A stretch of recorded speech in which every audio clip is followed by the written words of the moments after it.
as championship week in the ECC continues live on game day. The Montville Wolves, the number 3 seed, Division 3 champs, and the number 1 seeded Wheeler Lions, Division 4, take center stage in the first of 2 in the volleyball championships. All the action live on game day. Game Day is brought to you by Waterford Dental Health. Located in Waterford, they're your go-to for top-notch dental care. Whether you need a routine checkup, cosmetic boost, advanced treatment, they've got you covered. Enjoy the game with confidence. Schedule your appointment today at Waterford Dental Health. Your smile is our top priority. And Philomena's. Hey, everyone's family at Philomena's. Great menu, great venue. Go down and see Mike and Sarah sit at the brand new bar. Check out the new menus and apps. Philomena's is where you want to go for all the best food and live sports. Casey O'Neill along with Madison Canestrari, and we get to bring you in once a year, hopefully twice a year. We like more and more, where my volleyball education gets to continue. Last time we had you, you had a brand new newborn, now almost ready to be a year old. So welcome back. And you mentioned when we were talking off air, Wheeler with a brand new coach. So Montville, who is returning to the final, was champion last year. Wheeler brand new, and Wheeler will serve the libero Abby Butramovich. Nice start with an ace. Yeah, good start. And we've seen this year a lot more service winners in the East Lyme Waterford Epic 5-set semifinal that East Lyme won. I believe I heard 15 consecutive service winners in that decisive 5th set. That happened one year against Woodstock in Ledyard. We did it. It was a 5th set, game to 15, and I served all 15 points. Thanks to my team, they helped save the points. It wasn't all aces, but pretty crazy feat when you hear that. That's when you know a team just wants to finish it out. They didn't want that 5th set. East Lyme had it. They had a drive. 1-1 after a service error after the ace. Block error. And putting it away, Maffeo. Lizzie Maffeo, the outside hitter, got over that one well, blocked out of bounds. 2-1 Montville, and that'll send Kayla Turney to serve for the Wolves.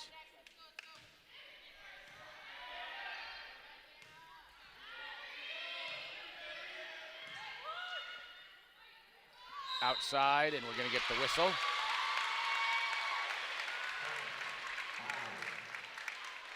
Well, I just want to say thanks for having me back, and I'm honored to be sitting next to a champion of himself, winning your fantasy baseball league. Absolutely, and you know your father has taught you well. That's very much appreciated. He kept me all updated this season. So championship week with a champion next to me. Well, thank you. Montville out of sync there a little bit. Wheeler with the point. Now, it's been a great week for Montville High School. Both the boys and the girls soccer teams made it to the finals, with the boys capturing back-to-back, and here the girls back in the volleyball championship. So a very good week in Montville, and they're looking to try to make it 2 out of 3 with Wolves as champions. So 3-3, and Maffeo will go back and serve for the Wolves. It's funny how teams go on runs. East Lyme sent their boys to the finals of soccer. Their girls volleyball team is in the finals tonight, and their field hockey team won a championship yesterday. So Woodstock sent both its boys and its girls to the finals, and then their volleyball team tonight as well. So I'd say Montville, East Lyme, and Woodstock all powerhouses in the ECCs. Filling the stat sheets in the and that it doesn't even mention cross country, where I believe East Lyme has a chance at being state open champions. East Lyme boys.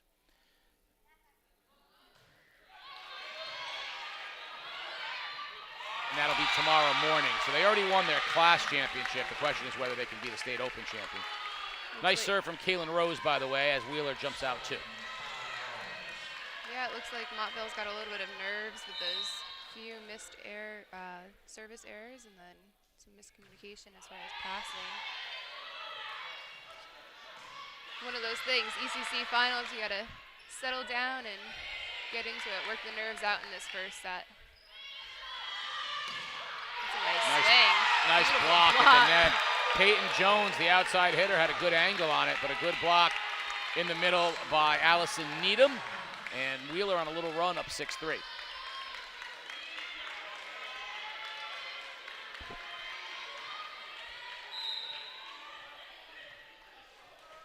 Rose continuing her serves.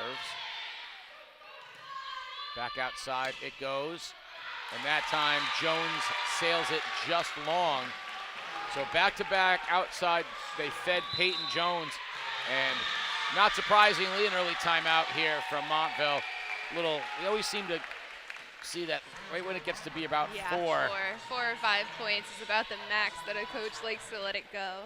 You don't always have the opportunity to take, because now you're taking it so early in the game, but you don't want to let them hit that 10-point mark either so early. One thing that's unusual about this matchup is these two teams haven't played each other in the regular season. In all of our championship games, it always seems that at some point, right, they've played each other. And what often happens is a team's beaten the other team twice, which is, can they do it a third time? Yeah. 3 times. We saw that last night. New London Soccer, the boys were favored over Montville. They had beaten them and tied them in the regular season, and then Montville pulled out a penalty kick victory. Very tough to do that. These two teams are the opposite. They're getting familiar with each other, so they don't really know each other's tendencies. They're going to kind of learn on the fly. Kind of makes it a fun championship. Absolutely. Rose with the serve.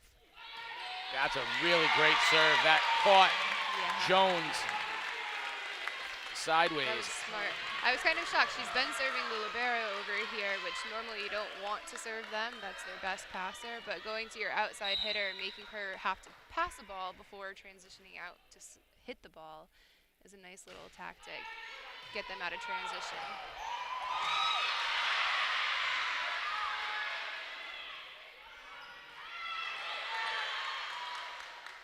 Going back out again to Jones. And that time, Peyton Jones puts it away. Yeah, she caught that one a little. She got it on like the fingertips, and it's kind of like a dead ball, but that off speed just switched it up enough. Montville will serve as they've broken the 6-0 run from Wheeler. And Anna Babukis.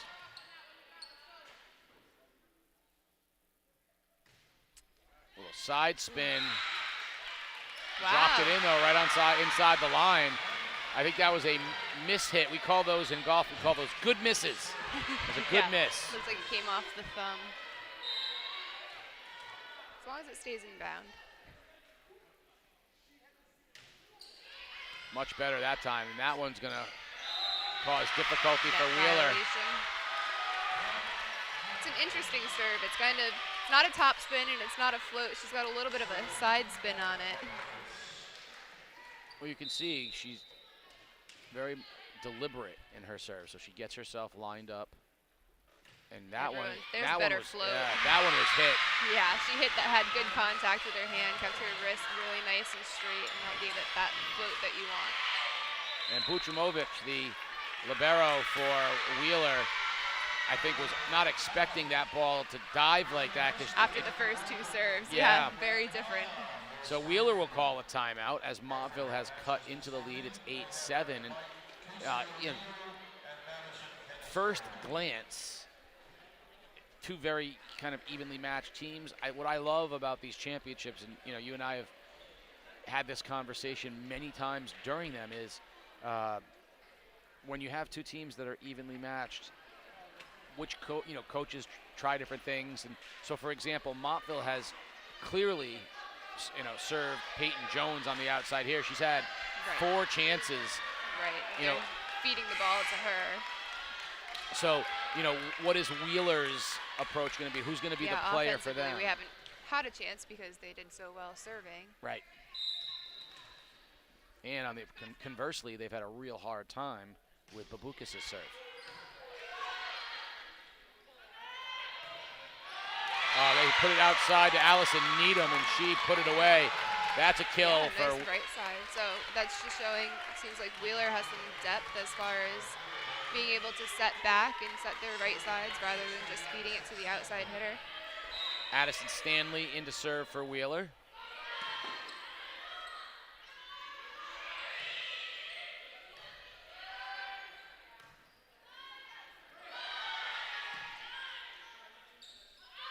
Jones.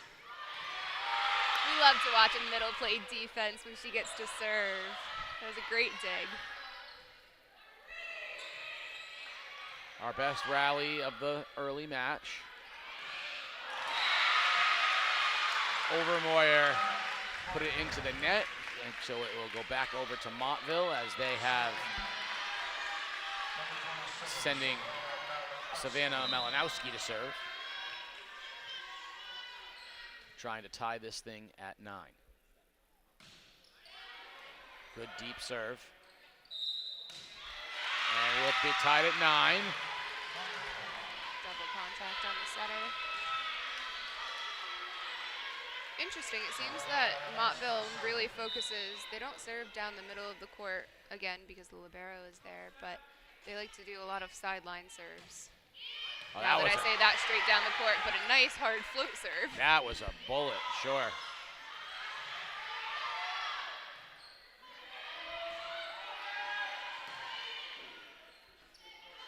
Great set.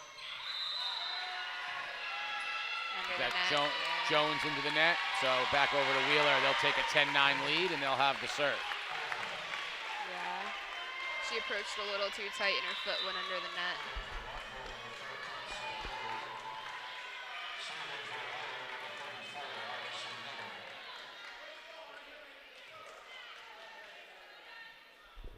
So serving now, Allison Needham.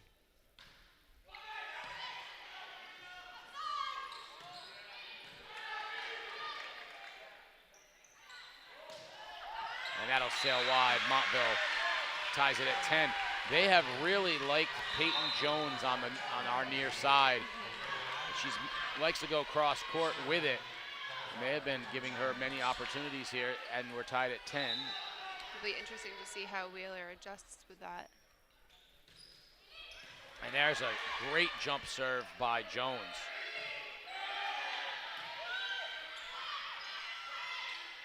A little bit of a trick, trying to do a setter jump and score a point. Montville is definitely outside heavy.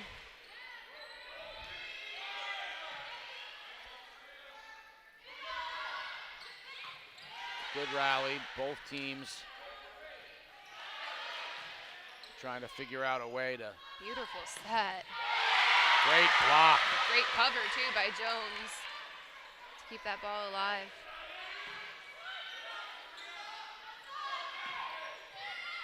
Going back from Maffeo, just not able to really time it right. No, but it was smart for her to switch it up instead of hitting every single ball. Let's try and tip it.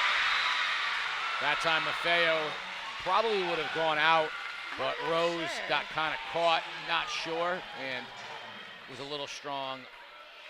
I probably would have been with her and played it because it could have died right on that corner. It still had a little bit of depth to go. Peyton Jones. Shallow. Great serve into the rafters. Ceiling ball. Nice free ball. So you never want to send a free ball over. Sometimes it happens. To make a nice aggressive free ball like that, make them pass hard. Maffeo puts that one away. And that's going to give Montville a 12-10 lead here in our opening set. Game 1 of our ECC championship. She's only a sophomore. I like what, clearly they like her volleyball IQ too, because they are using her in different spots. She plays great, well-rounded defense. Overmoyer cuts the lead to 1, and Wheeler will have the serve. Montville subbing in, Jones getting a well-deserved breather as Jocelyn Liss heads back in, and Anna Barber will serve for the Lions.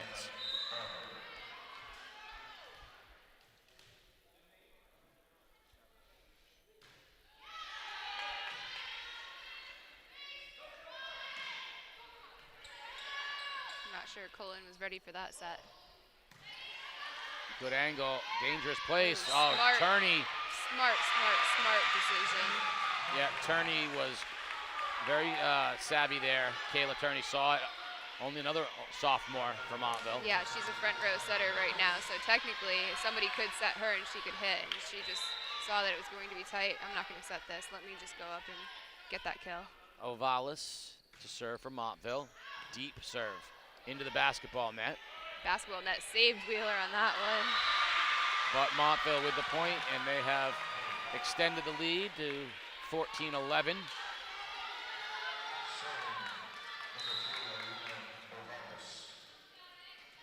Ovalis to serve again. That one got off the side of her hand a little bit, into the net. I think that's missed serve number 3 for Montville. So this game could be even further out. Butrimovic to serve for the Lions.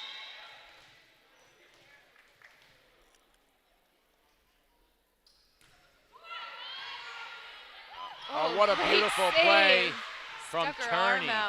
Yeah, Turney, she's such a good athlete. She showed it there, yeah.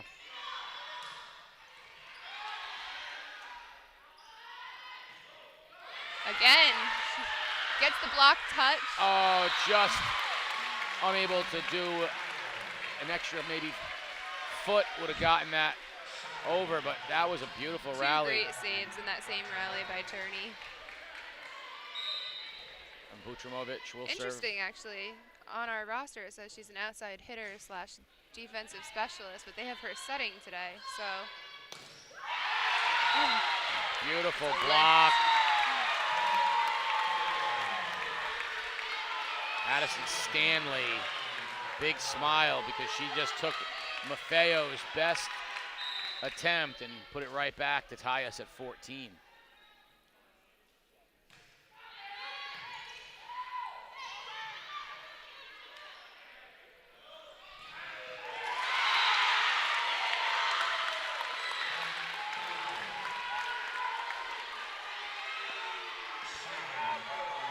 Wheeler on a run has taken a 15-14 lead.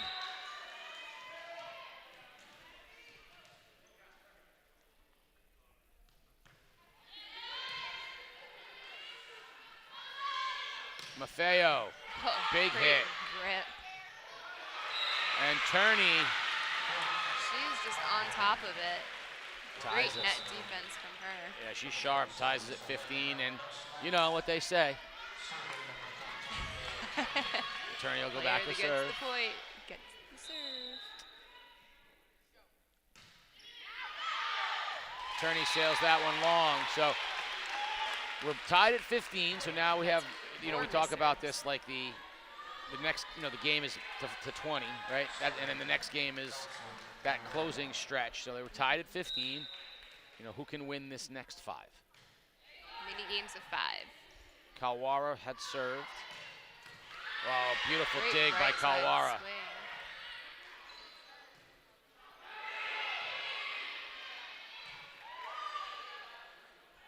See if Wheeler can do something.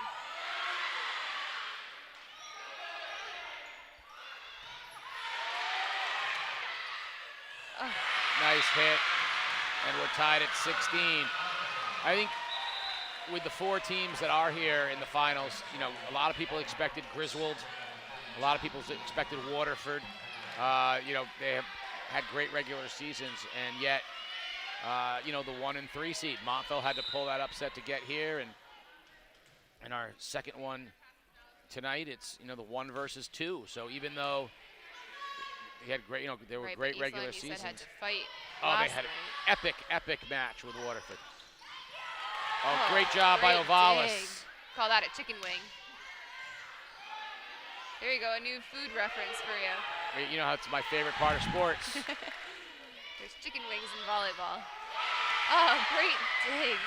Those are great covers for Montville off of these blocks. It's not always easy to cover. It's a nice little rally. Awesome dig on Wheeler's side.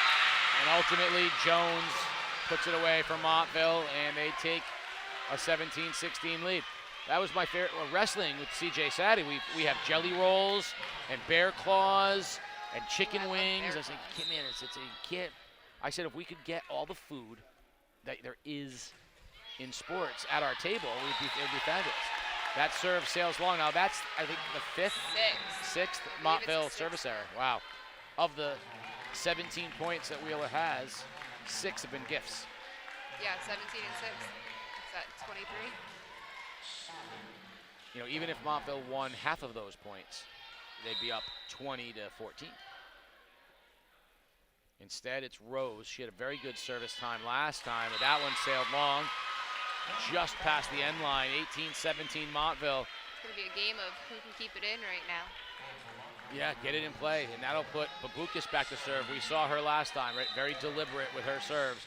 When she hits it, though, very powerful. That one was a little more. A little deep. That's going to go wrong. And into the net point anyway, so it wouldn't have mattered. So Montville here, 19-17, a point away from taking that valuable 20, and so Wheeler on cue calls the timeout. So from the early going here, you've mentioned Montville outside heavy. Yes. I still don't really know what Wheeler offensively is. I feel like entirely had a chance. I mean, they served pretty well. I mean, offensively, it is nice to see that they do set their right sides, even while in transition and whatnot, whereas Montville definitely favors that outside hitter. They don't really, they'll set the middle every once in a while, but I don't think they've had a successful right side attack yet.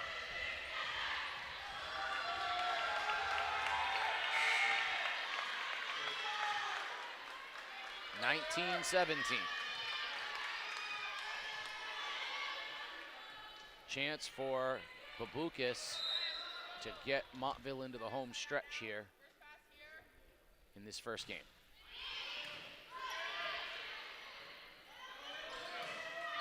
Middle hit from nice Stanley. Hit. Net violation, looks like it on the block.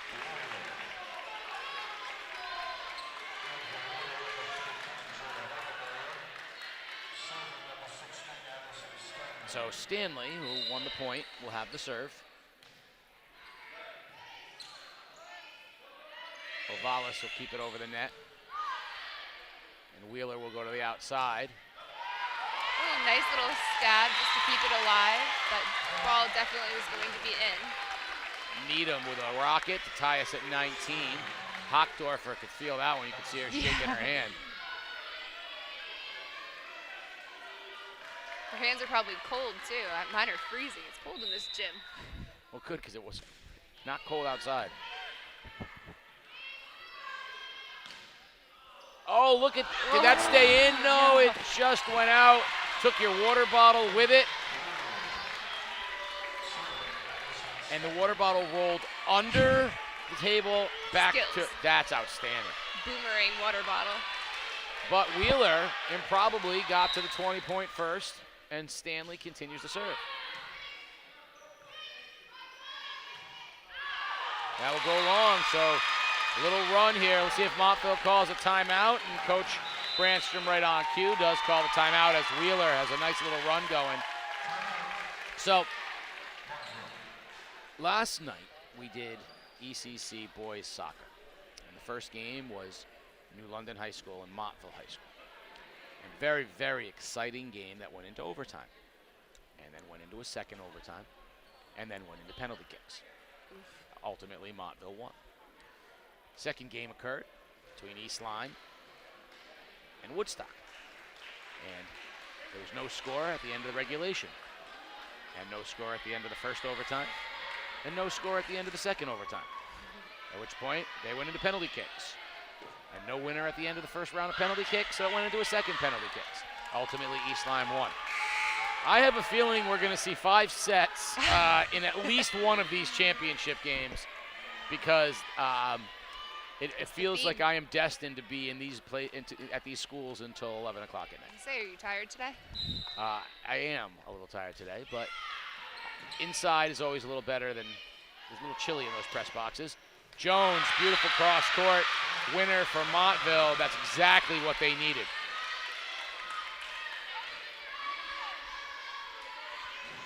Well, they do the awards between the two matches as well, so there's a lot of things going on, which is kind of cool. So it keeps you occupied. But outside last night, it had gotten pretty chilly, so it's nice to be in the gym. I know you're cold, but way better than it was outside. Needham for Wheeler now, weak side. Jones, what a good athlete Peyton Jones is. Just out of bounds. Tied at 21. I know you say that, but meanwhile I was up at 3:30. I left the house at 4:30 for work this morning, and it was 57 degrees out and humid. But it was cold last night. It makes no sense. You know, I felt like I got home at 3 in the morning. Malinowski sends that one long. And so 22-21, Wheeler at the edge of this thing with Needham serving. They only need a couple points to put themselves on the precipice. Got to win the first one, right? You can't, you don't want to get behind in the first, game of the match. Nice little block touch. I will say though, it's so close that these two teams are definitely still figuring each other out because, like you said, they haven't seen each other. And I think the second set's going to be very, very different than what we're seeing right now. The jitters of being in the finals is going to be out of their system, and now they kind of have an idea of what each player is about on each side, so coaches will make adjustments with their players, and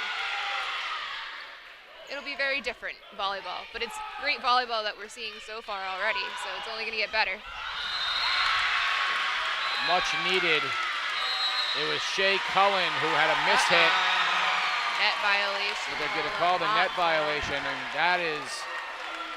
that's a momentum kill. It went from, instead of 23-22, it's now set point for Wheeler.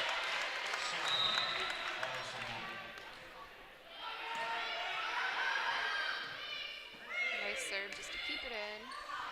And it's up! What a beautiful a little bit of job. Soccer. You thought soccer was done for the year. Montville.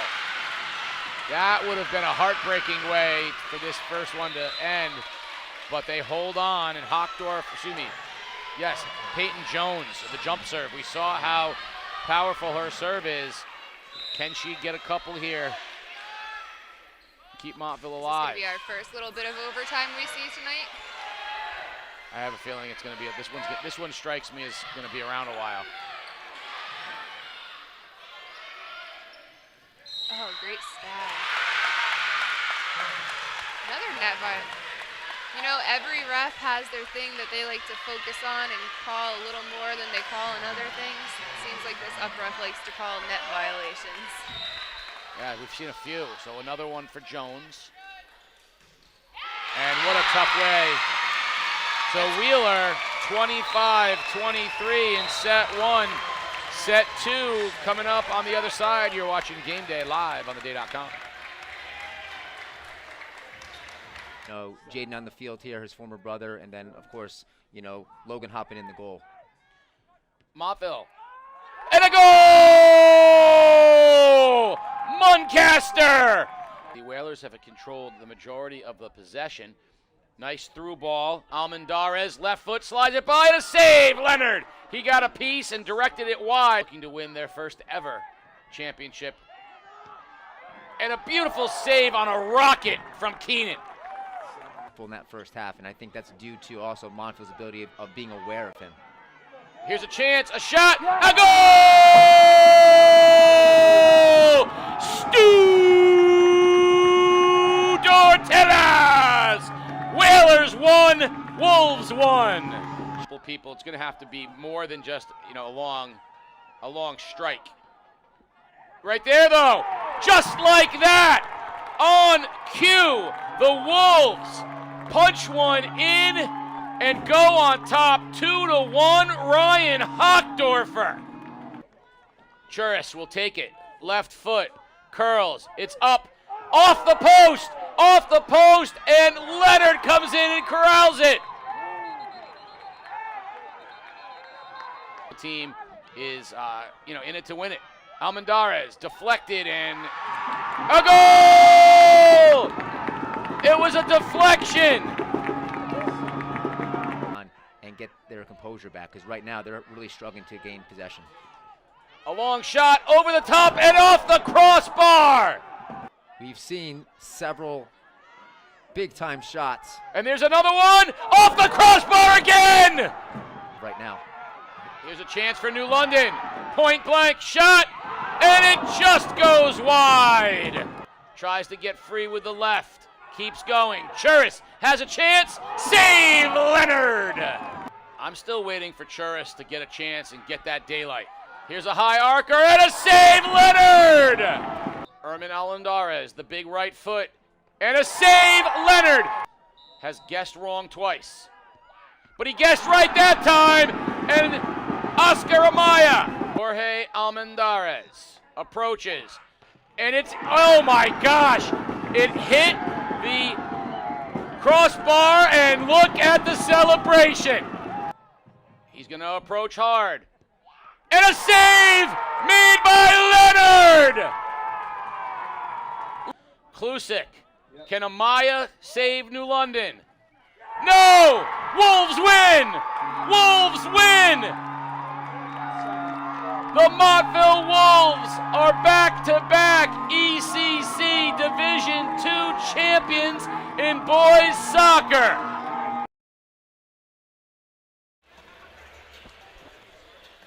Back at New London High School's John T. Conway Gymnasium. It's the Division II Volleyball Championships on the girls.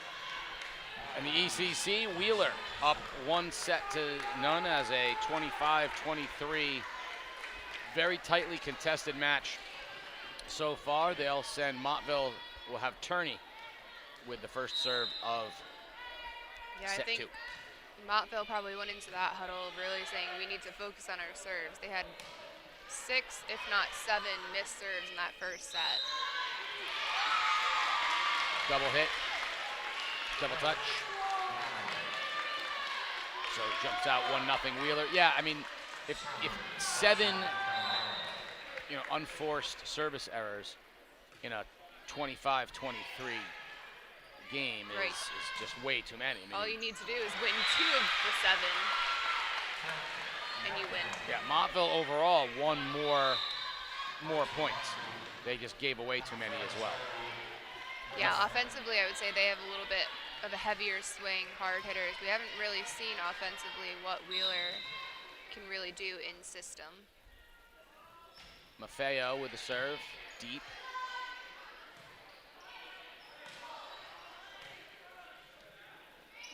Going outside, and a block. Right side set. Malinowski with a good hit, but Addison Stanley has had a really good job in the middle blocking for Wheeler.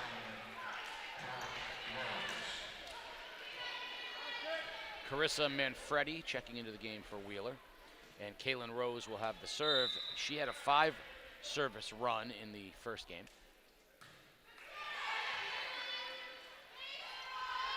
Weak side, Peyton Jones. Off-speed shot again from her, right in the middle of the court. She found that soft spot. Speaking of volleyball terms, what's that soft spot called? The donut. Yeah. Or donut. Bermuda Triangle if you want to think tropical. You can't eat a Bermuda Triangle, but you can eat a donut. You can eat a donut on a beach in the Bermuda Triangle. Well, can you? Or does it disappear? Guess you gotta go to find out. We don't know. I mean, Bermuda Triangle is obviously, that's what happened to all those ships. They were going to eat donuts on the beach, and then we never heard from them again. Babukis will serve with a 3-2 lead.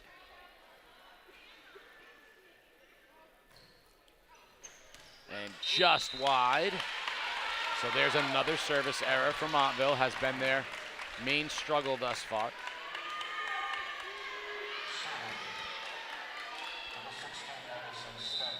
Addison Stanley will serve for Wheeler.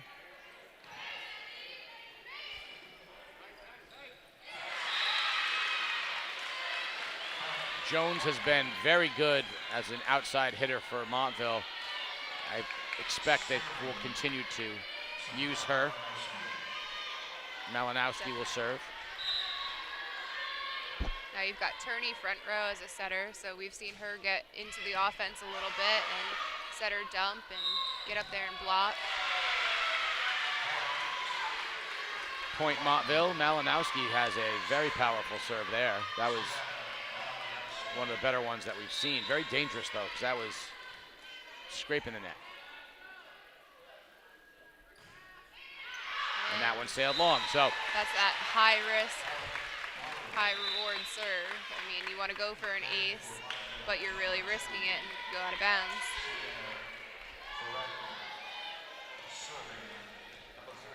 Serving for Wheeler, Allison Needham.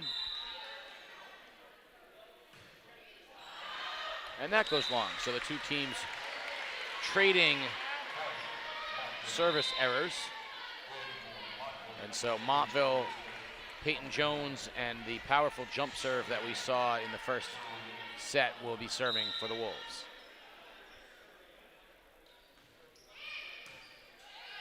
Nice pass by Wheeler. That was a little too strong. Layla Gagnon hit that one up into the rafters. And you see the libero telling them, hey, let's settle down, get yourselves into a groove. And you can see that was on the toss. Jones got herself out of sequence. The toss went up and was not where it needed to be, and she couldn't get enough power on that to get it over the net, so another service error for Montville.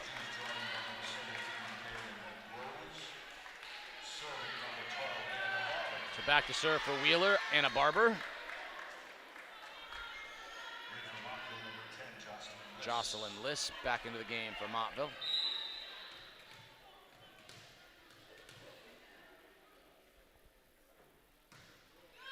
Big rainbow serve.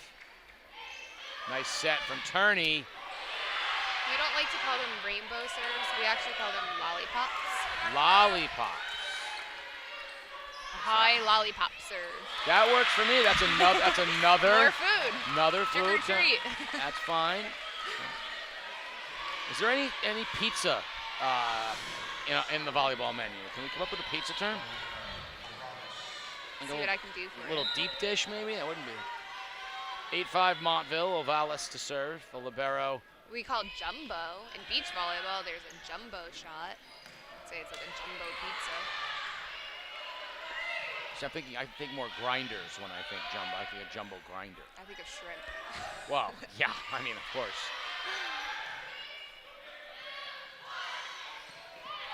Good rally. Actually, yes, deep dish is a term. Yes, I knew not it. Not in indoor. In beach volleyball, you can have a deep dish set. It's when you bring the ball a little lower, you deep dish the set so it's a little bit softer. I'm liking volleyball more and more by the minute. Wheeler gets that one. Cuts the lead 8-6. One day, maybe high school here will have a beach volleyball team that we can do the day, game day. It should be. We have beaches all over the place. We should absolutely have beach. Ocean Beach used to host a huge beach volleyball tournament. Absolutely, they still do every year. See? Just not. I mean, they have sand volleyball for high school or for college, but not high school unless you're out in California. Butramovic will serve for Wheeler, trying to tie up this up at 8. They're already up. Wheeler is 1-0. Lollipop.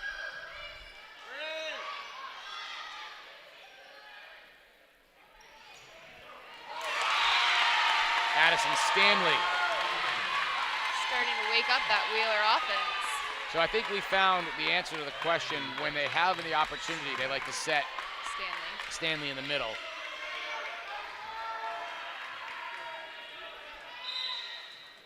And we're tied at 8 here in the early part of set 2. Great right serve. Right on the line. Little miscommunication for the Wolves as Turney and Ferragni bounced into each other. And I would say that's Turney's ball unless she screamed for help. The setter always gets the second ball unless they're yelling for help. Otherwise, you get out of the way because a setter is taught to take out another player if you're in their way. All right, good to know. don't get in the way of the setters. And it's famous for a middle hitter to always be in the way of a setter. I may or may not have been pushed a few times until I learned my lesson. That one sails long, and Montville ties it at 9, and we'll have the serve. Turney will go back, and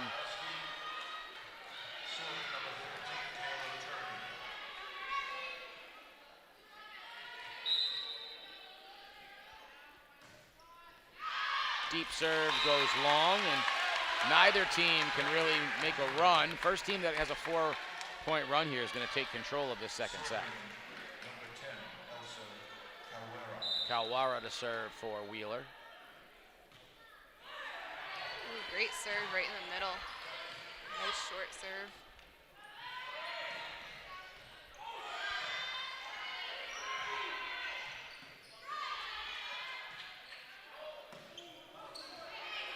Very good rally. Weak side, set, and putting it away for Montville, Maffeo.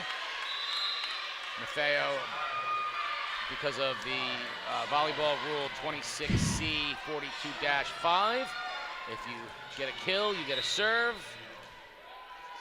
In the volleyball board game, that's what would happen. You pick a card, it would say, hey, you got a kill, you get the serve. Nice job by Wheeler keeping that one alive from the rafters and then stealing a point. 3-ball kill. Wheeler 11-10, and they'll have the serve. Kaylin Rose to serve it for the Lions.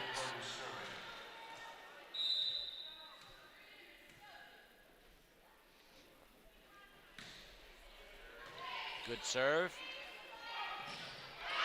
And Montville hits that long, so here's the first little separation we've had in quite some time. It's 12-11, excuse me, 12-10.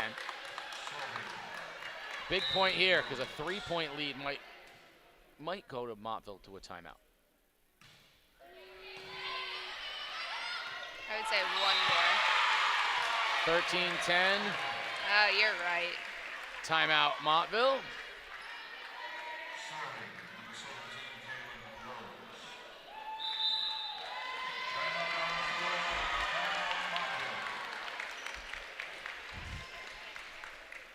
You can give a shout out to the littlest fan. Well, I went to pull up the link for game day because my husband was asking for it, and little I see in the live chat, my dad's on watching. It says, "Baby Andrew's watching." So, hello, my sweet boy. Now, I did say our littlest fan. I probably should have said our youngest, because he's not going to be our littlest fan for very much longer. He is. Wait till you see him when he gets here later. You'll see I'm him. looking forward to it. He is ready to get out there. I'm expecting big things. Oh, he's from already him. got 2 volleyballs that he plays with around the house. Except I will say the other day he might be taking after his grandfather. This kid stood up, holding onto the couch, kicked the volleyball with his foot, took a few steps without holding on to anything, kicked the volleyball again, took a step, and then sat down. So I was like, oh, are we going to be a super soccer player over here? I love it. You know, listen. I want volleyball. His father wants rugby. I don't think okay. either of us are going to win that one. Well, good luck finding a rugby team until, later on in life. Yeah. Wheeler off the timeout, off of Montville's timeout, gets the point to continue their run. It's 14-10.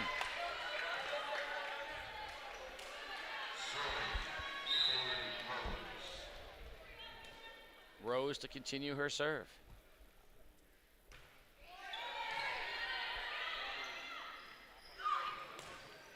And into the net from Malinowski.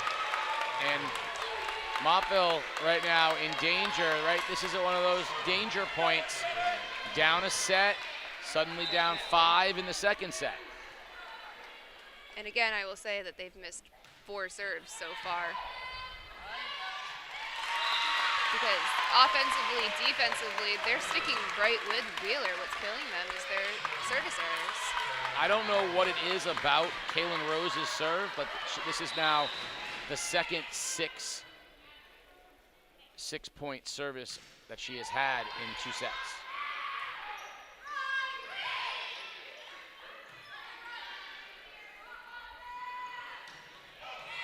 Good dig.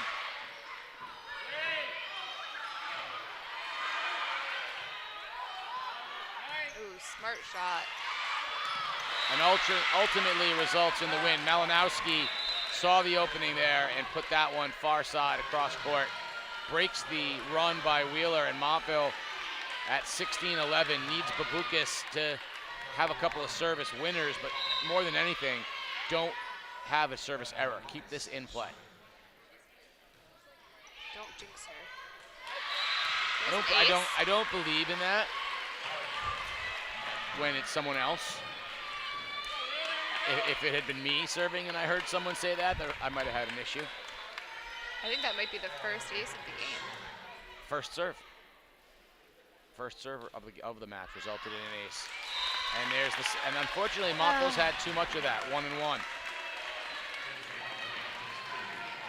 Woodstock Academy girls are in the house observing this one from the bleachers, and I can tell already I like their uniforms, the bright yellow with the blue.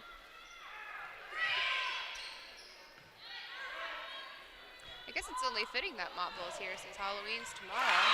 Orange and black. Wheeler with another win. Another winner, 18-12, and they'll send Addison Stanley back to serve. Yeah, nothing like a nice 85-degree Halloween. Chocolate's gonna melt in the bag. Put it in a cooler. Walk around with a cooler tomorrow night. Well, there will be plenty of coolers out tomorrow night, but they're going to be full of adult imbibements, not the other. No candy. Maybe a Snickers in there along with the various other. Malinowski to serve for Montville.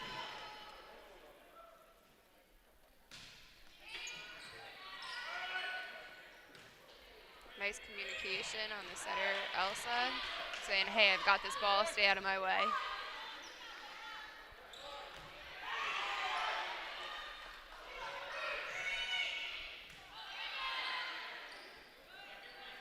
Sort of no man's land there, and not much that Needham can do, and it sails it wide and long.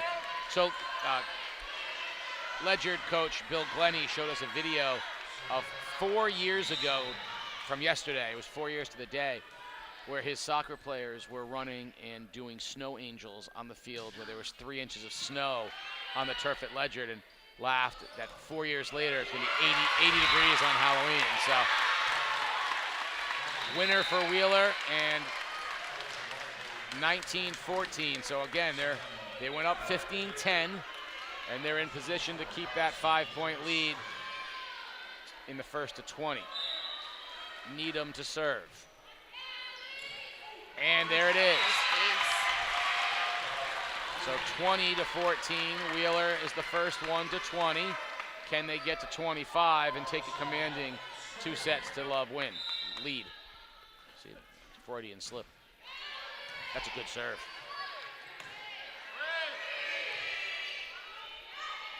Ooh, that might have even been out of bounds.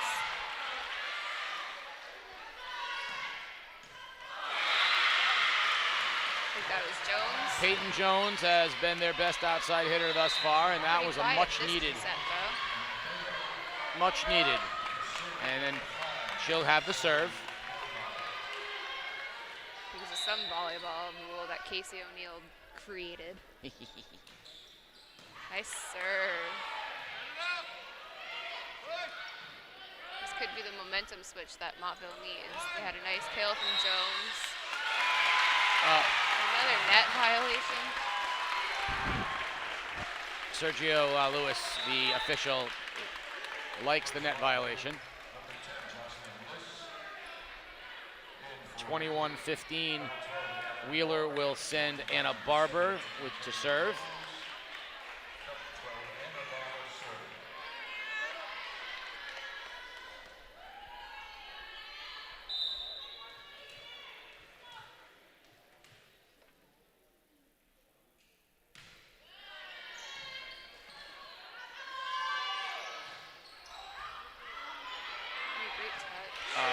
Well done keeping that alive are the Lions. Can Montville capitalize? Barely hit or didn't hit the banister, luckily.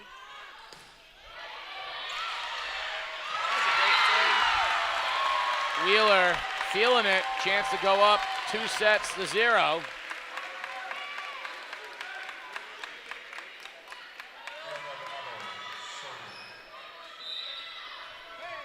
Barber will serve again. Wheeler out 7 points now. Skylar Bell here to come support East Lyme.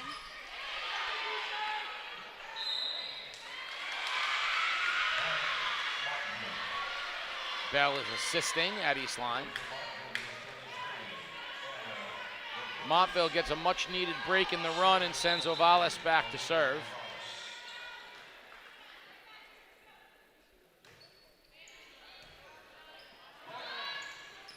Oh, nice overpass hit. Oh, that might have gone out. A break from Montville, and that's exactly what they needed. Babukas at the net, and Montville continues their little run here. They have cut it to 5.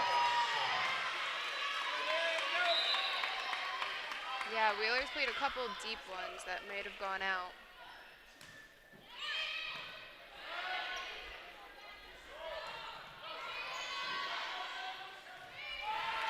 Unforced mistake by Montville there, lack of talk, and Wheeler will get it back 2 points away from a second set. Vucimovic will serve.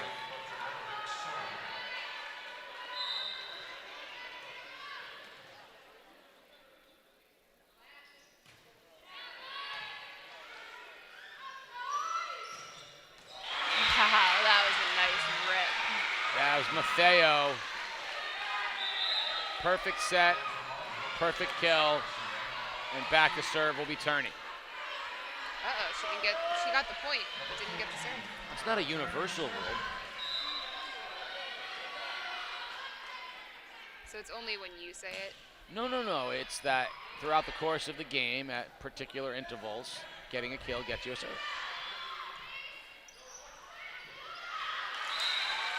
Was that tapped? Point Yes. Montville, yes. It was in fact deflected. Out of bounds, so Montville has cut it to 4. Timeout Wheeler, 4-point lead. They had been up as much as 7, now it's 4. Montville trying to get this thing tied up here at 1, both in, they can get to 20, I'd say if they can get to 23 all, but even 23-22 and going back down 24-22 is tough. I almost feel like they got to come all the way back to tie it. Basically, yes. Crowd filtering in here. Of course, after this one, we have the number 1 and number 2 East Lyme Vikings and the Woodstock Academy Centaurs in the Division I Volleyball Championship. Turney will have another serve for the Wolves.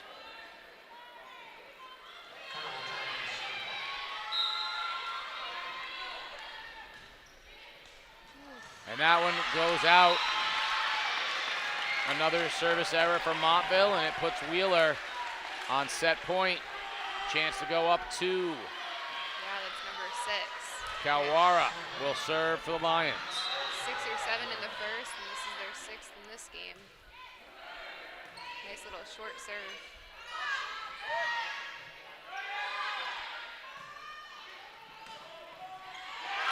Weak side winner from Needham, and Wheeler, 25-19, has taken a 2-0 lead over Montville.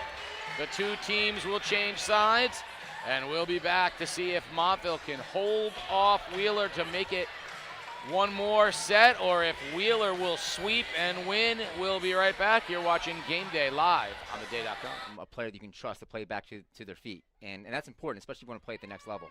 Here's a good opportunity for Lyman. The first shot, and a goal! Lyman! That was McKelvey. I believe that was McKelvey. When in doubt, guess Emily McKelvey on the goal. You have a real good chance of being right. Well, Montville has some great athletes on the field, and skills are certainly not in short supply. Carpenter comes off and gets there first. Nice through ball from Nicole Hudson. Carpenter is a all-conference player. She is, a leader back there from a goal-stopping standpoint. And there goes McKelvey. McKelvey in dangerous spot, left foot, and a nice save made by Gressley. Spine players typically are the more stronger players that have, the ability to kind of look both ways, check their shoulders. In front, shot, and a goal! We're tied at 1. Carpenter had it, but Hudson put it strong enough to get it through the strong hands of Carpenter. McKelvey comes out of the pack here for Lyman, and look at her go. McKelvey, oh, so skilled, puts it through to herself. Now it's a foot race, and beautifully done by Chung to get down there and stop McKelvey, but there she is. She beats the keeper, Gressley, to the ball, and Emily McKelvey has her second of the game. It's 2-1 Lyman. Tidy on the defensive end. Nice little run there. O'Donnell tries to get in the corner. She does. Left foot. She's going to try to get a center. She does. And a one-touch. What a gorgeous goal! Beautifully done! And putting it away from Montville was Condash. When in doubt, call Condash's name. Her and Hudson, they've been electric. They've just made like 7 or 8 consecutive passes. Oh, nice job. Carpenter in front. Chung had a chance. And Carpenter and Chung collide in front of the net. I think looks like it's going to be a McKelvey run. McKelvey, one-on-one in front, and just sails it wide low. Oh, McKelvey. Easy save to come off. And she tries to get it out to McKelvey. McKelvey tries basically to head it to herself, which she does. Puts it on goal. It's a foot race. Who's going to get there? It's McKelvey. McKelvey in front. And she scores!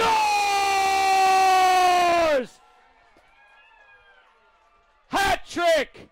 And Montville, with 124, got McKelvey'd. The Lyman Memorial Bulldogs have repeated as Division II champions of the ECC. Wheeler to serve, up 2-0. Butrimovic gets him off to a great start with an ace.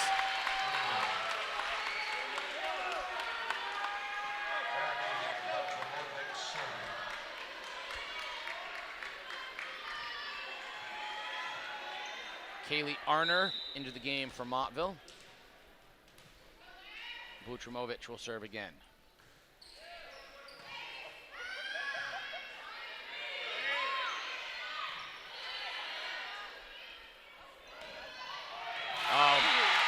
Addison Stanley's been so good, but mostly it's been power. That time, whether it was intentional or not. High roll shot. I think it was a little bit of an unintentional thing. You can tell she was underneath that ball, leaning back, just saying, all right, let's take a little bit off of this, just keep it in, because she didn't have that down hit that she wanted.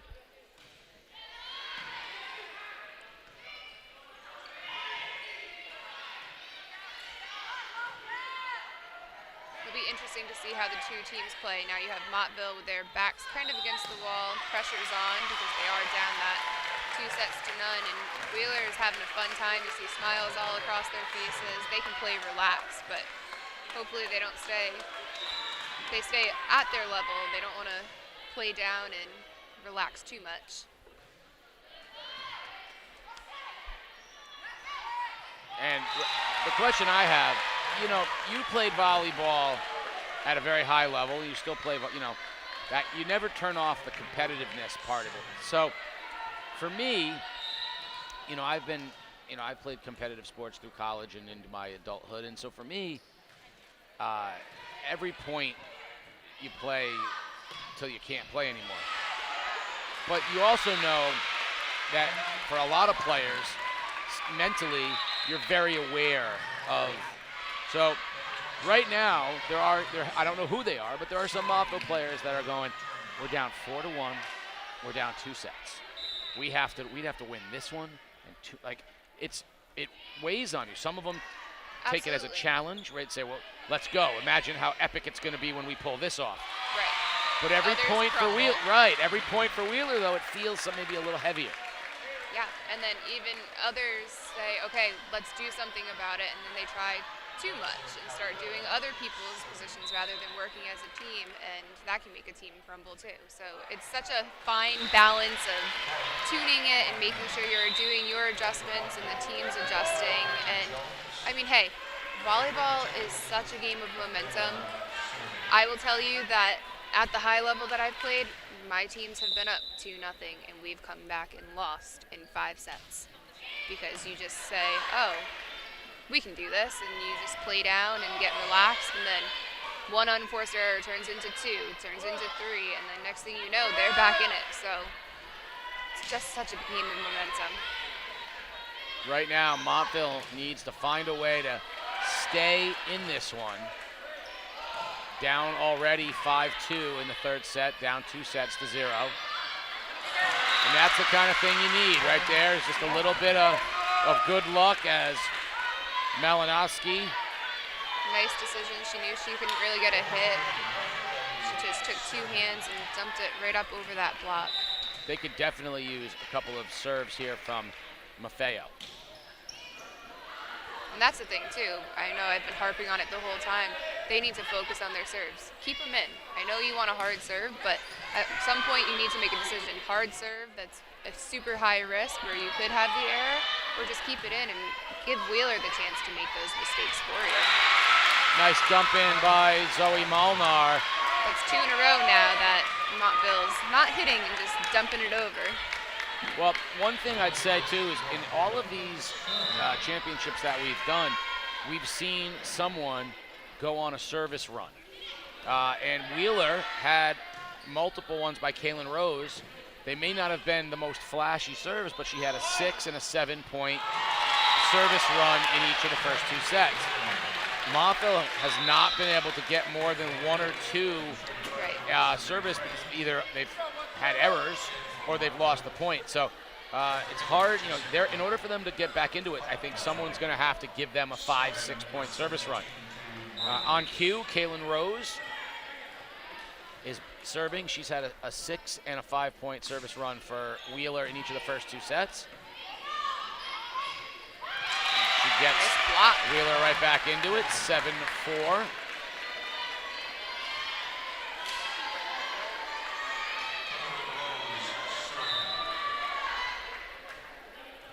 Still not sure what it is about her serve that has been so problematic. I mean, it definitely has a little bit of a float to it. That one was a little bit higher and straight at you, where the one before that was a little bit loopier, but it had that drop. So they haven't figured out exactly where they should stand on the court to get it. Oh, nice little stabber.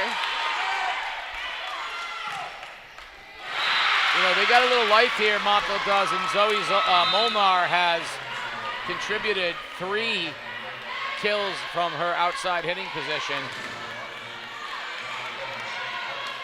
Now they'll serve Babukis, and Babukis is a good example. She's had winners and struggled with her serve as well. That's a nice little winner. Carissa Manfredi with the winner for Wheeler. Keeps them on top 8-5, and they'll send Addison Stanley to serve.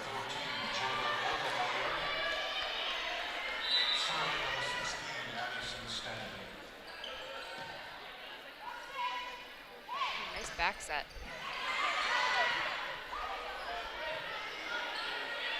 Montville's got to take advantage of these free balls that Wheeler's sending them.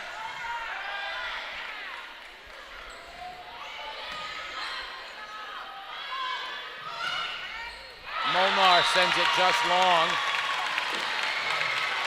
Wheeler with a 4-point lead. I would expect a timeout from Montville if Wheeler gets 1 more point. I would say so.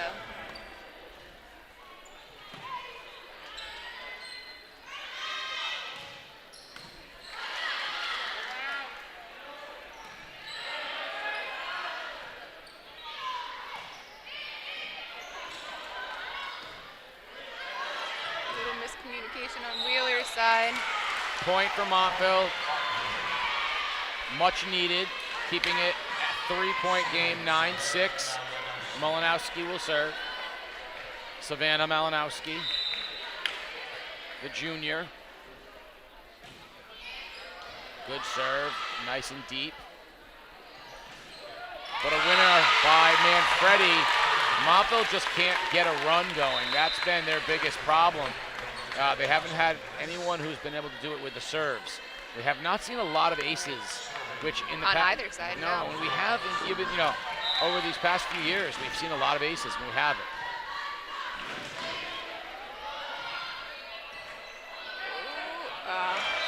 Stealing. Needham puts Wheeler on top 5. So Needham will serve again for Wheeler. I'm shocked we haven't seen a timeout. That one sails long. And so Montville will serve, Molnar will serve it, and more than anything, they could use a 3-point, 3 or 4 point service run right now.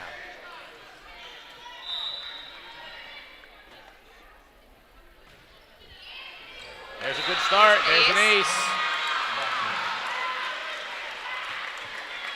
3 more of those and they're back tied, and they could desperately need that right now. That is what could give the momentum to them, would be Absolutely. a nice little, service run. yes. Ooh.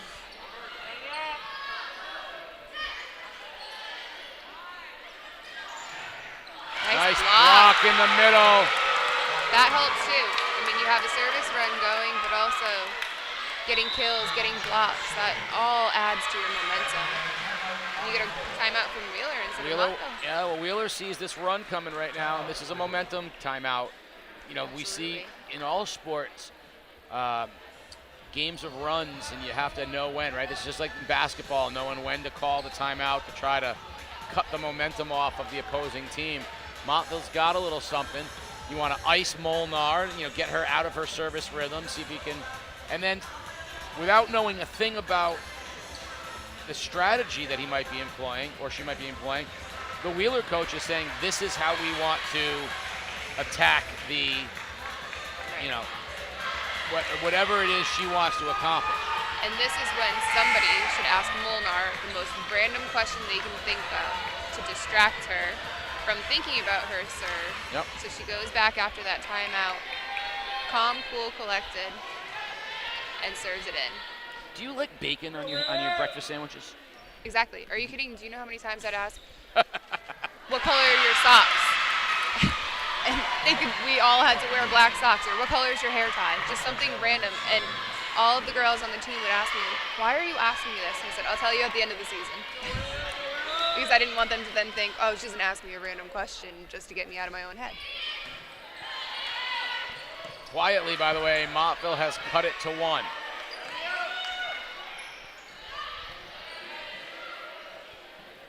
Manfredi on the weak side has been very good for Wheeler. Turney keeps it alive. Off the rafters. Big hit. Matteo, and Montville has drawn even at 11. Just what the doctor ordered. A service run, courtesy of Zoe Molnar.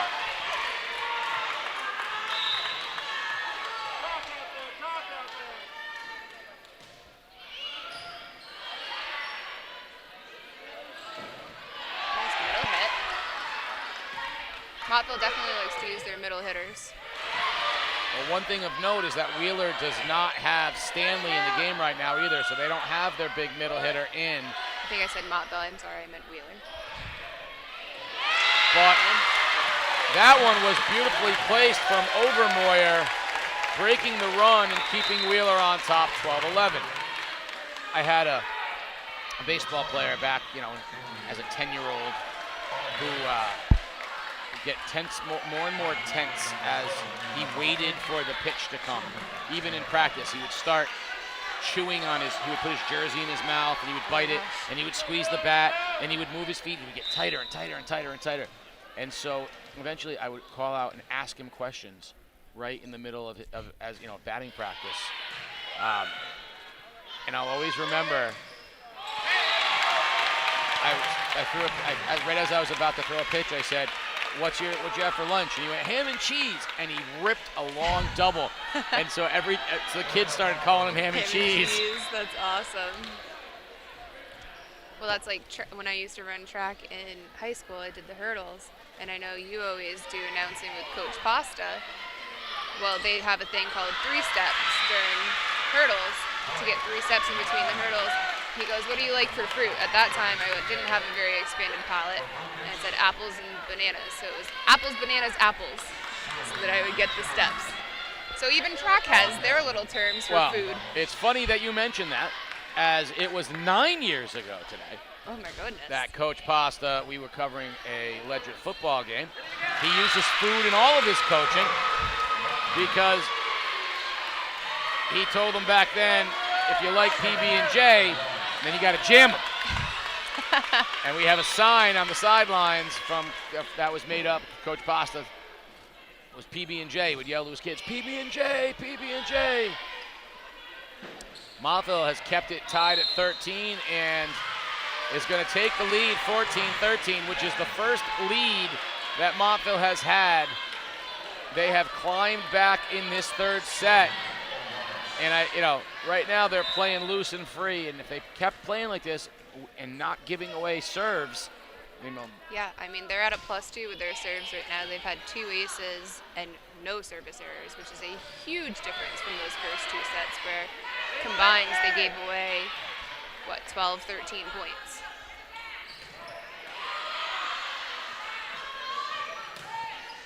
And they're starting to hit much freer as well. Yeah, they're passing a little bit better.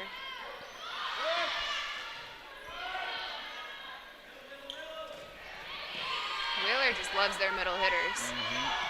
And a miscommunication. That you don't want. Babukas and Maffeo. And that will tie it at 14 and get it over to Wheeler.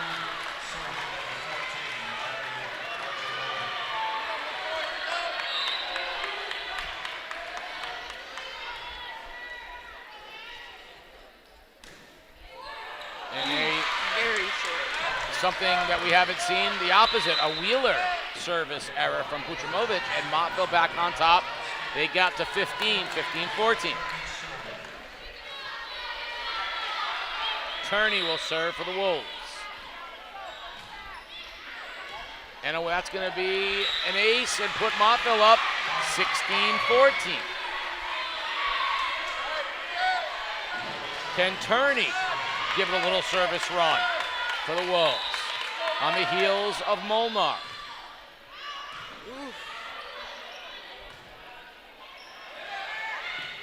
Oh, that one just got over the net. Babukas was kind of unsure of whether that would carry or not. And Kawara will serve for Wheeler.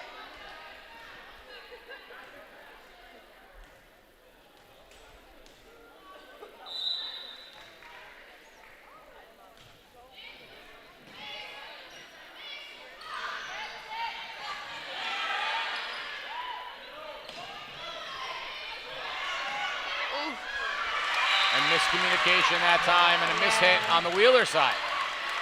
Unfortunately, Stanley mistimed that and the ball was a little bit further up and higher for that overpass. Could have stepped back and passed it, but she tried to hit it instead. Maffeo to serve for the Wolves, up 2. Up 3. Can this be the set that breathes life back into the Wolves? And a timeout, Wheeler. So let's just talk about the mentality, right? Down 5-1 in the third set, down 2-0. We talked about how do you play point by point without looking up at the scoreboard and trying either to do too much or letting your foot off the gas and saying, you know what, we're in the championship, this was nice, but it's over. So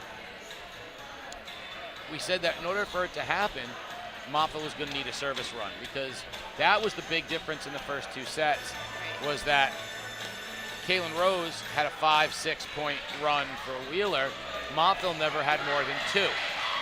Well, they got it from Zoe Molnar. Looking up now, they're up 3, 18-15. How much, momentum does a set give them to get them back in it? Huge momentum. I mean, I know I've been harping on it, and I'm sure everyone's tired of hearing me say it, but the serves have meant a huge amount in this match, and I hope the Montville coach is saying, hey, look at the difference. We're up. We're getting our serves in. They've got a few aces on them. Just the momentum just from that little bit of a change shows you. I mean, Montville's had some great swings, powerhouse hits, and it's a huge difference. So just run on that energy and say, look at this is when we're on, and we're capable of coming back. Oh, beautiful great rally. save.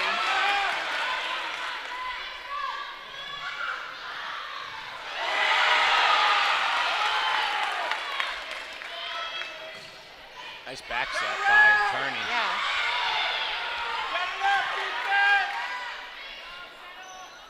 Oh, a little bit of a miscommunication. I'm not sure if that was supposed to be a back row set. Got to use this free ball and put it away. Oh my goodness, great Still cover. alive. That's going to go to Wheeler on the double hit.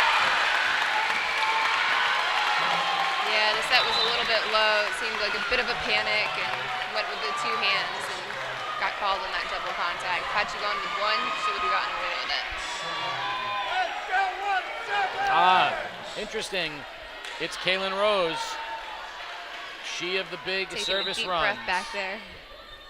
If she could get a little run here, she could put Wheeler in position Great to serve. sweep.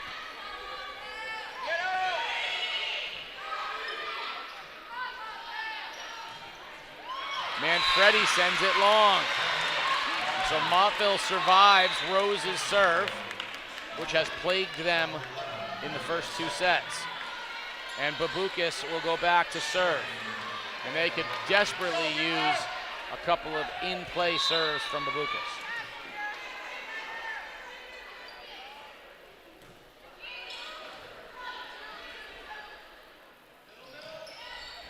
A little bit of a joust. Cullen with the block, and the Wolves go up to the first ones to hit 20. Unfortunately, there's no food term. It's just a joust. Two blockers going up against themselves at the net. Kind of boring. Well, maybe you should create Unless one. we talk about medieval times and going to eat food. Huge though. Stanley with a rocket. She just wanted to serve. 2017, you can see her. She is ready to take this thing. Senior Addison Stanley trying to get Wheeler back into this third set. Up 2-0. Just got to play some defense back row. It's always some fun. Net violation against Montville. The other official is going to come over and talk them things through, though.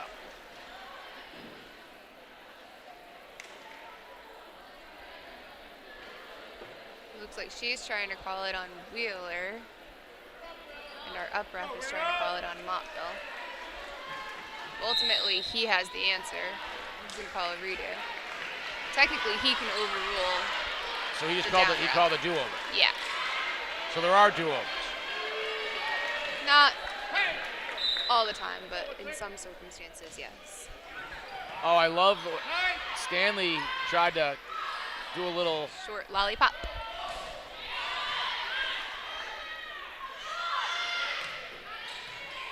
Short lollipop should be called the dum-dum serve.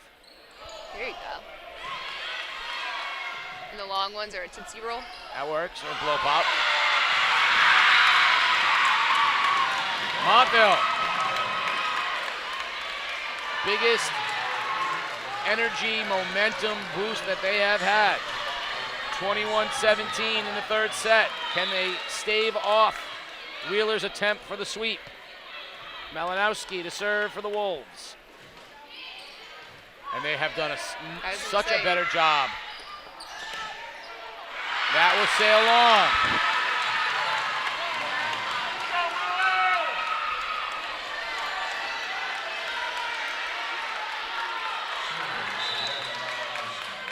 again from Malinowski.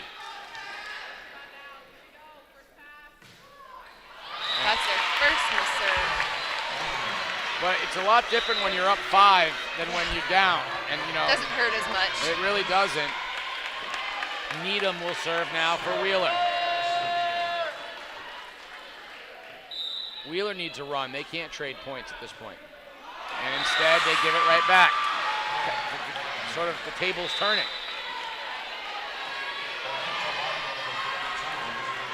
And there's Zoe Molnar, the one who got this going with her service run that got Montville up in this third set.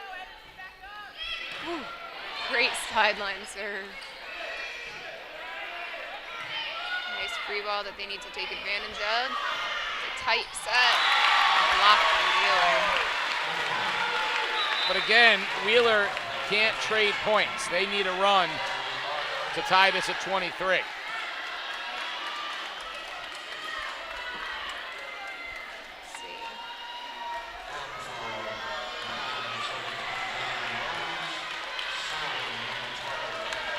Barber to serve for Wheeler.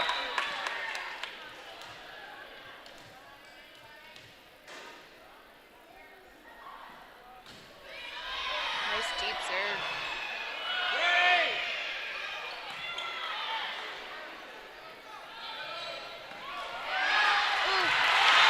Good effort, but Wheeler with the point. Barber will continue her serve. Timeout, Montville. Good call. If I'm coach, Barber's being really specific with the way that she's setting that ball down. if I'm Coach Brandstrom, I'm telling my girls, listen, we beat ourselves in set 1. 7 errors, and we only lost the set 25-23. We beat ourselves in the second set with 6 errors on the serve, and we only lost 25-19. This game, we have not beat ourselves with serves. And look, we're up 3, ready to close this set out. Get us to the 4th set, and our game is stronger than their game. Absolutely. If you don't make mistakes, we will win. That's the message that he's imparting right now. Wheeler on the other side, she's saying, hey, 2 more points, let's get this thing closer, you know, and let's Right, get back even to if they our don't- fundamentals. Exactly. Even if they don't come back and win this one, hey, that was just a fluke. Throw that set away, next set, and let's put them away.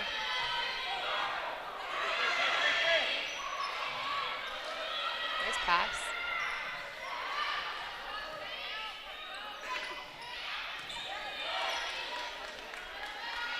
Wheeler loves their middles. They do love their middle hitter over Moyer that time. Nice Other swing, direction, that's a though. touch.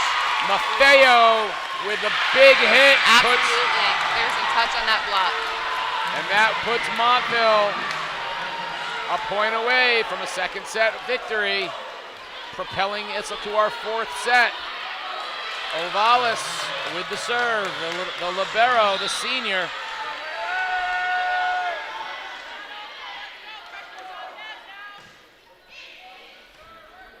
You hear the Wheeler crowd saying, hey, let's go, pressure's on them. And there it is. Your 3rd set goes to the Wolves. You know, I think 25-20. you predicted it. It wasn't a Freudian slip. You were just predicting the future. You said up 2-1. I had it the whole way. We'll be back. 4th set action coming up. You're watching Game Day live on theday.com. It's time for Game Day's Grade 8 Plays of the Week.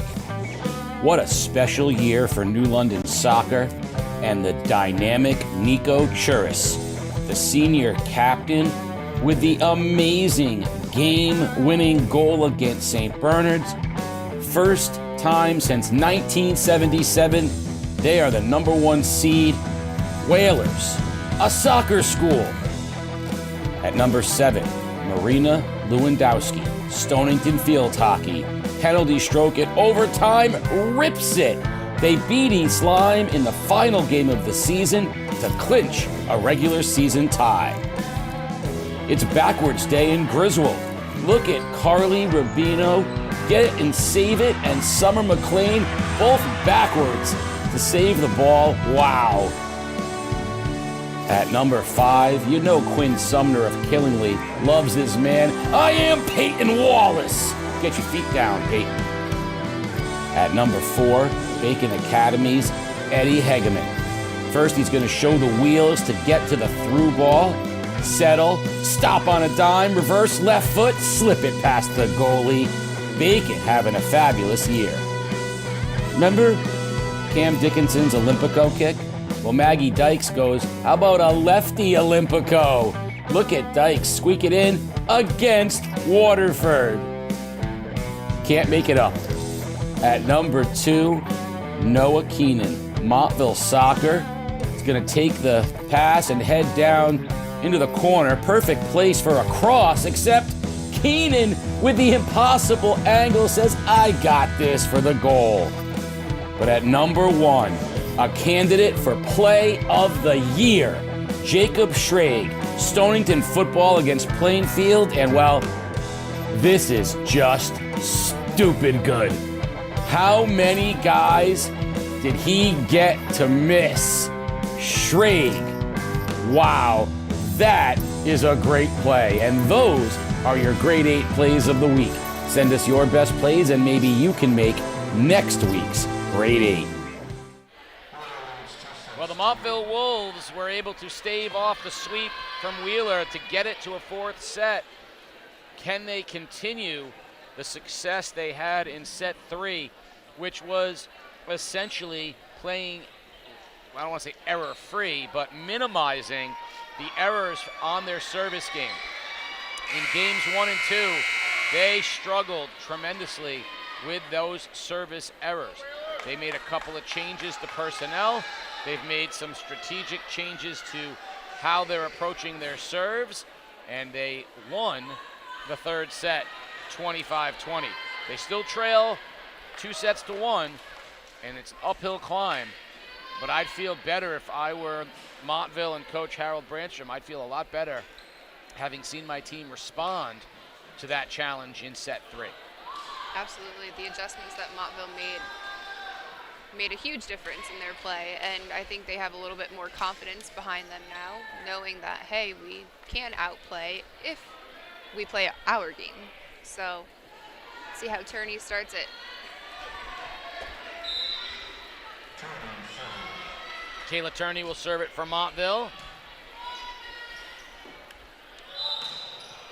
And they'll get the first point of set 4.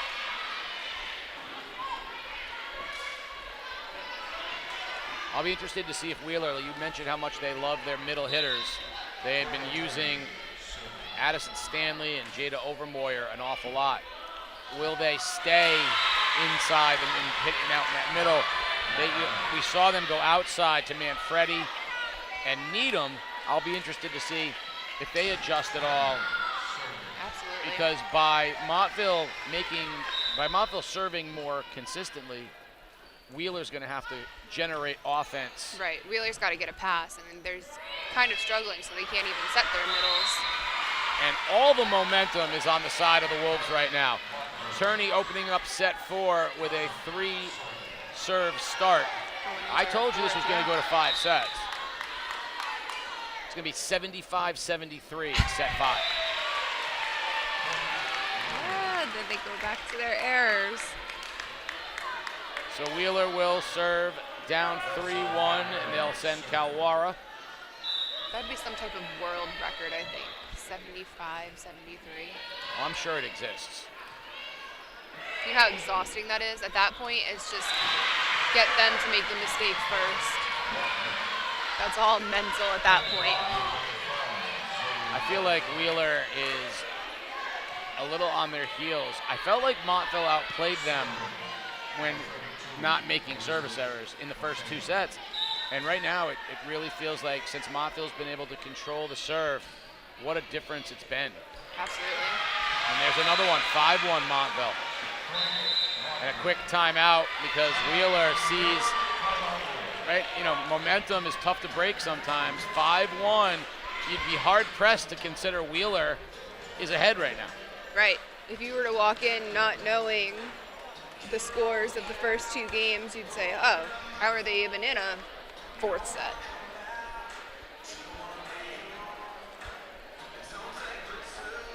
Gonna want to stay tuned. 7 o'clock is the scheduled start, but the East Lyme Vikings and Woodstock Academy Centaurs are scheduled for the Division I final after this one. I love what we just saw from Coach Brandstrom. He's got his girls loose. They were doing a little dance, a little shimmy shake in the huddle, keeping them involved, keeping them feeling good. In his mind, that's right. In his mind, they're up 2-1. You know what I mean? In his mind, you're going, hey, you know, this is yours for the taking. I'd be very interested to see what Coach Sorter did in the Wheeler huddle to refocus her girls.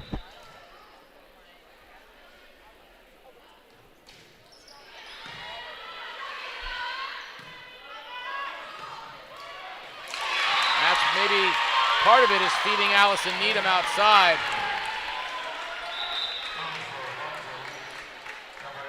Breaks the streak and sends Kaylin Rose to serve for Wheeler. Now, in the past, the volleyball championships have been on a Friday night. Yes. And I know this because I've had to go to missed my son's football games to do the volleyball championships. So you'd think by having them on a Wednesday, I wouldn't miss anything. Except tonight is his first chamber choir chorus concert of the season, and I'm not there. I'm going to be here with you. Which, listen, you know. I know, the first time we did it, you ducked out of here real quick. I split time with a sports doctor and got over to watch, yeah. Babukis to serve. I got coverage for the concert, though, so we're good. Tell him to live stream it to you. I told him I can listen to him sing anytime.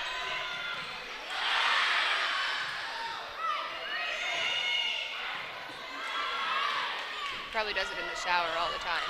Probably tired of hearing you sing. Oh, beautiful. Oh, great touch. Montville's feeling it right now. Being scrappy in all sorts of ways.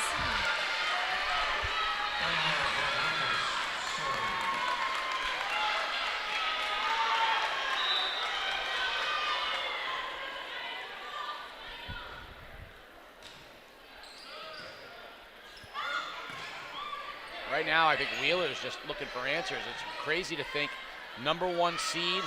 They were up 2 sets to 0, and right now it looks like they're searching. Yeah, I think they haven't had to serve receive, and now all of a sudden they need to in order to pass the ball and get an offense going. And they haven't figured that out. Montville didn't give them too much to try and do those first 2 sets, and now that Montville's into their groove, and like we've said, they haven't played each other all season, so now it's a game of cat and mouse, figuring each other out. Great serve by Babukis. Nice point, though, by Wheeler to get in Stanley, and she'll have the serve. At some point, when a timeout is called, we're going to have a conversation about your choice in candy.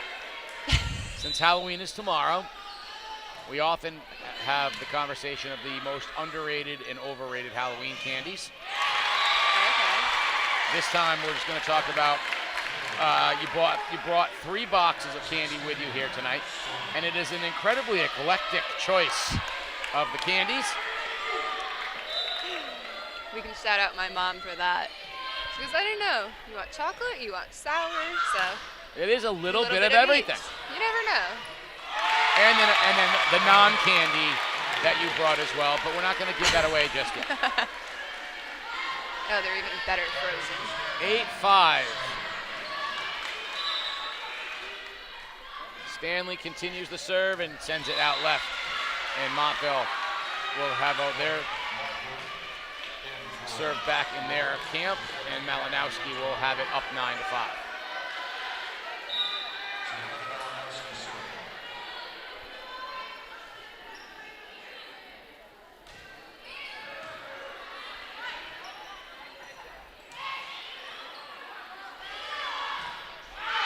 That one goes long from Cullen. Yeah, she's Wheeler a little bit keeps under it. that ball.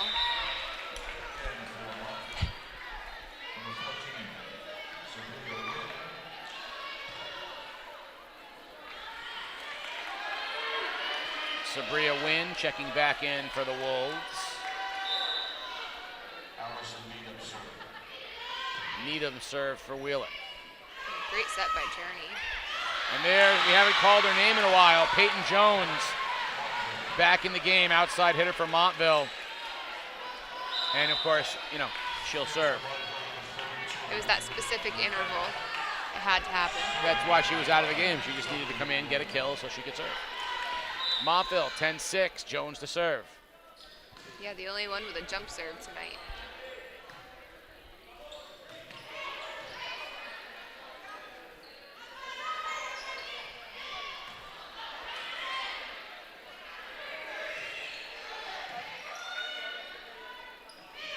Nice middle set. Cullen, a good middle hitter for Montville. Turney dumps it over. Middle set. And a change-up from Overmoyer into the donut.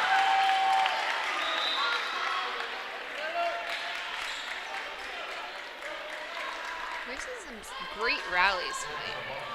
It's not just pass, set, kill. We've gotten to see a lot of great saves and longer rallies than we're usually. Yeah, it gives the crowd a chance to get into it too. Again, in tennis, there was that run of tennis back when Pete Sampras was around, where it was serve, volley, and every point was over no matter what. It was either serve, volley, winner, serve, or serve, volley, you know, the other way. I like these rallies. It gets the crowd into it. Oh, beautiful block by Overmoyer. Wheeler now starting to feel a little bit better about themselves. That felt good. Look at the smile on her face. Barber will serve, and Wheeler's got it to 2. And if they can make a little run, the pressure will firmly go back onto the Wolves. Nice back set. Cullen said the best way to end a rally is with a little cross-court kill. Yeah, Montville's doing a great job. They're starting to incorporate more than just their outside hitters. We've seen some middle hits this set, and even that right side attack got the kill and got the job done.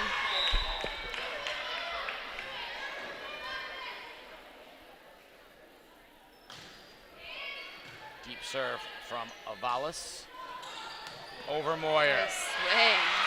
That was a beautiful approach. I don't even care if she wasn't going to get that kill. Just watching her get back behind that yellow line, which we call the 10-foot line, she waited for the set and approached very well to the point she didn't overrun the ball by going past the setter and having the ball behind her. She stayed with the ball in front of her and got a nice swing on that.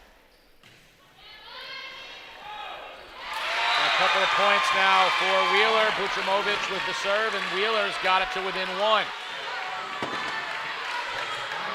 I think Montville's in timeout territory here if Wheeler puts on a couple more points.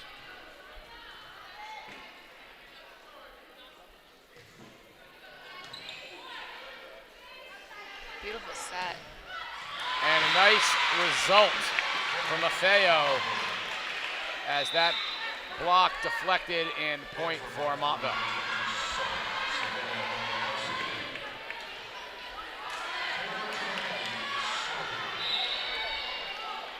We know how nerve-wracking it is to be a coach right now. And there's that unforced error on the serve that we saw plaguing Montville in sets 1 and 2.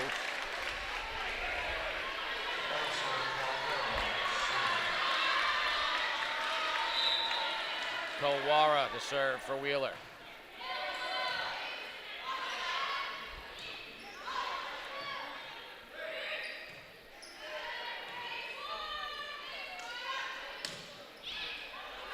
Nice cross-court attack.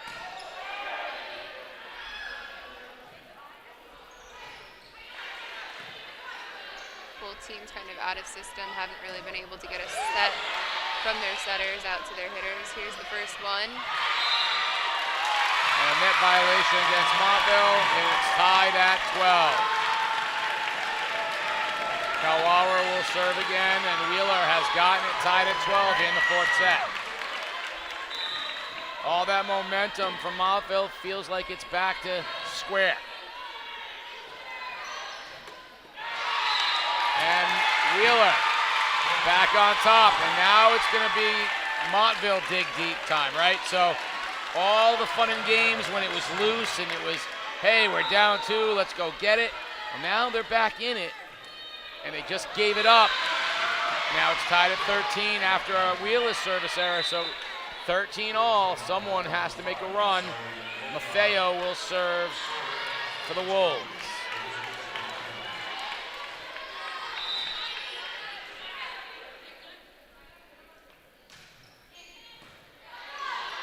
It's a nice pass, a good set, straight to Stanley. Oh, Stanley should have been up there blocking that. Violation against Montville. Wheeler. And they'll send Kaylin Rose back to serve. Yeah, a tight pass like that, you want your middle hitter up. She can get up and block that, hit it. You don't want to be playing small and trying to pass that.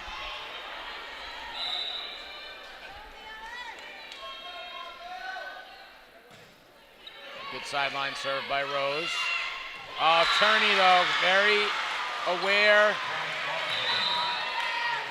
Puts it in a no man's land there. Ties us at 14. And Babukis will have the serve for Montville.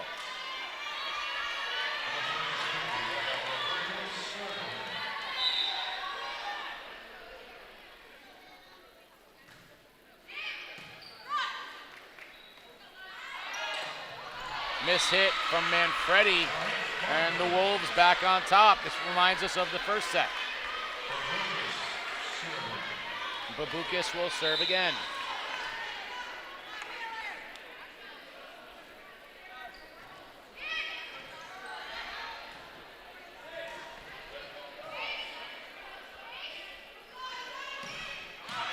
Big hit from Jones on the outside.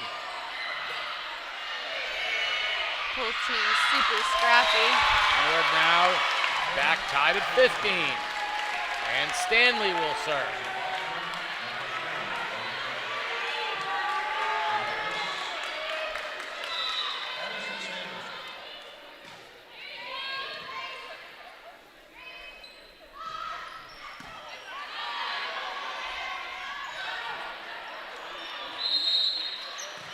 That one is off the side of the net. Point to the Wolves. They go up 16-15.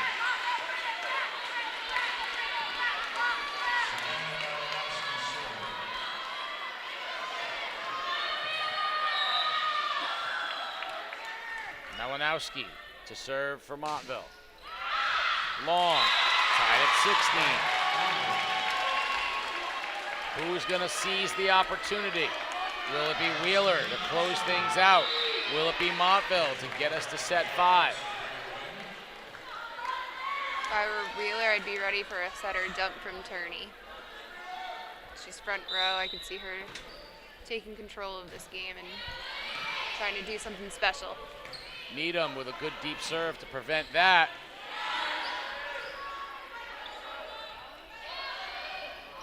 A nice break for Wheeler. Needham, that ball went off the net, deflected, caused a change of direction that Montville couldn't adjust to. And Wheeler's up 17-16, and Needham with the serve. Deep and out, 17 all. No one wants to seize control.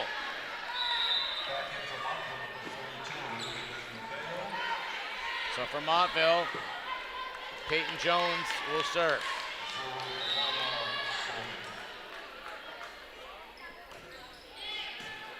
Serve.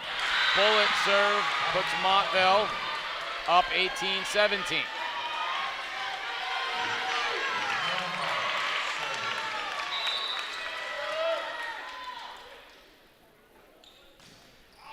And that one goes long, 18 all. Back and forth, back and forth. Are we playing ping pong now? So coming into serve will be Anna Barber for Wheeler.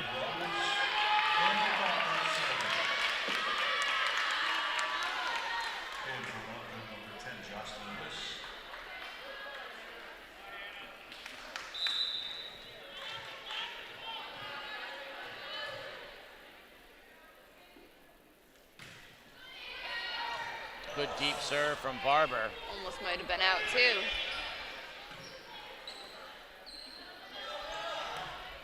That one sails long, 19-18 Montville.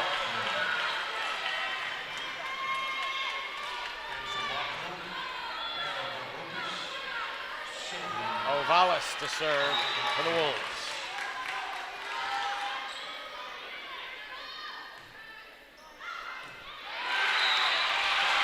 And that's an ace. There's the first time in a while it had been back and forth. Montville with a 2-point lead.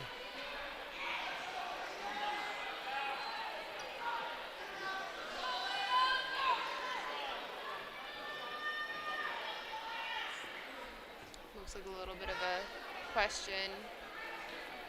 I'm not sure. I think the down ref might have called it out, but the lines ref called it in. So we're going to have a little bit of a discussion.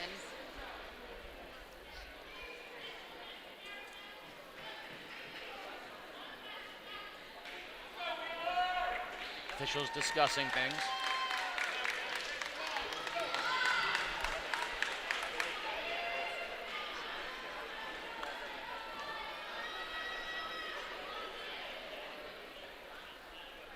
And here's the final word. Call holds, 2018 Montville.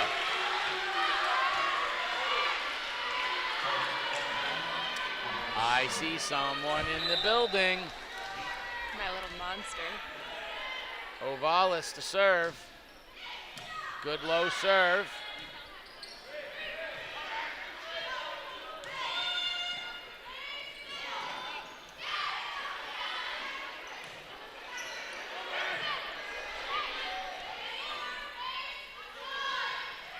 Nice tip. Montville feeling it, up 3.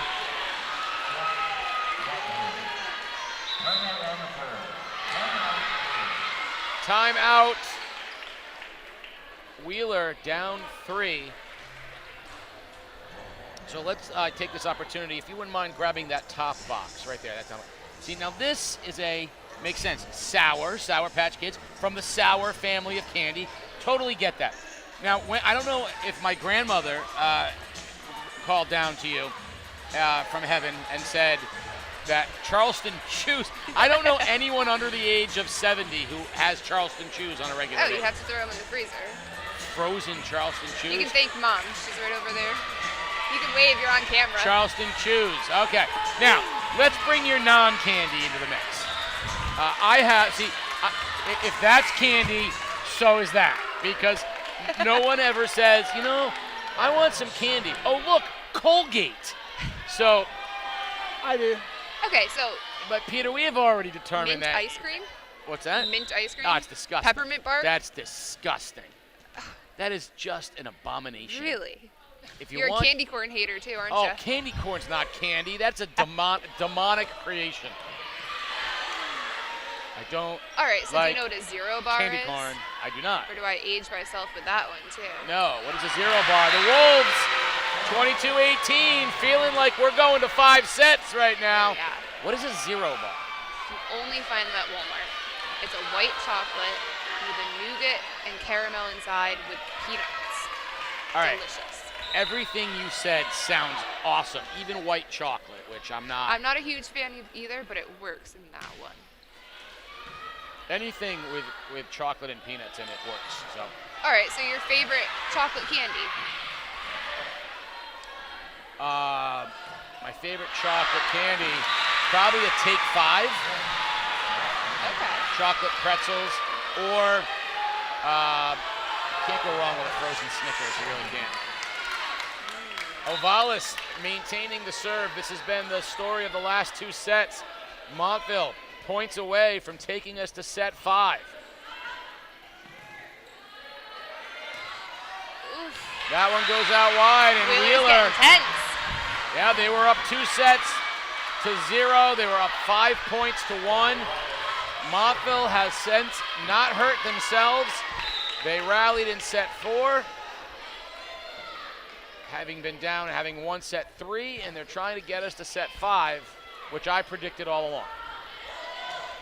You did. We'll be here till midnight. That's the plan.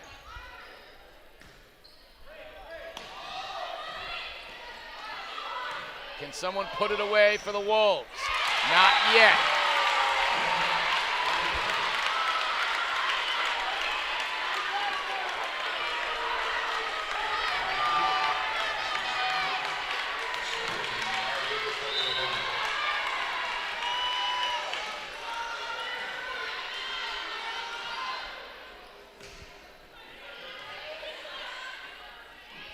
Good set. Big hit. Great dig. Wheeler. See how bad both teams wants this point. Great Beautiful block block. by Stanley. Stanley keeping Wheeler alive.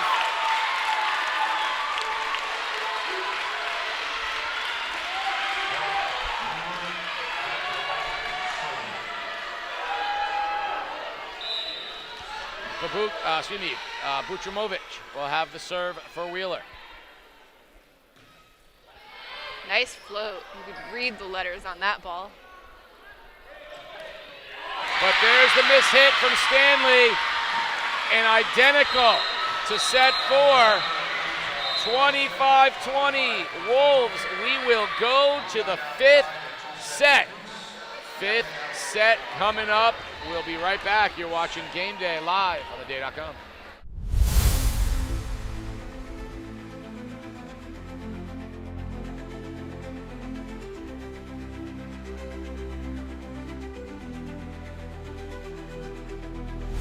It's almost here, baby. It's that time. Time to work. It's time to shine.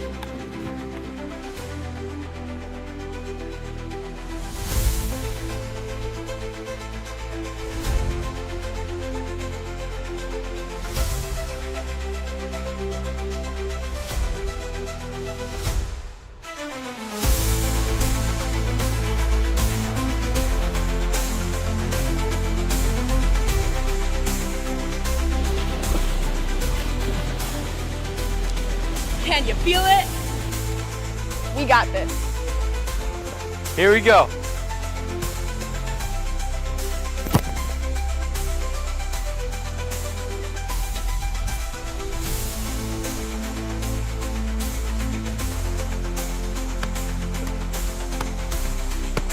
Be ready. Yeah!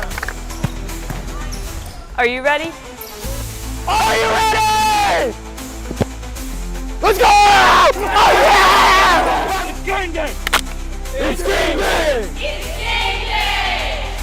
1, 2, 3, it's game day! It's game day!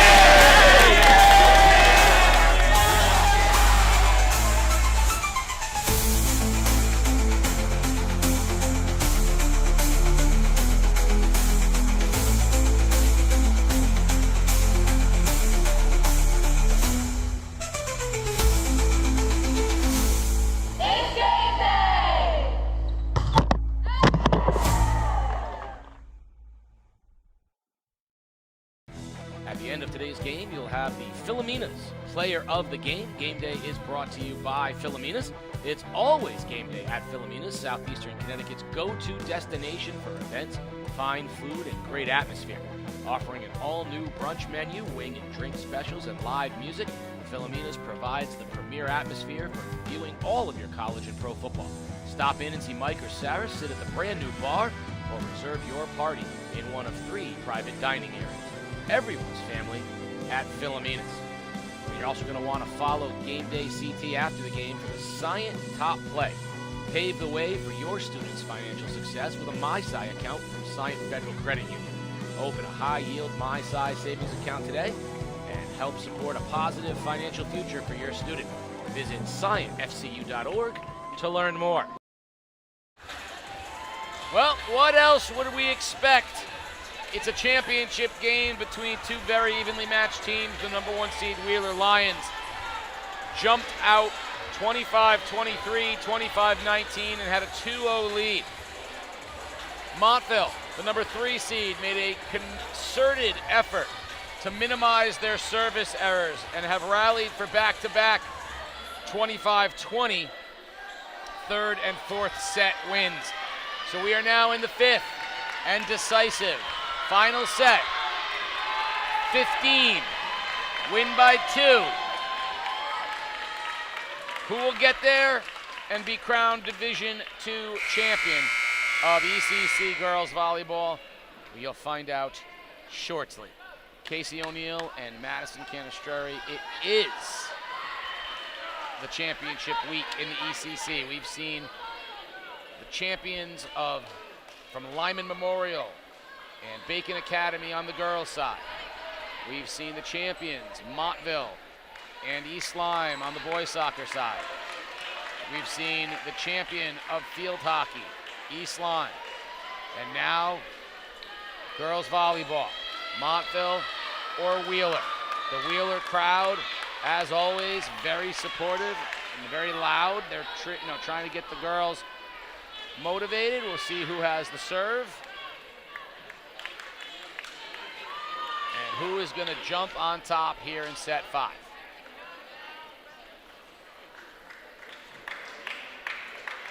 Babukis, Malinowski, and Maffeo, the big front line for Montville.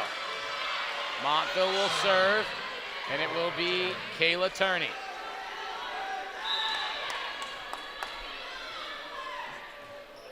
And not how you want to start a short set, a service error. Kalwara will serve for Wheeler, the sophomore. Nice lollipop. That's a great pass, too. And wide off of Maffeo. Wheeler up 2-0.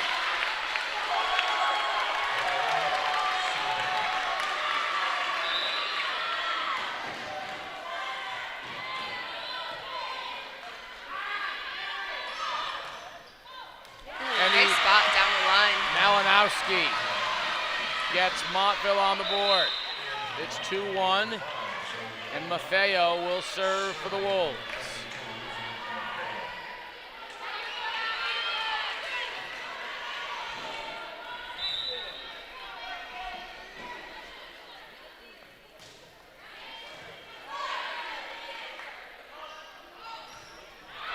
That sails long, and Montville has tied it at 2.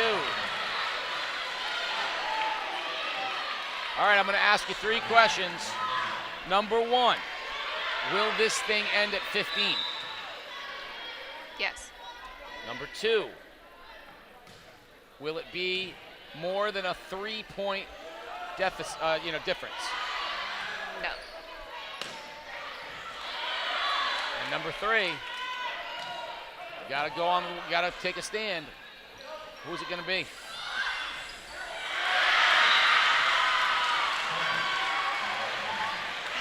I want to say Wheeler. I would have agreed with you In the first 2 sets? I would have agreed with you when they went up 2-0 a minute ago in this, I would have agreed with you. Right now, I think Montville is just playing better than they are overall. As long as Montville doesn't hurt themselves. That's what I'm thinking. I mean, they already have the 1 missed serve. I don't know.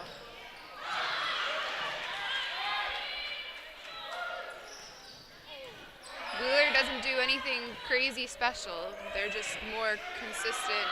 Well, and then I say that, they do something crazy, unforced error. 4-2 Montville. I'm going to stop talking. I am rarely right, but this has set up for Montville is just playing better. If they get the serve in, they seem to be a much higher percentage. It is, but I also like to root for the underdog, so that might be my flaw. Montville's the underdog. Not anymore. It's tied 2-2. Set 5 is a whole new game in itself. But they're still the underdog. They're the ones trying to come back from a 2-0 deficit. It's a wash. And they're the number 3 seed. They are the defending champions, however. Number 3 seed, but you said that they play in 2 different divisions. One's yes, Division 3, they're Division 3 and Wheeler's Division 4. So if they played each other in the regular season, would they still be the number 3 seed? There's the question. Yes. One match would not have changed. Well, no, I'm saying if they played in the same division. It's a lot of ifs. I'm a game of what ifs. Ifs and ifs and nuts were.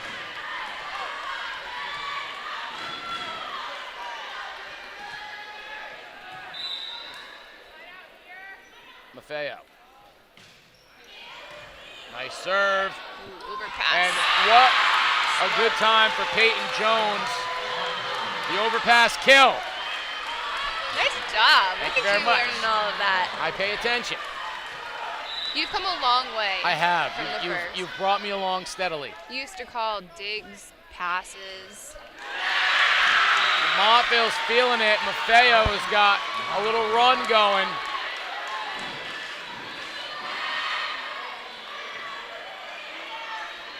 We used to call kills spikes. I did. You've come a long way. I'm really proud of you. I know. Well, that's what I mean. I was told that that's what they, And you know all your food references. That's absolutely.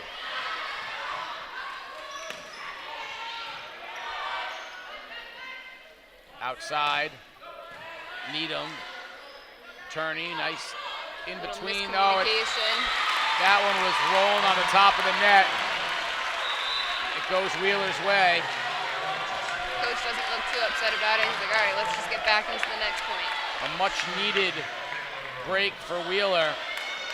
And Kaylin Rose will serve. Montville saying, all right, let's side out +1. Side out this ball, get one more point after that, and you're really rolling. And there's an unforced error by Rose, who had been their most consistent server. So all things pointing towards the Wolves right now, up 8-3. Babukis will have the serve for Montville. Of course, you're going to want to join us on social media at Game Day CT after these matches, where you can see the Philomena's player of the game day with a shirt courtesy of Sporties. Big block in the middle by Cullen, as well as the interview with the winning coach. So you got to start thinking about who your player of the game would be, depending on which team comes out on top. Babukis will serve again. Montville looking to get to 10.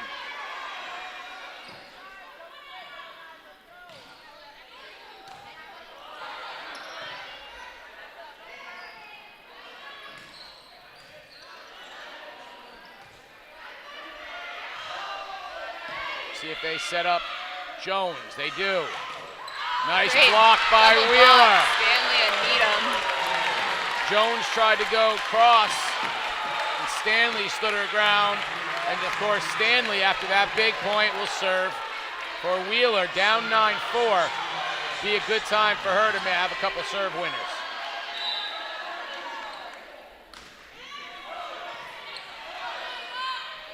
Nice back set. Jones with the big hit. Ooh, I think that's out of bounds. Wow, she didn't call it. I think this is going to end in a replay. There's going to be a lot of controversy on the Montville side. So, from our angle, it was hard to see, and the lines ref couldn't see either, but ultimately, Montville gets the point, but I agree. I thought she was almost in the, I thought it was. She's fine to where she went and get it, but it has to get on the other side of the antenna and stay in bounds. Right. Which, I don't know from that luckily, angle, Wheeler I don't think she did. So. I don't think she did either.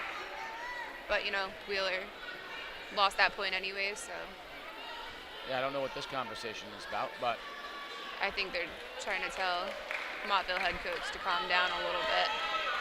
Hey, you won the point anyway, that's what they're saying. Yeah.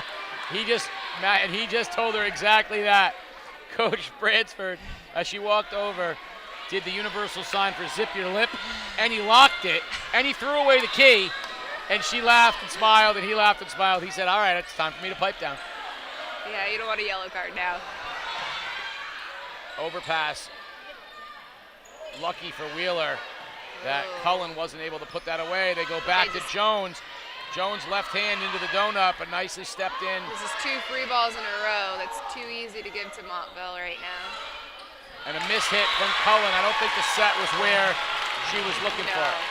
I mean, to set a middle in that, where the pass was, it's hard to do at a collegiate level. She should have shot that one outside. 10-5 though. Wheeler can't afford to trade points right now. They need at least a 2 or 3 point run. They need them. Well, they've got one there, man, Freddie. So they need them some points.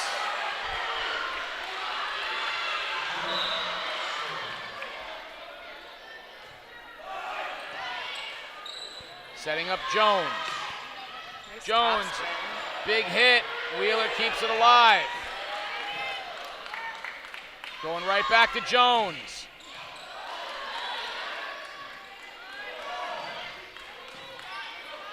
Third time a charm for Jones. Yes! Jones puts it away with a third attempt, and Montville sensing an epic comeback from down 2 sets. Jones off the kill, gets the serve. Well, your little question quiz looks like I'm only going to get a 33%. Well, you're still alive for 2 of the 3. Montville, 12-6. I am. And I know volleyball is a game of momentum, but this is a big uphill momentum. So, it is rare in sports that you have a team that can fix something, and that fix is totally in your control and can result in a big difference in the outcome. In this particular, Montville, if we just threw the ball up, Montville was outplaying Wheeler. And they were in complete control over their issue, which was their service inconsistency. Since they've been consistent with their serves, 25-20, 25-20, and now up 12-6. So I think that's going to be the question, if they hold on and win this thing, and there it is, right? Go. There's the service error. If they hold on and win this thing, it's going to be, that's the question, how much of that message was conveyed. Vucimovic will serve for Wheeler. Nope, she passes it off. It's Anna Barber. Wheeler cannot trade points, down 5. They need to get a couple of easy points here and tighten this gap.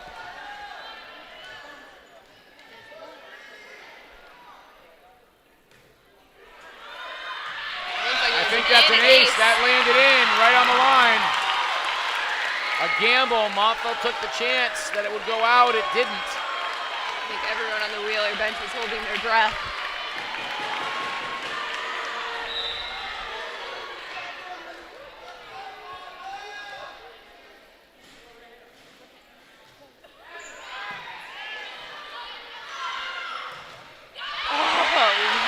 Oh, that's alive. That's a chicken wing.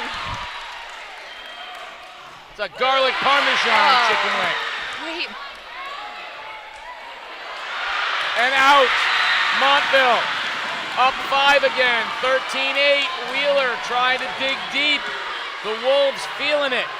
Send senior libero Alina Ovalis to serve.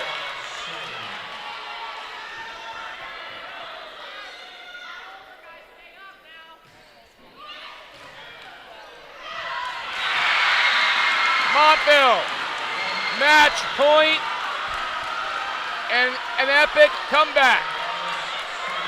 Moments away. Will it happen here on this serve? Ovalis serving for the match. Oh, Wheeler's alive! Wheeler's alive!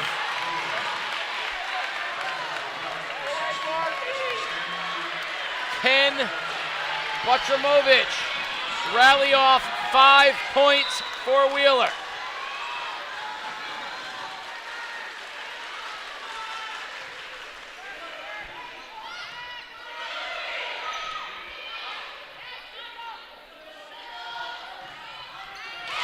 There's one. Stanley. 14-10.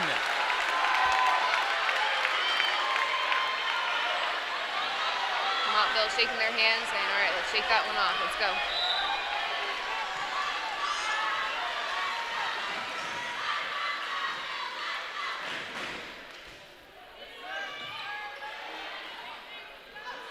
Great set by Turney.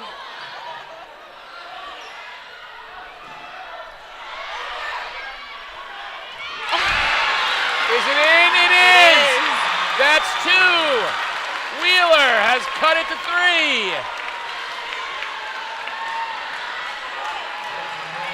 You know, not even me playing, I still get so nervous in these 5th sets.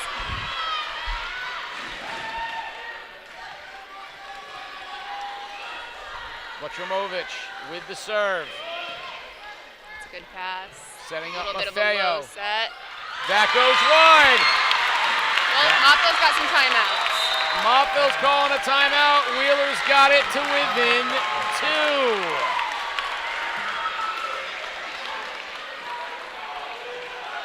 2. You're still alive with your predictions. No, it's not possible. Well, the more than, oh, and you're right. 2 of them are. You're right. It can't be. You had a chance. You said it would end at 15. That can still happen. No, it can't. 16-14 it Well, has no, to be. Wheeler can't win, but you said it would end at 15. Oh. That's still alive. Oh, yes. You said it would not be more than 3, Right. which it wouldn't be. You But- could be 2 out of 3. You'd just get the team wrong. I have a feeling it's going to be extra now. I would have chosen extra, and I would have chosen Mont. But I only chose Montville based on the momentum time. But Wheeler is right in it right now. Can they get 2 more? It's a great serve. Just keep it in. She's going to tip. Maffeo goes long. Wheeler's got it to 1.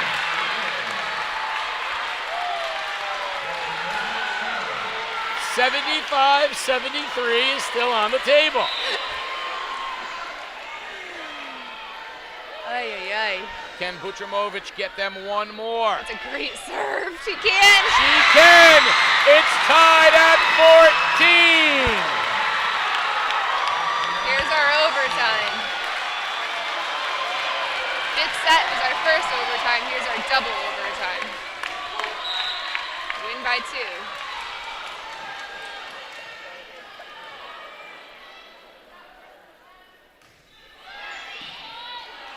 Nice, consistent serve coming from her.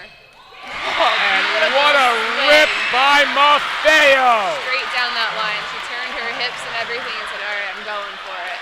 Turney will serve. Last time she had the chance was the start of the 5th set, and she had a service error. Now a service winner wins it for the Wolves. Great pass on Wheeler's part. And we're tied at 15.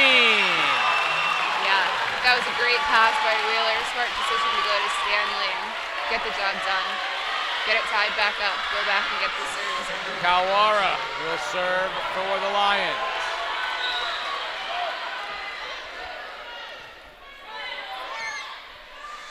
Setting up weak side. And another one from Maffeo. Well, if you want to be player of the game, you get back-to-back kills, and then you serve for the match.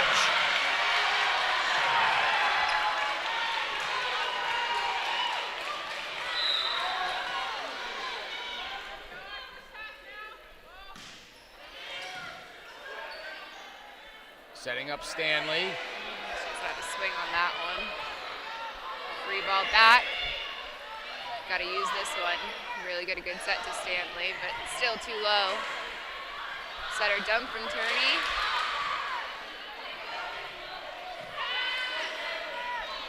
It's Jones. Oh, what a dig by Butramovich. Setting up Jones tight. again. It's a block. Oh, what a great dig and save. Play until the whistle. Ovelis. And another. Here's a free ball. Wheeler's got to use this. Get it to Stanley high enough. Okay, meet him.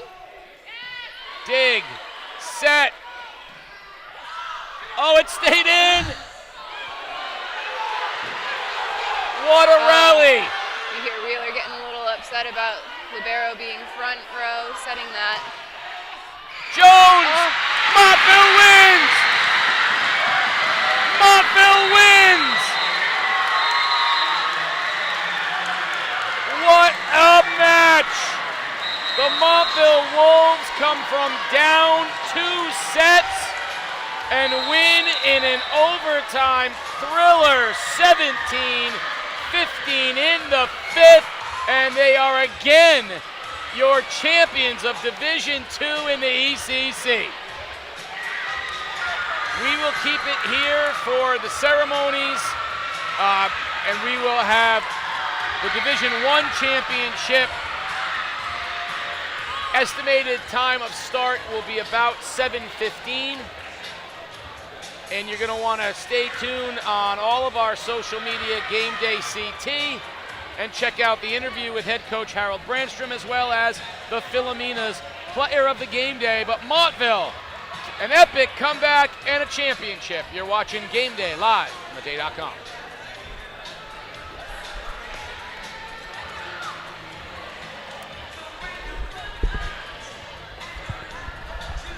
Mateo?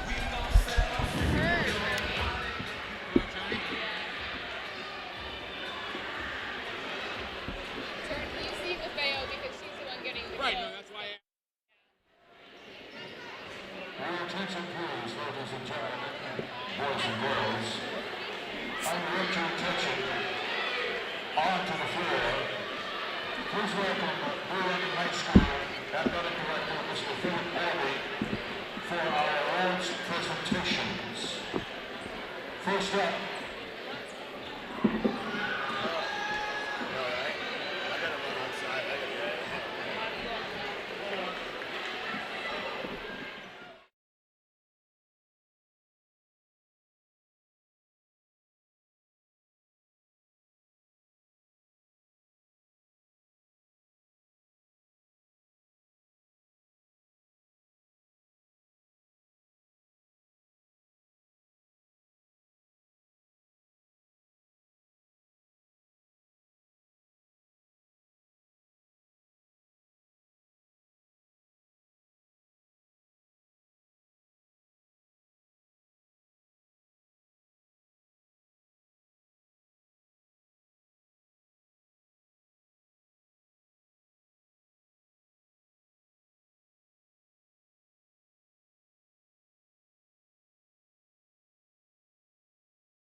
The following is a presentation of The Day.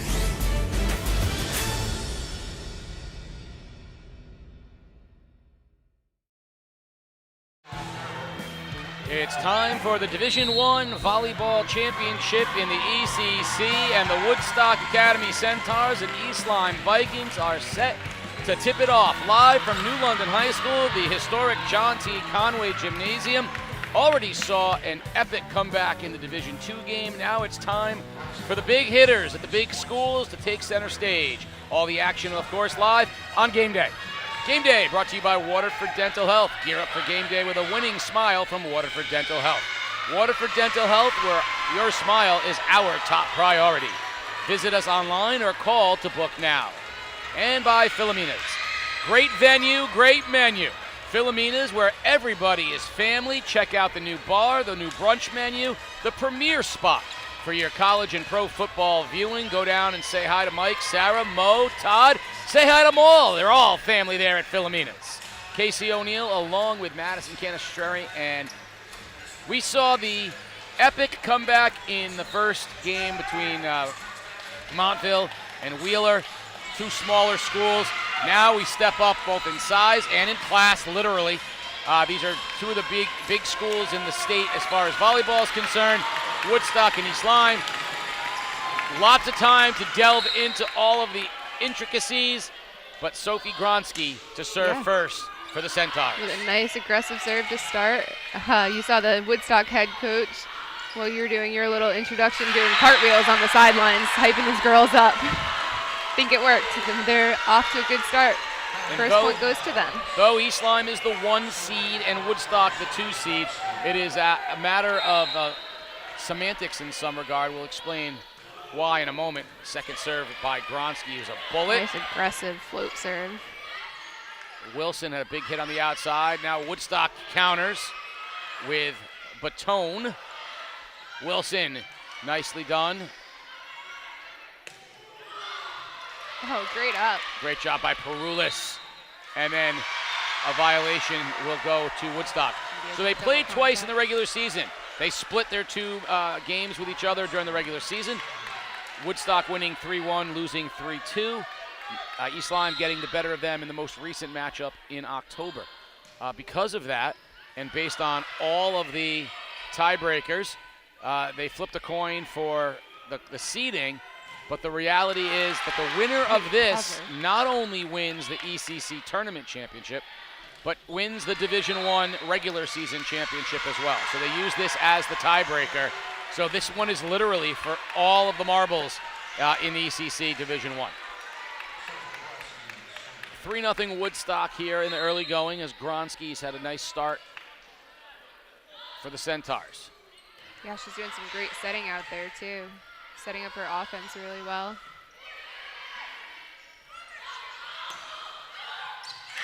Baton finds the donut.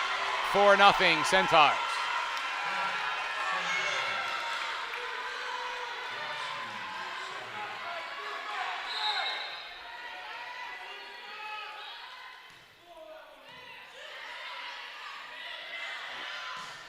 Weak side set, and keeping it just in is Finley Wilson. Breaks the 4-0 run of Woodstock and sends Dip back to serve.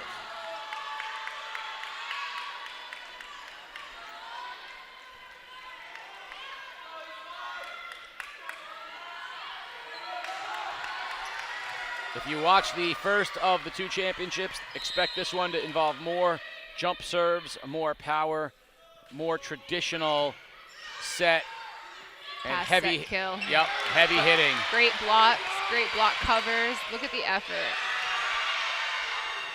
It's definitely a little bit of a faster paced game than the first match we watched.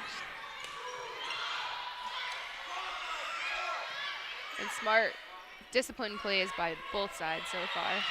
What a nice touch from Vivian Bebo. And Baton will have the serve for the Centaurs.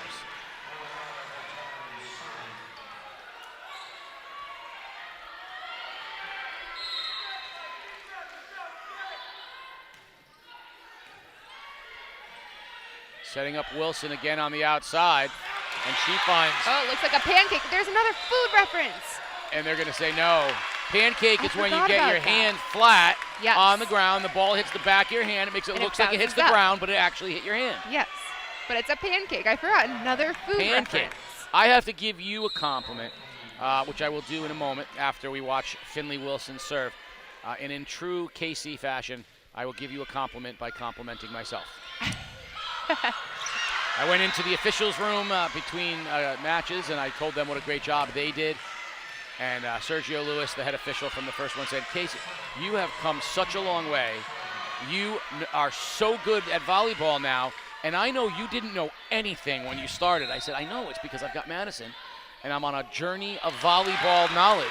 And he said, you are smart. Listen, you may not have known anything, but you knew enough to put someone really good next to you and teach you. He's like, now you're starting to know what you're doing. Well, thank you. So It's always a good time. Now I'm just on a hunt. I think I'm hungry. I'm just on a hunt to think of all of the food references for you. Next year. Kaczynski, Kaching for East Lyme. They've cut it to 6-4. That'll be the goal for next year. Or I'll just make some up when we go. I want every one of those foods represented on our table next year, though. All right. We might be able to make a deal. I want a pancake. I want A various single lollipops. pancake, a single donut. What else? A Big chicken hit. wing. Look at that Chicken stabber. wing, See, yep. that's just called a stabber. We can't say anything fun for that. I guess we need a Stabber? knife to like cut a chicken wing or something.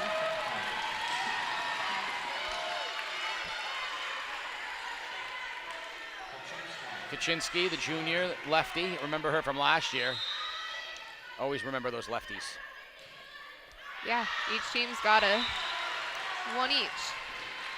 That sails long, 7-5. Woodstock will send Bebo back to serve.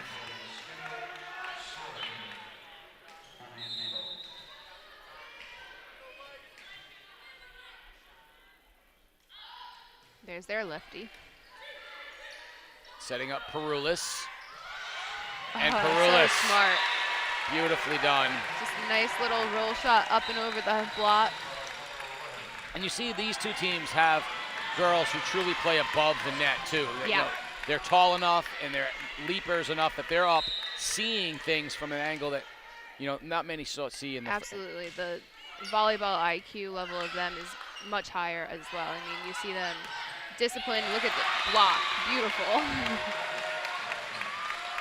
I remember watching when these teams went out of conference in the Mohegan Sun in the Volleyball Classic last year, and we saw the next level above even this. The teams from around the state where the speed was even more so. The passing was, from angles we were not used to seeing. It was really Right, they're running a quicker offense.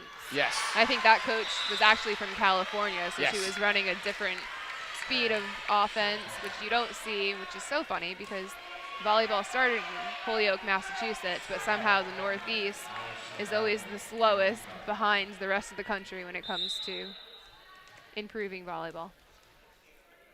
And we have beaches too. Mojica to serve for the Sentais. I mean, we have indoor facilities too in case it's cold. You can play beach inside. We do. We have the beach. Perulis with the kill for East Lyme. She'll get the serve, and the Vikings quietly, after a rough start, have evened this thing out at 8. So it's 8-8, and number 8 will have the serve for the Vikings.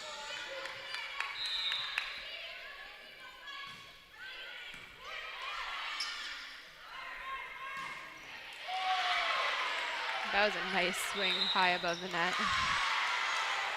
Point for Woodstock. Part of me is I'm very much I'm enjoying the up-tempo, the more power. But I'll say that 5-set match in the first one, we had so many rallies. Oh yeah. It was a lot of fun. Yeah, to see all the saves. I mean, there's been a few here, but not as many long rallies. A lot of this is pass set kill. Nice dig from Perulis. And then beautiful spot. Putting it away, Finley Wilson. And that'll send the libero Jordan Skinner back to serve for East Lyme.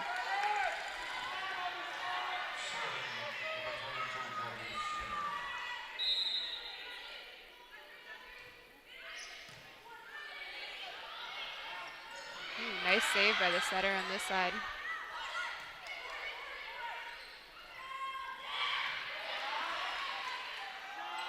Nice back set.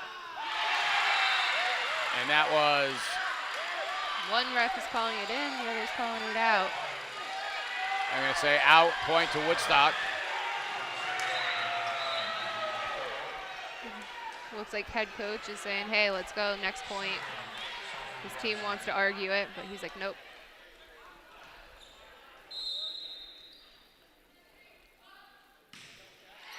Hard serve from Gronsky.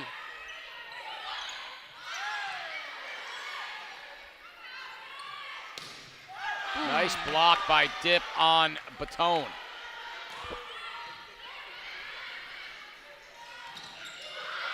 Love it, set up the middle hitter. Mojica puts it away. Sorrentino, Batone, and Bebo. Big front line for Woodstock. Gronsky will serve again.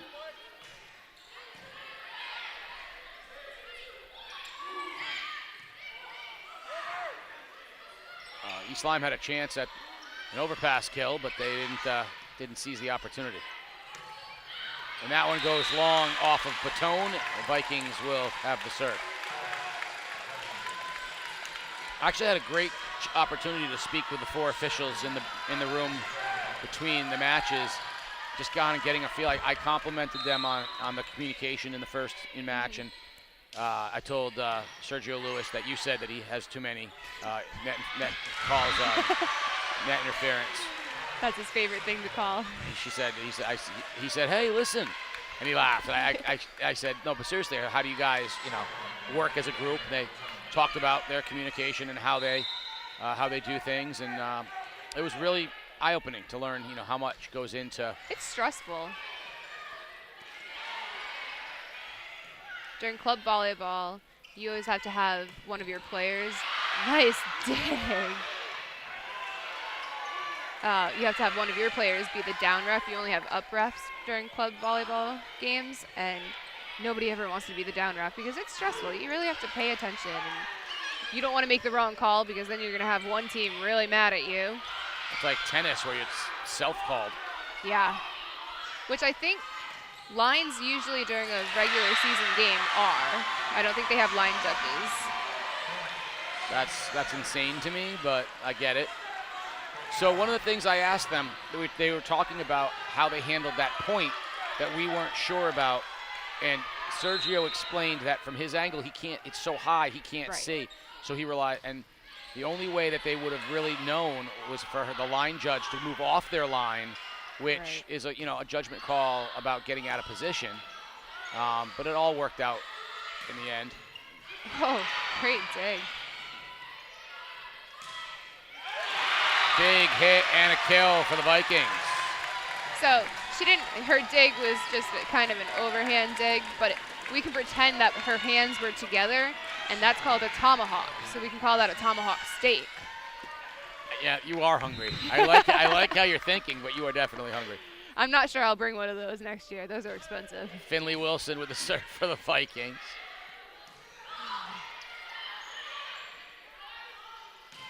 Oh, great rip. Peroulis.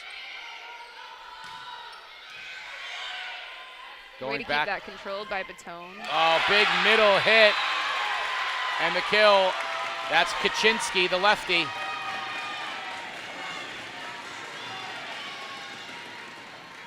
It should be noted that in the starting lineup for East Lyme, only one senior, and that's Abby Peroulis. So let's do it again next time. And this is a team that's going to be good for years to come. Woodstock, on the other hand. Great touch.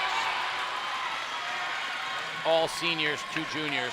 So East Lyme young. This is maybe in some ways, I don't want to say an overachievement, but maybe on the high end of what they were expecting from a younger group. Tied at 13, and Wilson to serve. Do they play with a Wilson volleyball? No, that's a Spalding. Yeah. So I was Beach gonna say- volleyball is a Wilson. Well, I was just saying Wilson was serving. I didn't know if that was. Indoor, I think the Olympics indoor is a Moulton. Vikings with a late lead, 14-13 here in set one. Good deep serve from Wilson. Nice back set. Block from Way to Perulis. cover yourself.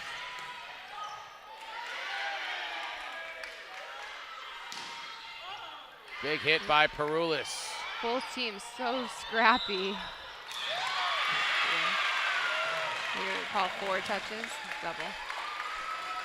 Vikings with their first double point lead of the first set.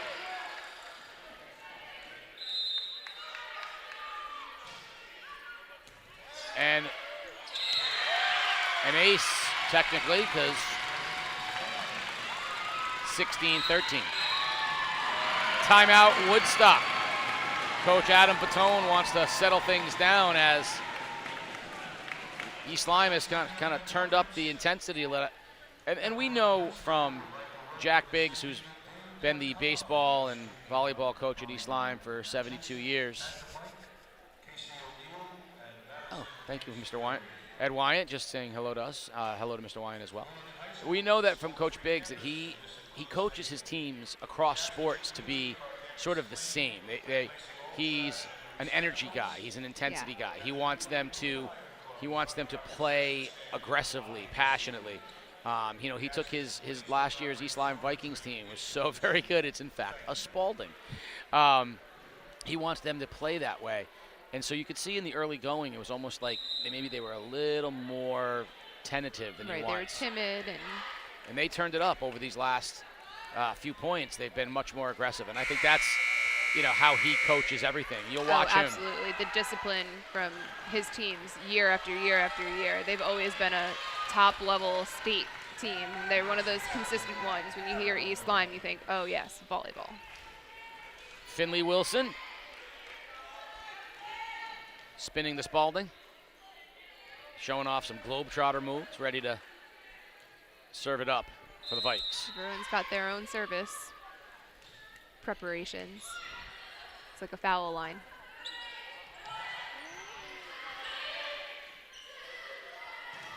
Oh, beautiful block. Concert block. I get it. I get the reference. Multiple people are in concert with one another. I said monster. I thought you said concert block. Yeah. I just coined a term. That should be a term. A concert block. Yeah, we they just were. Call it a double block. That's boring. They were boring. in concert with each other, and it made beautiful music when the sound hit. It did. I just coined a term. Peter Wappy, just make note of that I coined a volleyball term, the concert block. Oh, I get a thumbs down? Oh, wow. I think, well, you know what? There's only one person here whose opinion matters to me. 17-14 East Lyme. Kaczynski with the serve.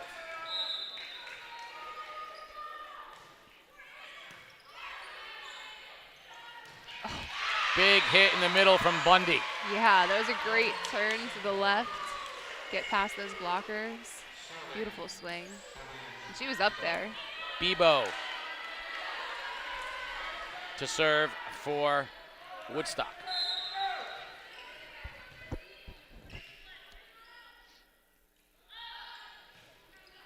The lefty with a deep serve.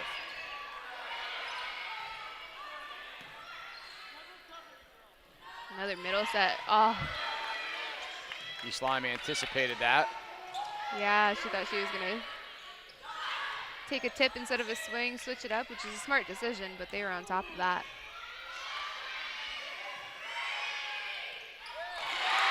And a mishit from Ladd gives East Lyme a 3-point lead.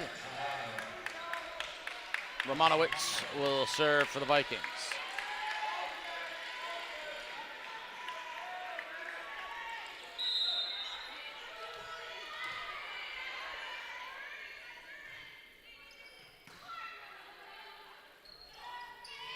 And a block on Bundy. East Lyme extends their lead, 19-15.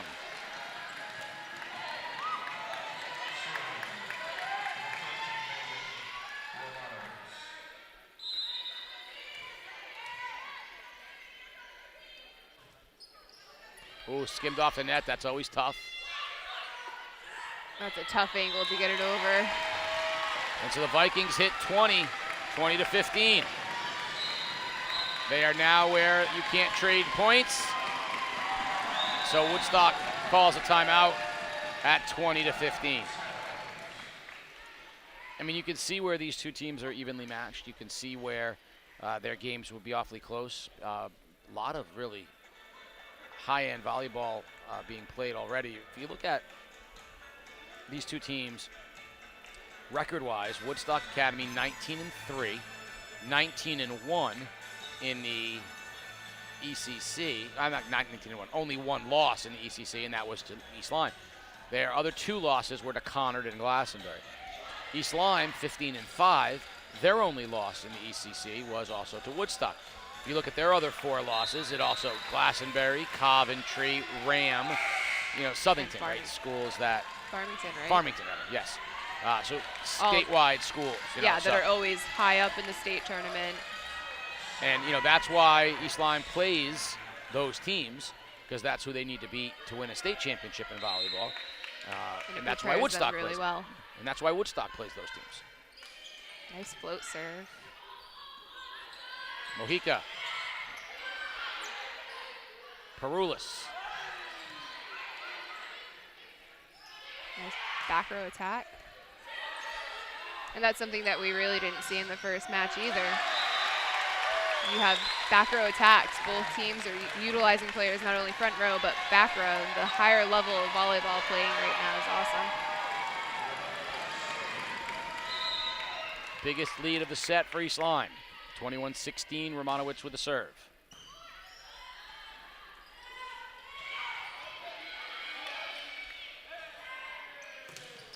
And a nice block. Blocking on East Lyme's side. Back to Perulis. And she gets lucky as the ball hits the net off Mojica in front of Bundy. Vikings on top, 22-15. In very good position to take the first set.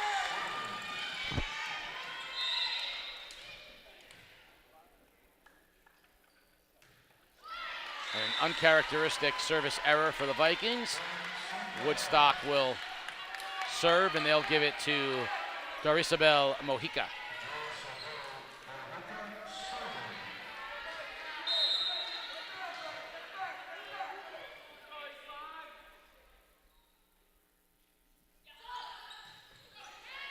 Great serve.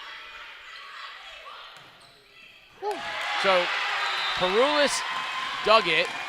Passed it rather, because it's right. So it's a pass. Gets the set back to her, and then gets the kill. Yeah, she did a nice job of. All right. So can a dig become a pass? I mean, technically, a dig is it is a pass, but because it's coming off of a high-speed shot like that, we call it a dig, and then dig/pass, and then it's a set, and then a kill. Speaking of kills, Finley Wilson puts East Lyme at set point. Well, I mean, if you go down for a dig and you save it up into the air, and someone comes over the top of it and just puts it away, that would be both a dig and a pass, but it's also a set. It could be all three. So you have to have both hands underneath it technically for it to be a set. You would get the assist. I wouldn't necessarily call it a perfect. I love it. Set. I love it. That makes perfect sense. But you do get an assist. All right. But I think if you look up volleyball terms, a dig has to be off of a down speed shot, heavy attack. All right. See, so you're not privy to this, but what we've been doing in all of our sports on our broadcasts are the 101s. So it started with football. For the viewers out there who might be watching and aren't necessarily savvy in football, because maybe they're watching a relative or they're just loving the sound of Pasta's voice, Coach Pasta's voice. So we've been doing football 101s where some of the terminology gets explained in such a way that the layperson would understand. We did it with soccer with Colin Delaney, soccer 101, and we need to do some volleyball 101 too, because we can't expect that the folks at home would necessarily know that. And so that was a great explanation. That for it to be a dig, it might have to have that downward, the velocity. So the actual, it says a defensive move where a player passes the ball after it has been attacked by the opposing team. So an attack would be for them to set or dump it, or to tip the ball, or to try and get a kill by doing a heavy hit. So there's a couple different ways.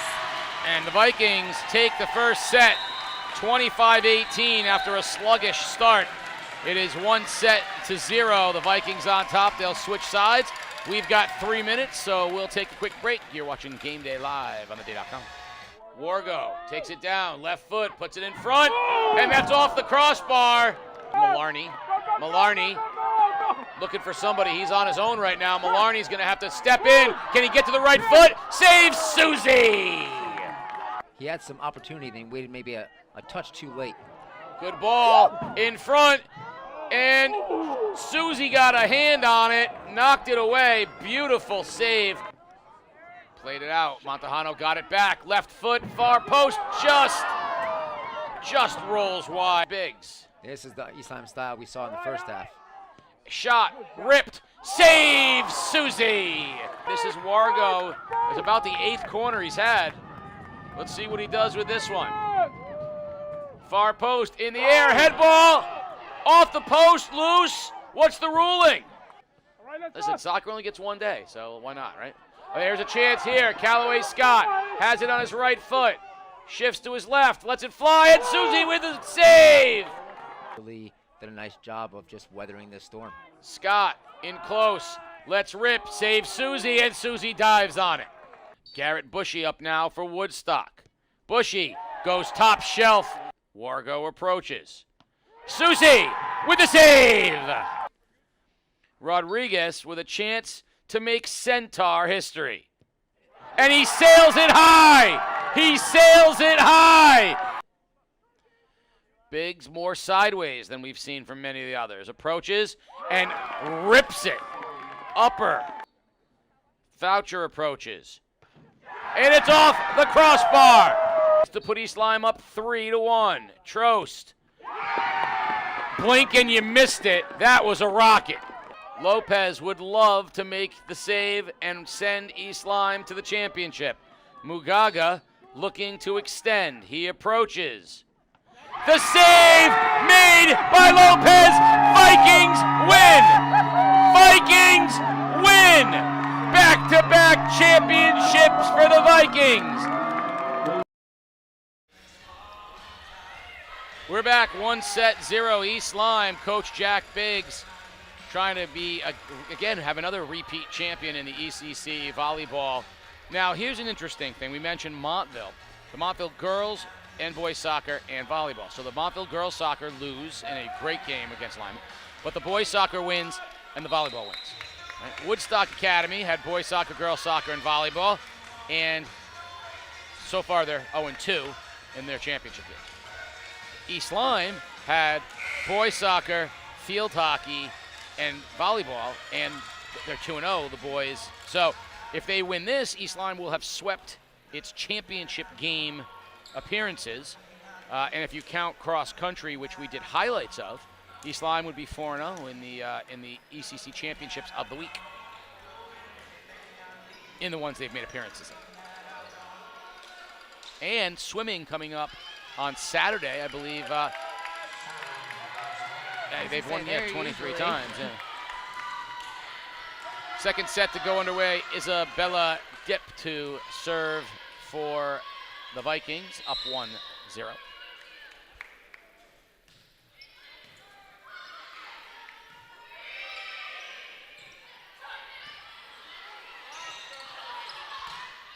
Nice play by Wilson. Weak side set. Nice. Strong side. That's the outside over there. Weak side because it was away from me. I meant far side, not weak side.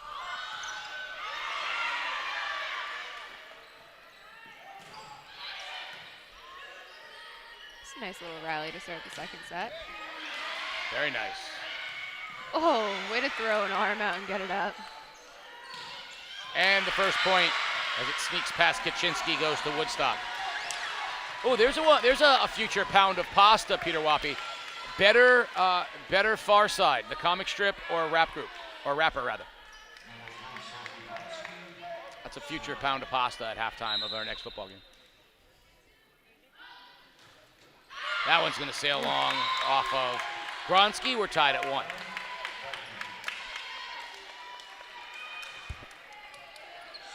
So at football games, wow, at halftime during football, there's a segment called 3 Pounds of Pasta, where I present 3 questions to Coach Pasta. Okay. And Peter Wappy I bring in as well. And, you know, the topics can be food related, social commentary related, sports related, they can be anything. Things like, if you could be the least intimidating mascot in the world, what would you be? The least intimidating, you know? Or this is the Centaurs versus the Vikings. Most, you know, what would be your dueling weapon of choice? You know, can a Centaur, would a Viking be able to take down a Centaur? These are all kinds of things that we would talk about in 3 Pounds of Pasta. Okay. Now you've got me thinking. Big hit by Perulis. Vikings jump on top. What if the human half of the Centaur was a Viking human? Oh, wow. What if the human half of the Centaur was a Viking? Why couldn't it be? Oh, I have to admit, mind blown right there. Oh, you saw that one coming. No one was home. Beautifully done. Nice touch. I would say that would win then. You got. It begs the question: is the bottom half of the horse? Well, it would be faster than a Viking. Man, you got to think so, don't you?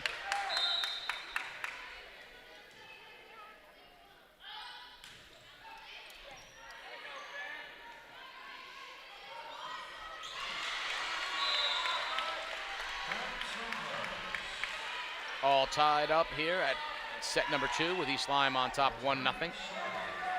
Liliana Batone to serve for Woodstock. With an ace.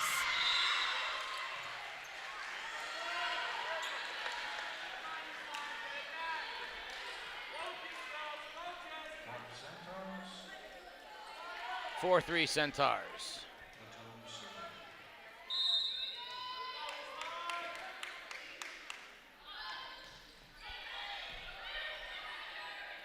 Setting up Kaczynski.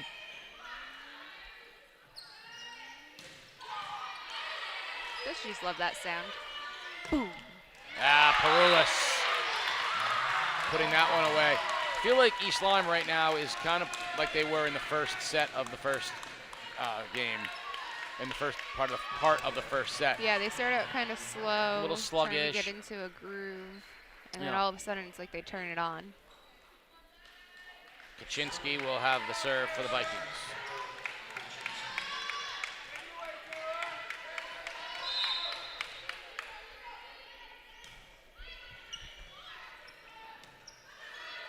It's actually a nice little set. Going back to Perulis. Ooh. Nice dig. Great dig. Nice block. Woodstock doing everything to keep this point alive, and they win it. So the defense that time for the Centaurs get them a point.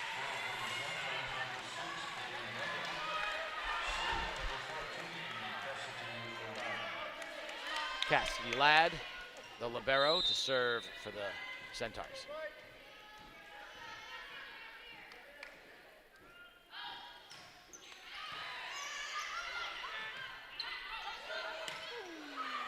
Nice cross-court, off-speed shot. It wasn't the set she wanted, so she just took some off of it and placed it pretty well. Great block on great Perulis. Block. Great cover by Wilson, too.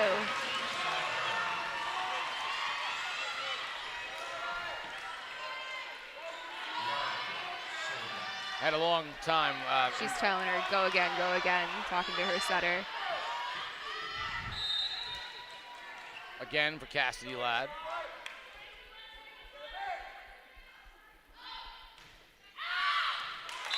That sails wide.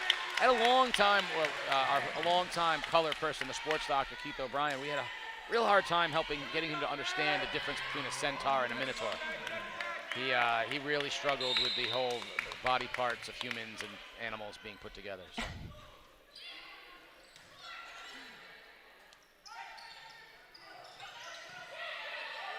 Do we have a high school? We have a high school that are the Minotaurs, don't we? If we don't, we should. I swear there's one in Connecticut. Peter, do you know? I do not know of one.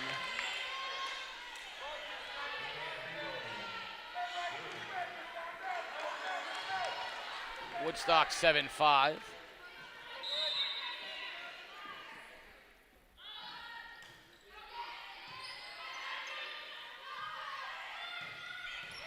Great dig.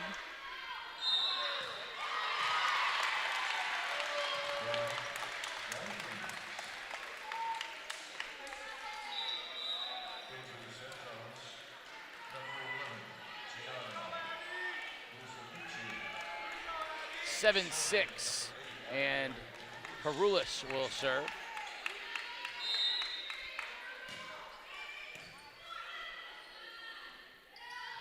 Bundy blocked at the net, kept alive, setting up Wilson.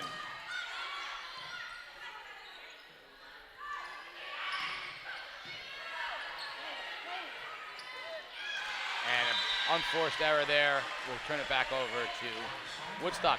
So I don't see any high schools locally, certainly there aren't, that are the Minotaurs. And what that makes me feel is that there's a bias, a human bias going on in the mascot. The upper body of the bull not getting the love. Lower body of a human. Wilson puts it away for the Vikings.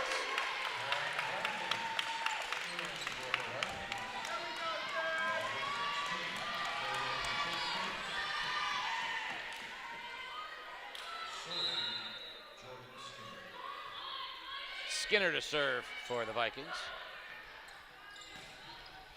Oh, beautifully done.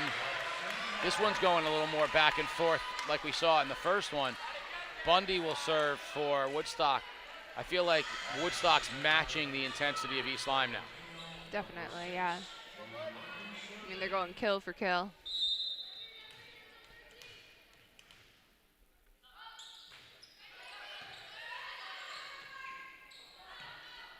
Wilson, and barely got that one. That was a tough free ball. ball. That was smart on her play. If you're going to give them a free ball, make it hard. Make them work for a perfect pass. Ooh. Beautiful block. Double block. Nice. Concert block at the net by Kaczynski and Wilson. I don't think it's sticking. It is, especially because we got Woodstock on the other side. We got a concert in Woodstock. Come on. The things that go through the mind of me. Dip with the serve.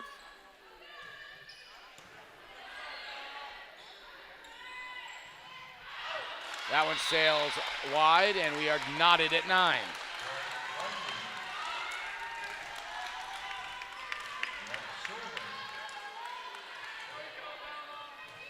Dip, the junior, into the net. And Woodstock's first to 10 will send Gronsky in to serve.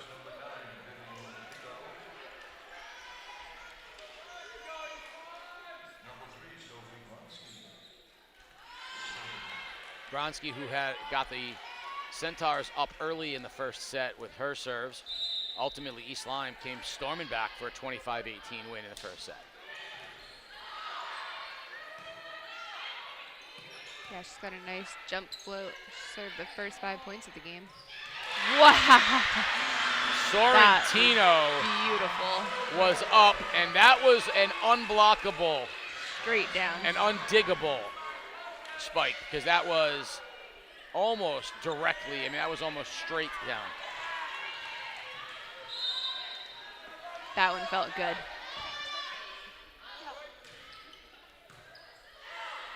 Great pass. Oh, beautifully done, keeping that alive as Wilson hit it hard, but Woodstock turning up the defensive intensity. Back to Wilson. That one turns that one down the line.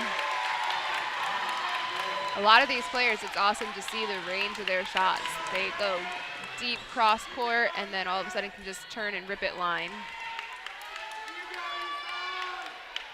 Fiddly Wilson trying to even things up at 11.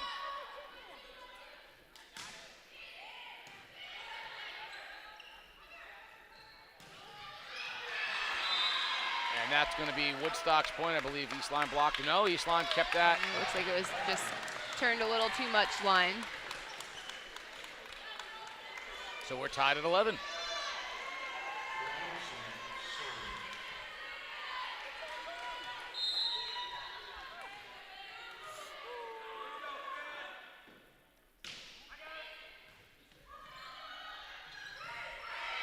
A little out of system play, free ball. Perulis. Block. Block. They go right back to her. Nope, they go middle to Kaczynski. Block. Another block. Third time's the charm. Back to Perulis. She didn't want that block. She says, I'll go up and over you this time. Back to Perulis again. Long.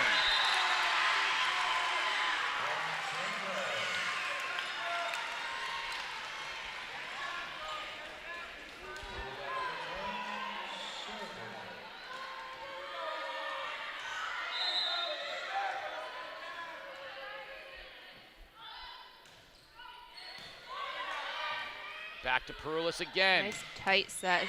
That was slams it down the line. Perfectly done. Knotted at 12.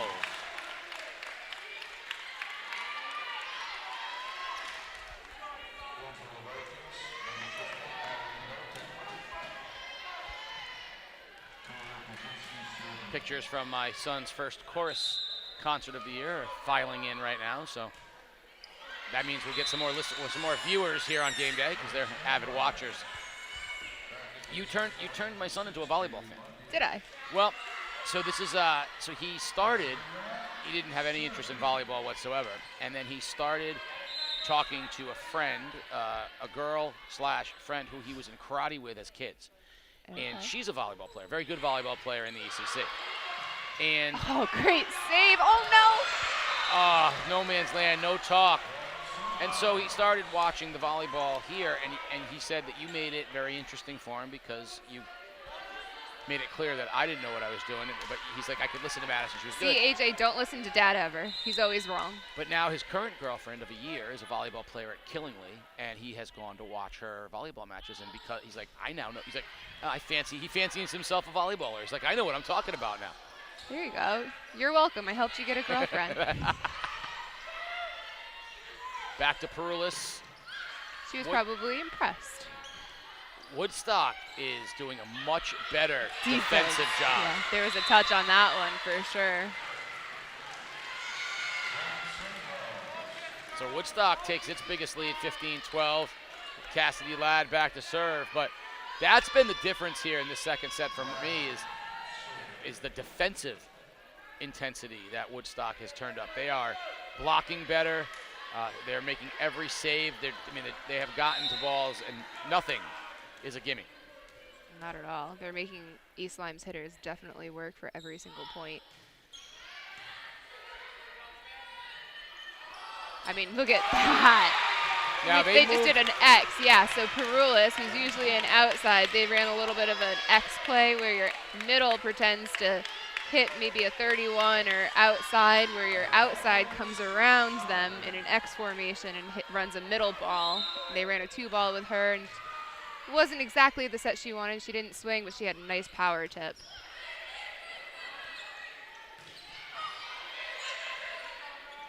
Going right back to her again. Ooh, great touch. 2 in a row for Perulis. But hey, Woodstock's touching everything. There's a body on the floor under a ball, so they're not going down without a fight. Romanowitz to serve.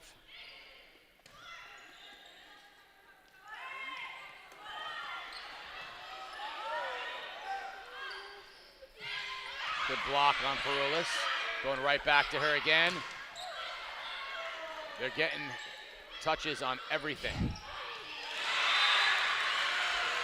A little miscommunication on East Lyme side. No one knew whose ball that was.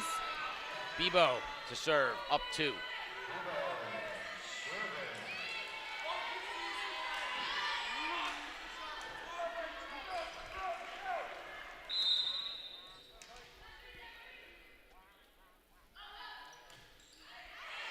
Long serve right on the line, well done. They moved Perulis around. They're moving her all over the place. I'll tell you, if this goes to 5 sets, she is going to be exhausted. Yeah, she's working hard in the early going here. She'll get the serve down 16-15.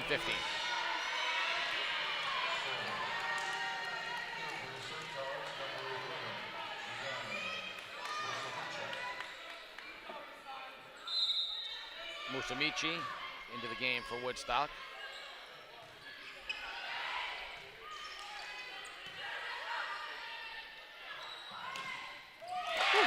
Middle hit that time. Not for exactly the the set, but she went for the swing and worked out for her. Sophomore Natalie Knowlton.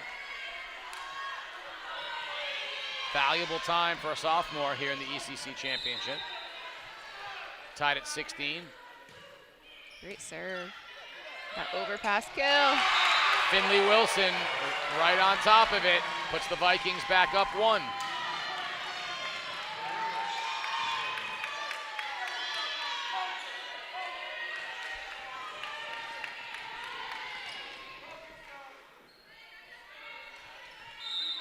Perulis has been very good with the serve here in the second set, and that's going to get it to a 2-point Viking lead. They're starting to get a little momentum their way. Again, they're starting to wake up late in the set again. And a timeout, Woodstock.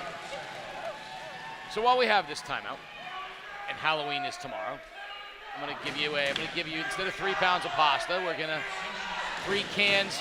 We're going to go 3 cans of candy. Canistrari, you know. Okay. Your favorite Halloween candy is? It's got to be a Reese's. Fair enough. But it's got to be a Reese's pumpkin. It can't be a cup. It's got to be the one that's more peanut butter than chocolate. Yeah, I'm with you on that. Okay. Yeah. More people. Okay, that's good. Do you know for a long time I thought the Reese's pumpkin had pumpkin in it, and so I wouldn't eat it? Ew. I thought it was like a That pumpkin sounds Reese's. awful. That does, right? Okay, question number 2. Your least favorite Halloween candy of all time is? Ooh. There's only one answer. It's candy corn. There's only one answer. No. There's no other answer. They could serve sardine candy, and I would prefer it over candy corn. Ew. I don't know. I think the worst was always when you got the pretzels when you went trick-or-treating. There was always that one house that gave either the popcorn ball. Okay. Oh, there's the little pumpkin right there. Popcorn ball. That is the pumpkin. The popcorn ball. Oh, popcorn. Well, you got to be careful, though, because you could get a razor blade and an apple. Yeah. We never worried about that back in my day. I did. I was like, my family used to terrorize me with stories of, people could melt it into the chocolate. Probably should give it to your cousin. Yeah, the worst. I don't know. I mean, I'm not a huge fan of Snickers either. Oh, look at this. A bunch of chances for either team, and finally, beautiful cross Wilson court. puts the Vikings up 19-16.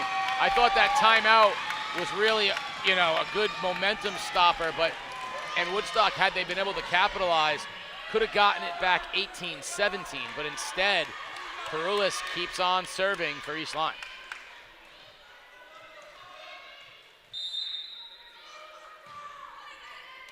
Whoa, what an nice ace down the line. That's 2 in this service run for Perulis. 20, and Perulis on fire right now. I gave her that, Jinx. All right, while you're thinking of that, best Halloween costume you've ever dressed as? Oh, goodness. See, my mom used to make my Halloween costumes Absolutely, when I was mine little. too. So she made me a I shouldn't say poodle that. Your skirt. mom didn't make my Halloween costume. My mom did. I don't know. I mean, I loved the poodle skirt one she made one year. Might be that. Mojica serving for Woodstock. And the Vikings get it right back. I would say my best homemade Halloween costume was the poodle skirt. Best bought Halloween costume was probably one of those suits. It was like a giant cowboy with a hat, so you get in it and it blows up with a fan. Yep, I have a leprechaun, I have a sumo, and I have a penguin costume that are all inflatable. We had the cowboy and a Frankenstein. Very nice. Except now my little guy this year is going to be a minion because he's all about the minions. Oh, yes. And loves bananas. You would think this kid's going to turn into a banana, so. Banana. He's going to be a minion, and I found an inflatable minion costume. Like, how fun would that be to dress his father up like one? I was going to say his father should be Groot. That'd be a good one, too. Yeah, if his father really, wants to take it up a notch. Speaking of taking it up a notch, Bundy goes boom. Kaylee Bundy with a big kill and gets the serve at 21-18. Woodstock needs a couple points here, and they'll look for Bundy, the junior, to get them in.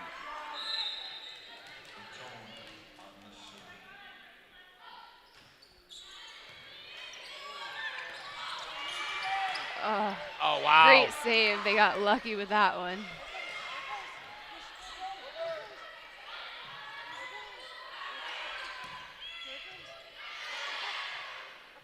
Nice jump set. Oh. That was a nice attempt by Ladd, but that was hit the net. by Skinner, but that was hit way too hard. Timeout East Lyme. So 21-19. All right, so my best homemade costume, I think, when I was like 7 years old, 6 years old, I came home all upset because we're having the big costume parade at school, and I'd forgotten to say anything.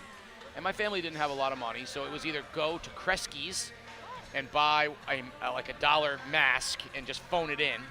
My grandfather said no. So we went and took a box, a smaller box, and a third smaller box. Robot. Went out, we spray painted them silver. I wore gray sweatpants. They spray painted my sneakers silver. I had they saran wrapped. I wore gray, sleeves. They saran wrapped my hands, put antennas on the top of me, and I won the contest as the robot. Awesome. We'll always remember that. The best store-bought one came on a similar. It was like Halloween. I wasn't dressing up. I was like 25, and my friend, I had to be younger than that, like 22. My friends were like, "We're going out tonight. You got to dress up for Halloween." I'm like, I don't have anything to dress. I'm like, I can forward, wear your baseball uniform and be a baseball player. I'm like, no, I'm not doing that. So I went to Spencer Gifts in the mall, and I found one of those workman's shirts that said the name on it was Billy, and it was like Johnson Trucking or something like that, and all night long. So I wore Elvis sunglasses. I had a toothpick. I had my hair slicked back, and I wore dirty jeans and that shirt. And all night long, people were like, "What's your costume?" I'm like, "Billy doesn't wear a costume." So because Billy talked in the third person all night long. Oh, that's annoying. Yeah, 100%. Billy is very annoying. Billy was trying to be annoying. Billy had a lot of people very much enjoying him that night, too. Woodstock has rallied to tie it at 21, so Bundy has done her job and more, getting the Centaurs back even here. And this would be a huge point because the timeout has done nothing to stall the momentum for the Centaurs. Ooh, light. Look at the dust coming off that thing. I don't think they get up there to clean very much. Wow. Just inside the line, Sorrentino, and the Centaurs are up 1. Woodstock needs to keep Bundy serving. Another timeout. So we got the best candy. We got that. Worst candy.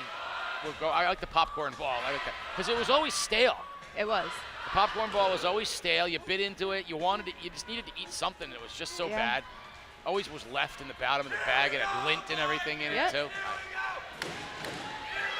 So the final one.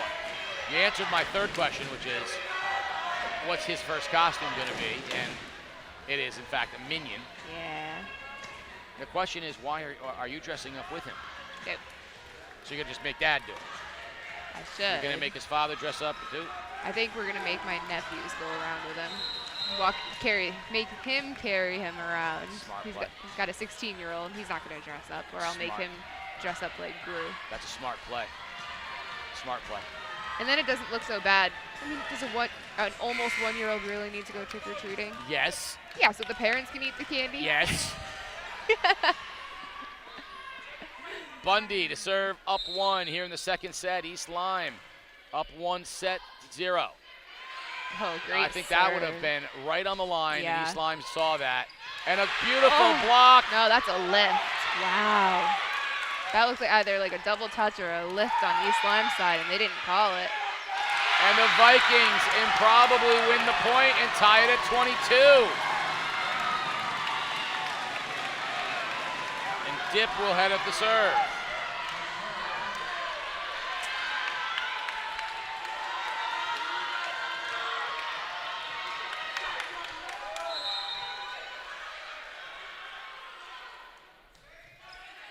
Good serve from Dip.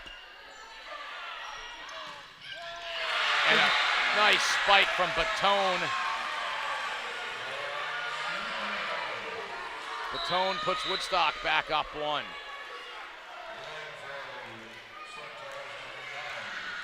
Gronsky will serve for the Centaurs.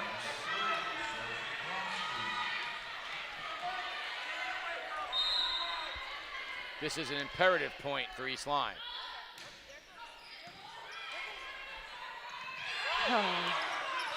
Oh, Finley Wilson did a fabulous job keeping that alive.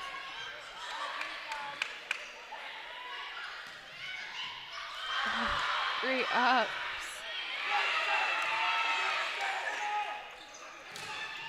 Wow. The concert block again. That was Romanowitz and Kaczynski.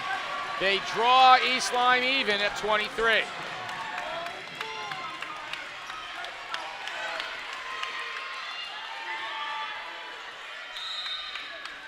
Finley Wilson to serve.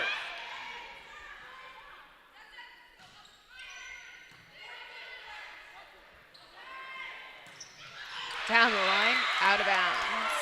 Down the line, it just sails left. The game of inches has left East Lyme inches from a set 2 victory.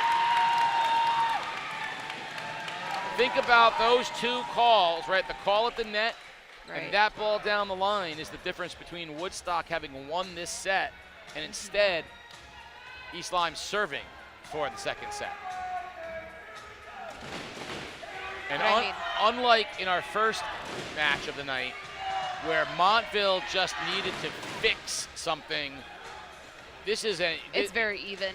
This is very even. It would be very difficult to come back from down 2 sets if you're Woodstock, just because it would be a grind. It would be such a grind because you know how talented East Lyme is. And that's the thing. East Lyme knows how close, and they are that championship type team that is so consistent. They might start out the next set slow, but they're not going to let up. They know how to put a team away. You know, Montville, when I asked the coach about that, he said, yeah. He said that all year long, when we don't play well, it's because of our errors. He said when we don't have errors, he's like, we are a very talented team, and we win. This is a little different. These 2 teams are so evenly matched. Now, when they met in the regular season, beautiful TIG. Do you know, did it go to 5 sets? It was a 5-setter, not once, 3. It was only the second time. The first one. Okay. First one was 3-1 Woodstock. East Lyme won in 5 sets. Okay.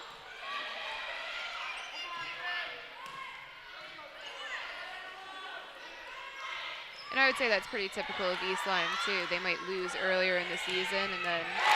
Perulis down the line for the winner to win the second set, 25-23. Woodstock down 2. We'll be back with the third set. Is there another epic reverse sweep comeback? We'll find out. You're watching Game Day live on theday.com. Hey, Orbit. Puts it in. Lettieri. They tried the reverse. Burnside takes a shot, and that one's in! Ladies and gentlemen, I do believe it was Anna Lettieri to Charlotte Cornell for the Stonington goal to remain Stonington possession. Burnside sends it in for Lewandowski, who pokes it to Misha Lewandowski. Lettieri gets it! The Bears up 2-0 with 12:51 left in the game. She's got like boxing gloves on. She's got knee pads. All she needs is a chest guard. Safe. The shot up and in! Goal scorer number 14, Kate Erickson for the Vikings. And here we go. They go right in to Lloyd. Lloyd, middle. Goal scorer number 13, Lily Gibson. Unbelievable. The Vikings roar back. Somebody lost a stick. That was Obrey. It's gone to the Vikings. They flip it ahead for Gibson. They put it in. Unbelievable. Gibson does it again for the Vikings. One takeaway will do it. 3, 2, 1. That's it, ladies and gentlemen. The East Lyme Vikings come out on top with an insane 3 goals in a row. Here at Game Day, we're proud to bring you unrivaled video coverage of local high school sports, all of it free for you to watch. These videos are not free for us to produce though. If you'd like to ensure that we can keep covering your school and your teams, there's a few ways that you can support us. Hit up our merch store and pick up some Game Day gear in your school colors. Our camera operators are always looking for those shirts and hoodies in the crowd, and you may see yourself on our next live stream. We get a lot of support from businesses in our community, and if you'd like to join them as a sponsor, send us a message and we can connect you with our advertising staff. Finally, The Day is the organization behind everything we do here at Game Day. If you want to support The Day's community journalism, consider a print or digital subscription at theday.com/subscribe.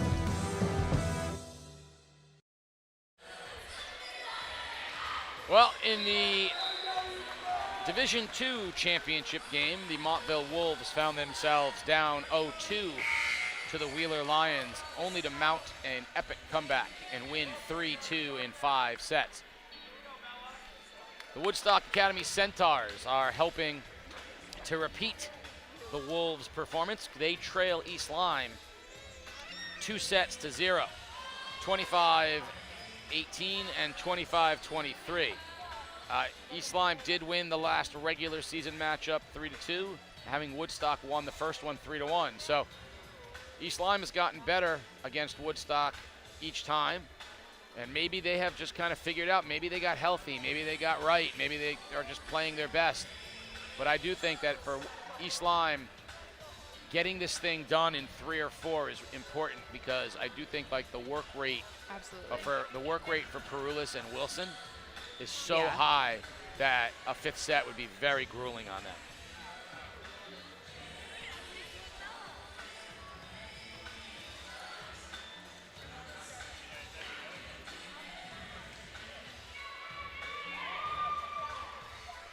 Woodstock in the beautiful blue and yellow, gold.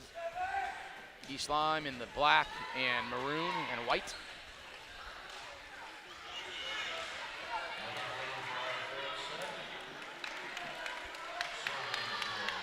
Serve will go to Gronsky. She served to start the first game tonight.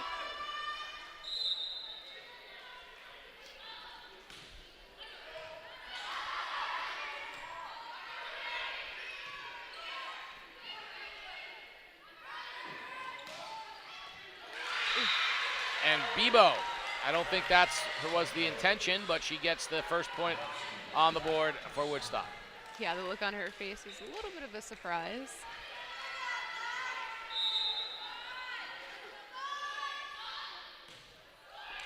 And Gronsky gives it right back to the Vikings, and Dip will have the serve.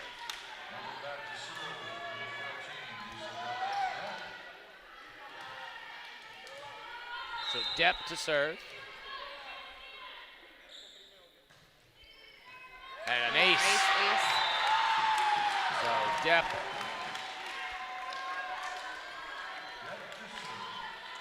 Isabella Depp with a very, very difficult serve to handle.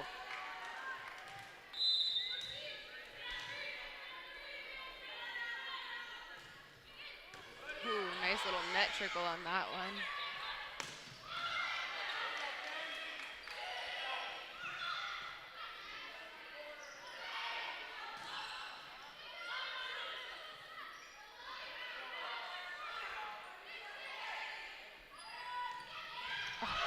Beautiful dig. Oh!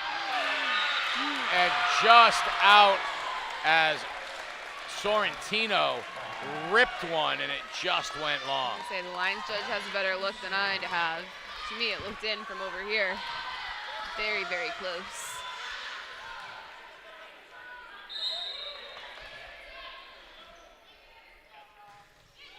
Good serve again by Depp.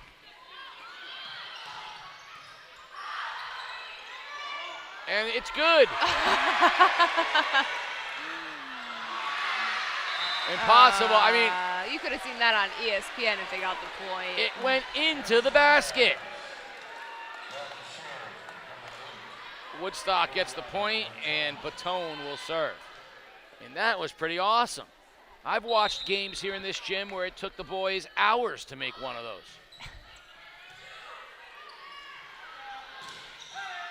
Wow, look at Wilson rattle the net. Going to Kaczynski in the middle, and she sails it long. We're tied at 3. Griggs not looking too happy on the sideline after the unforced error. Now another unforced error.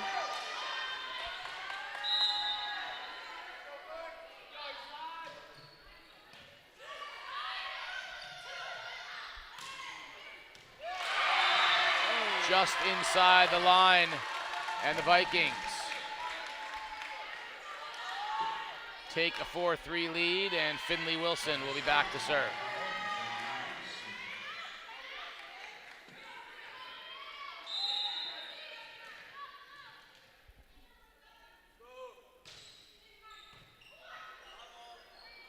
These girls are passing super high. No chance at that one. Perulis. And this is kind of what we saw in the previous one, where East Lyme kind of settles things, this time a lot faster than they had previously.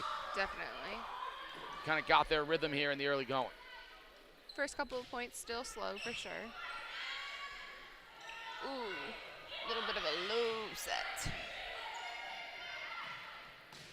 How about that? Back from the row back row attack by Wilson. Nice pass. Now they're going to go to Perulis. It wasn't quite there. Looks like it was a little bit of a miscommunication. Nice block, nice dig. Good rally. Oh, take their setter out. Not. I mean, that's 4 attacks in one rally. And ultimately, Mojica puts it away for Woodstock. 4 attempts in one volley. She's going to be exhausted if this goes to more than, I would say, 3 sets. I mean, 4 or 5 sets for her. Cassidy Ladd to serve it for the Centaurs. Nice serve.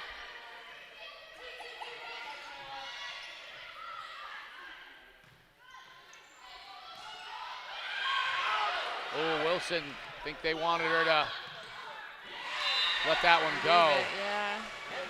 Everyone's calling it out. She played it. We're tied at 5.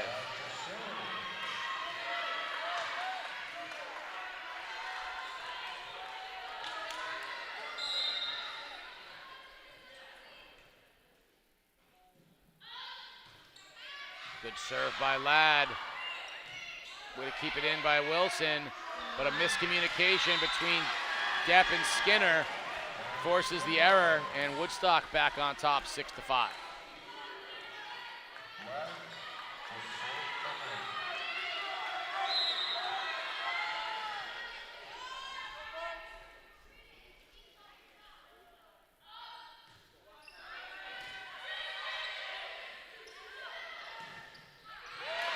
Overpowered. Antenna. Looks like Perula's hit the antenna. So you're not allowed to touch the antenna? No. That's out of bounds. I'm not sure I like that. I mean, it's the rule, but I'm not sure I like it. I like it. I think the foul, I mean, it's like the foul pole in baseball. If it hits it, it's fair. Great block by Bundy. Bundy went over the net, and they're going to call her for it. If it hits it, it's fair, but with volleyball, do you have as much of a chance to still catch the ball? Well, even baseball, it drops, you still have a chance to go run and get it and still save or get an out, maybe. Here, it hits that and deflects down. You have no chance. I mean, it's sticking up, wanting desperately to be hit. So, I mean, if it hits it, I'd say it's, you know. Yeah, it's well, I can't say that because, actually I can. So, there's Velcro on, you can see it in this view, there's Velcro on the antenna. And that Velcro stays in line with the line. So the antenna is on the outside of the line, so it is outside.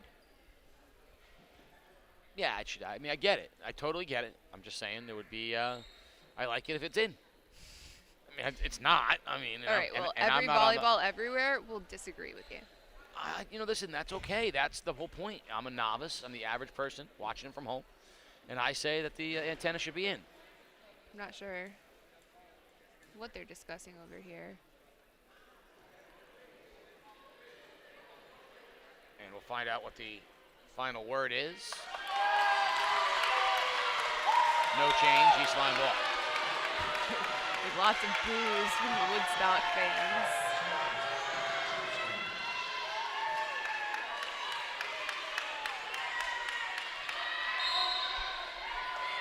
Kaczynski to serve. It's gonna be a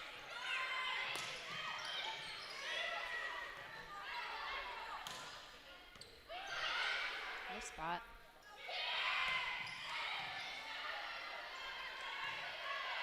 Look at all these back row attacks, 3 in a row. That one sails just long, and Woodstock back on top. Neither team could get an in-system ball, which means in-system, here you go, volleyball 101. In-system would be everything's going perfect. You get that perfect pass, perfect set, your hitter's exactly where they should be to do it. Out of system is when you might dig a ball and it doesn't get exactly to where the setter wants it. So this is an in-system play. This is going to be an out-of-system if they save it. Savvy by Perula. She said, I can't go up and swing every time. I gotta mix it up. Romanowitz to serve for the Vikings, down 1.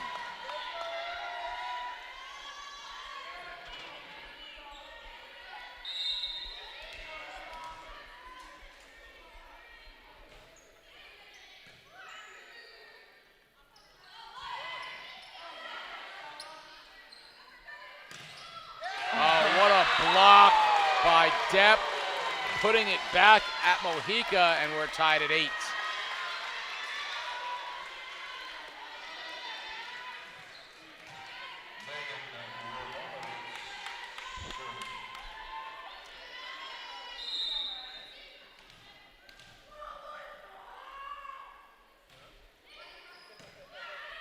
Great pass. And a miss hit by Mojica. She had the right idea. I like what she was about to do with it. She wanted to do a cross-court shot to the 4 position, which is the outside position on the other side, front row. So volleyball, the court has 6 positions. Starting where the server is, that's 1. Where the setter stands front row on the right side is 2, and it just goes counterclockwise. Vikings now opening up a 2-point lead. This is what we've seen in each of the first 3 sets now. The Vikings in sets 1 and 2, this is where they started to take control. And Woodstock realizes it.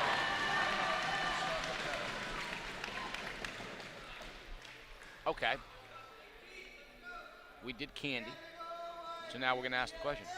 Do you pass out candy on Halloween? Are you in a position where your house is sought after? So, growing up, no. Absolutely not. We have a long stone driveway, and our front yard, nobody would walk across it, even though they could. But it's got a lot of different trees and whatnot, so people are afraid to come to the front door. We always had the light on, always had candy, but you never get trick-or-treaters. Last year we got 3, only because we had walked around with my nephews, and some 3 little girls followed one of my nephews up to the house, realizing, okay, it's safe. But this year, we bought a condo, a townhome in Ledyard, and there's probably like 100, it's a complex of maybe like 150. Oh, yeah. And I can guarantee you there's going to be a lot. But we're probably going to walk around, so our light's going to be off for a little bit. Miss hit off the timeout. Gets it back to Woodstock, down 1. You could put the bowl of candy in the gentleman's agreement to keep, to only take 1. And then you get the high schoolers that'll just come and ruin it. You only put in. Listen, it doesn't hurt you guys if it comes back to an empty bowl. So be it. But that's true. It's not. You don't have to put a lot of candy out there. I mean, we got invited to a block party. I was like, this is cool. Our neighbors are awesome. They left us a little Halloween card and said, "Come on over. Fire pit will be open and everything." I hope not. Yeah, that's what I was thinking with everything. I don't think the rain last night was enough. We're tied up at 10 as Woodstock off the timeout with back-to-back points. Mojica continues to serve for the Centaurs.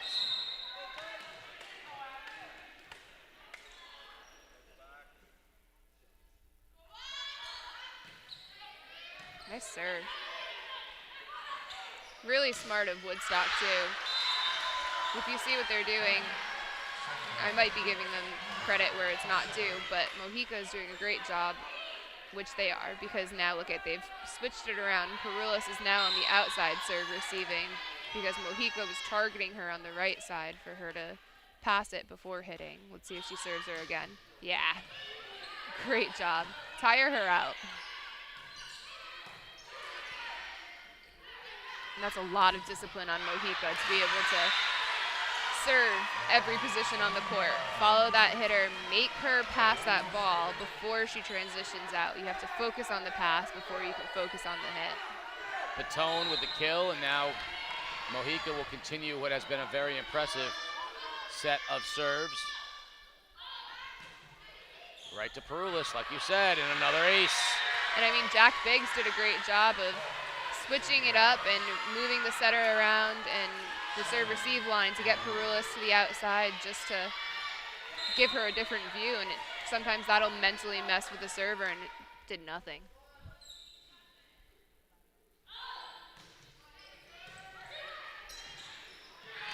Mojica has given a very nice run for the Woodstock Centaurs. They're up 4, 14-10. Timeout, East Lyme. So do you get trick-or-treaters? So I've told this story on air a few times. So I live in a 12-house cul-de-sac off of a relatively main road that you cannot trick-or-treat on. So the main road is a route. So I live on a cul-de-sac off of a route. So for years, there were only a few kids on the street, my son being one of them, and it was the perfect street because it's like a quarter of a mile to go down to the end of the street and back up to my house. So if you go to the top of the street and then down to the bottom, it's like just over a quarter of a mile, 14 houses. So my nieces and my nephews would come up, my son, and they would all go trick-or-treating on the street. And they probably all give out king-size candy bars. It was a great street for that. But we didn't get a lot of trick-or-treaters outside of the people on the street that came, which would be the friends and family of the people on the street. So, 25, 30 people. One year, a flatbed truck comes onto our street with about 200 kids. Down the road, all the kids had determined, and the parents had determined that they would come to our street because it was a safe cul-de-sac, so they piled on a flatbed. That's awesome. Well, it was until we were the ones giving out packets of Swiss Miss hot chocolate because we ran out of candy. I mean, we had funny. 5 times the kids that we normally had. And that sail's long, and that's a big point for East Lyme. So we were literally going in the cupboard and finding anything that resembled chocolate, candy, anything at all.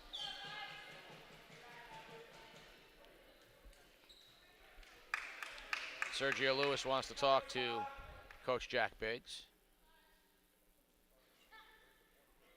And while he's explaining that, so we literally gave out anything we could find.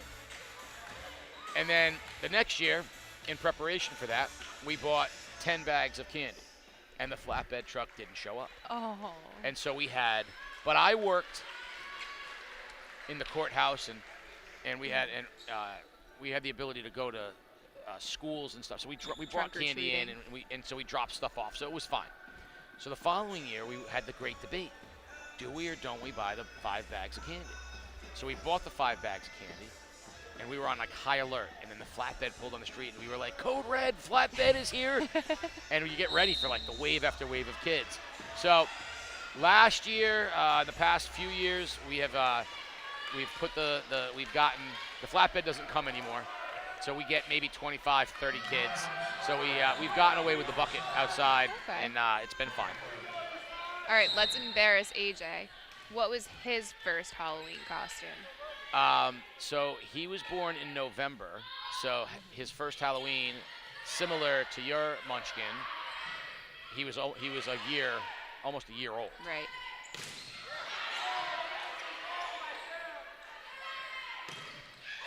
So his first ever costume, he had like 4. He had a little lion that he was dressed up as. He had a little monkey that he was dressed up as that were like onesies with the hoods and the tips.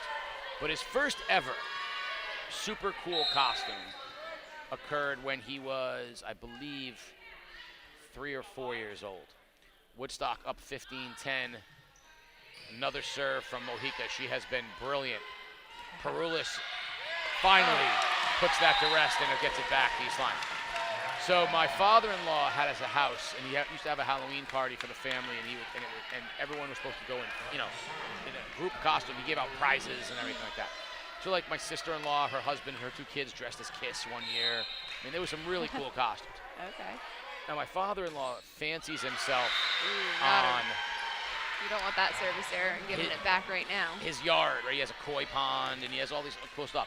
So one year, me and my wife and my son and our friend who was coming to the party with us, who was living with us, decided to dress as things from Papa's yard.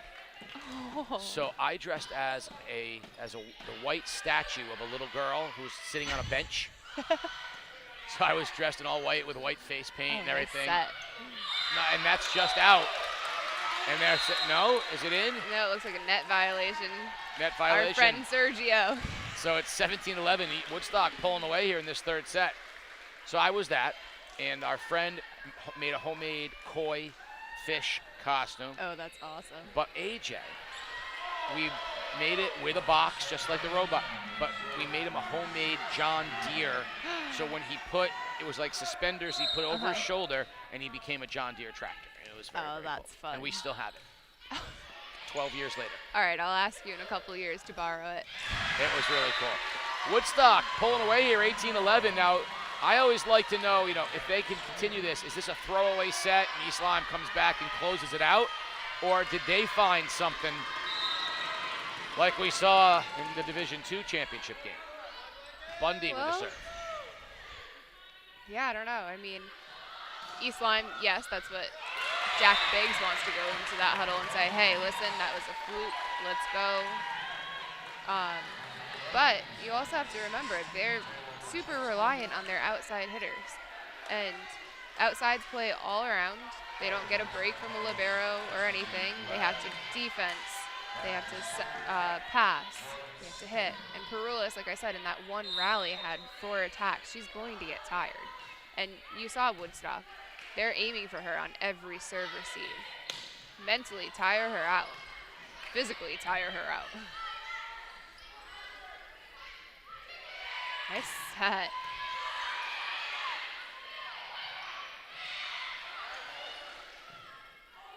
An overpass.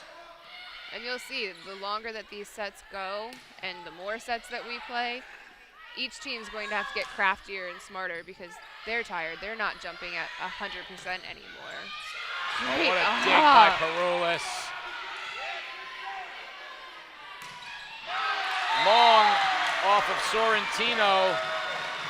East Lyme creeping up a little bit. Got it a little closer and will continue with Skinner.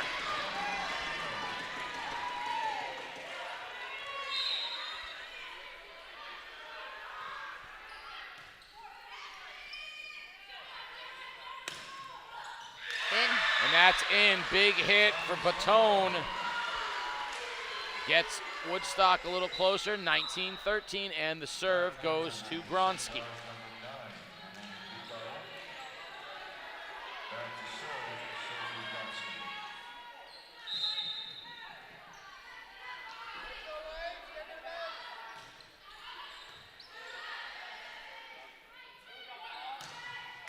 And a block. I think that was hit into the net. Sorrentino was there, however. And Woodstock with the biggest lead we've seen from either team at this point at 20-13.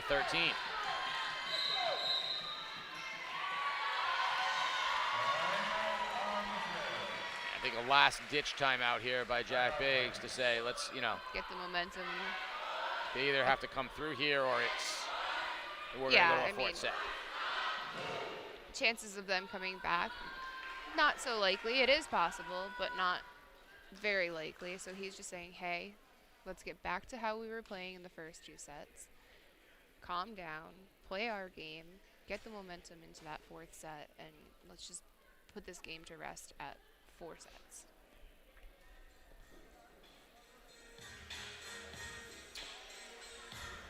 So this is 6th championship game of the last 3 days here on our version of Game Day.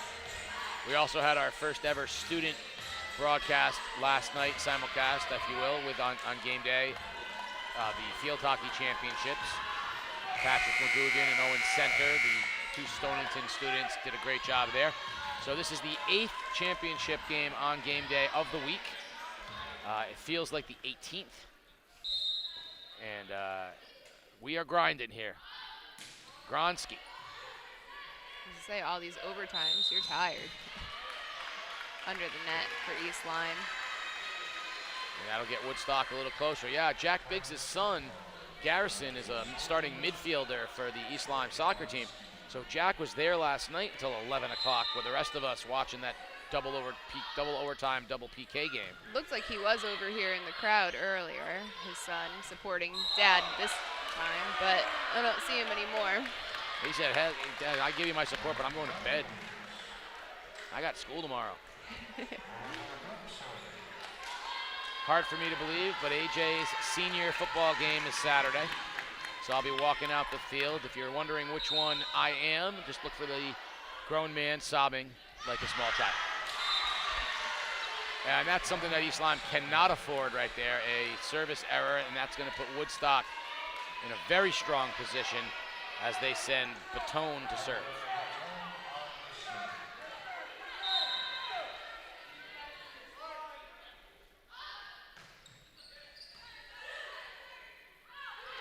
Finley Wilson hits the antenna, and as I now know, that means it's out.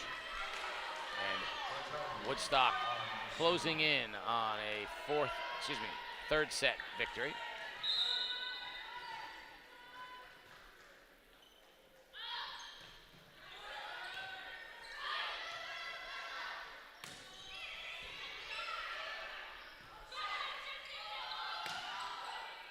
Nice shot.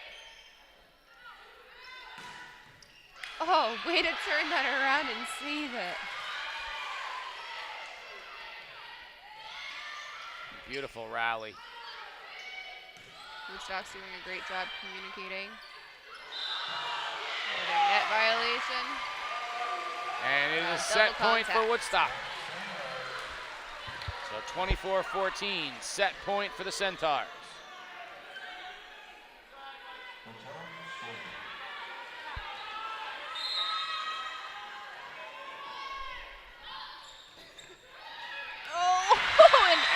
to finish it. Ace for the third set, sending us to a fourth set, 25-14, a resounding Woodstock victory on that third set. So fourth set action. Can Woodstock make it to a fifth set? Can East Lyme close them out? You're watching Game Day live on theday.com. Here tonight in this Division I game, you're seeing a lot of both, right? You're seeing a lot of thought, scouting, but also just a lot of natural instinct to play soccer. And there's our first goal of the game! Out of nowhere, Ives buries it on the one-time volley. Bobcats 1-0.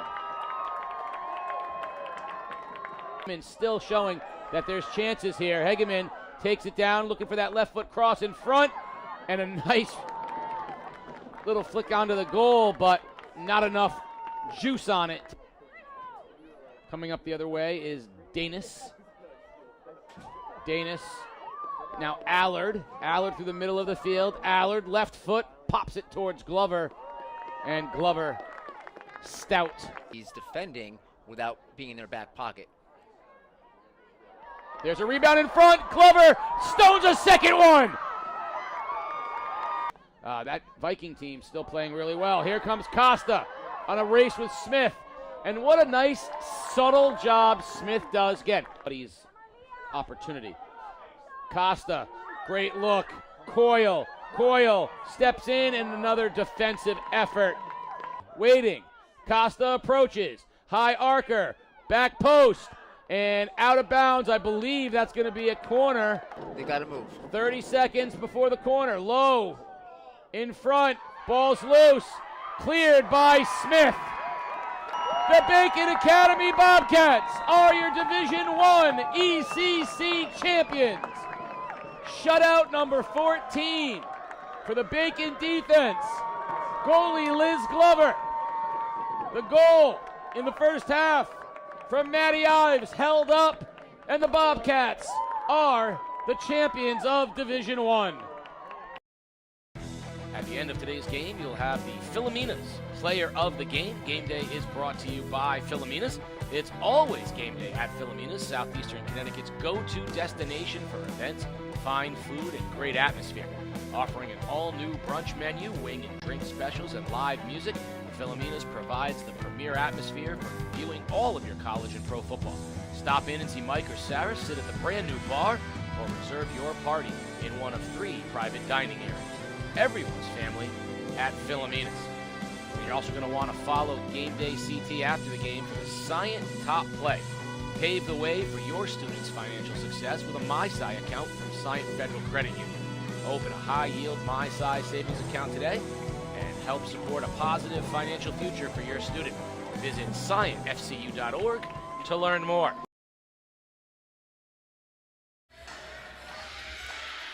Woodstock staves off elimination with a 25-14 third set win.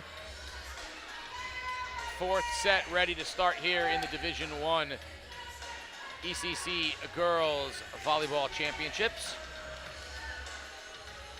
And you said if it goes to 4 and 5 sets that Woodstock might have a bit of an advantage just because of the work rate of East Lyme's Abby Perulis and Finley Wilson. Yeah. East Lyme's going to have to show a little more depth in their bench, I think, and change it up. I also think Woodstock has kind of figured out the number of East Lyme, saying, all right, well, let's just block because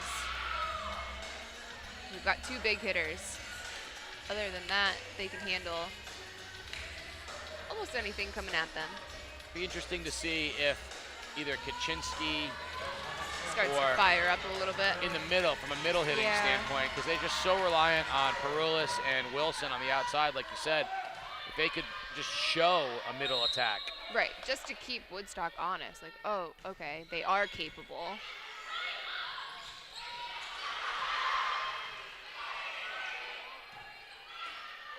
Nice free ball.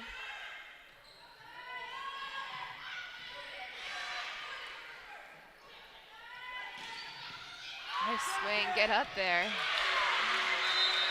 Sorrentino cleans it up, 1-0 Woodstock. Gronsky to serve.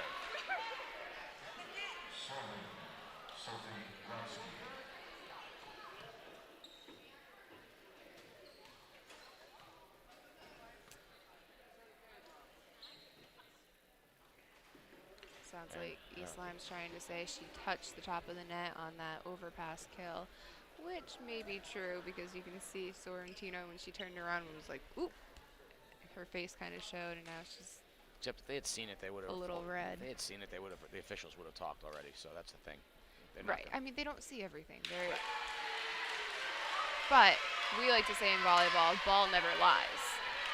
So when things like that happen, usually the next point is going to be East Lyme's. Okay, so we got it. We think that. All right, we'll find out we'll find out right here if the volleyball gods.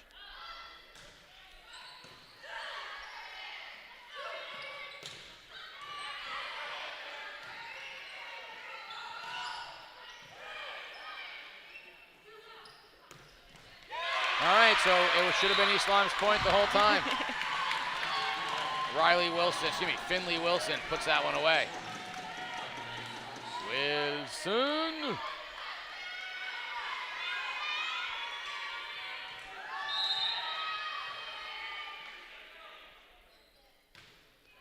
Oh, very tough serve. Net trickle. And a nice block.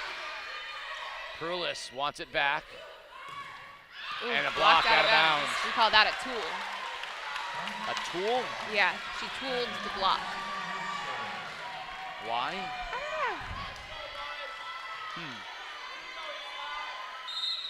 Wilson with another serve. 2-1 Vikings.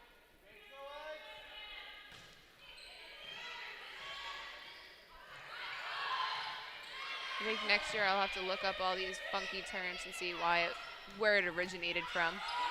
There's a middle hit from Kuczynski. Oh, great dig.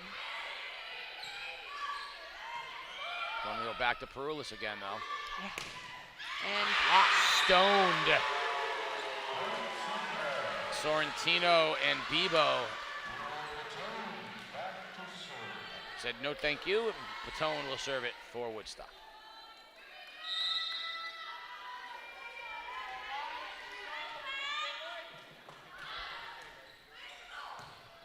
Oh, great serve.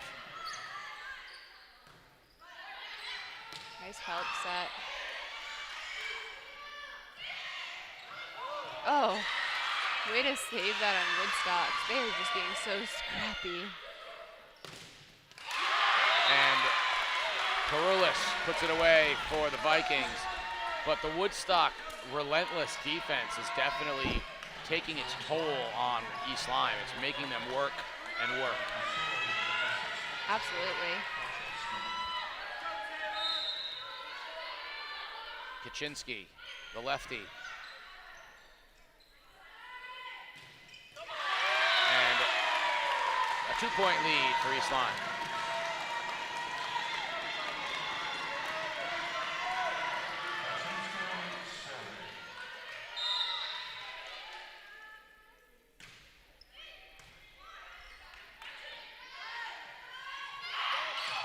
Nice. Smart little dink. Bebo. And sending back. Ladd will serve for Woodstock.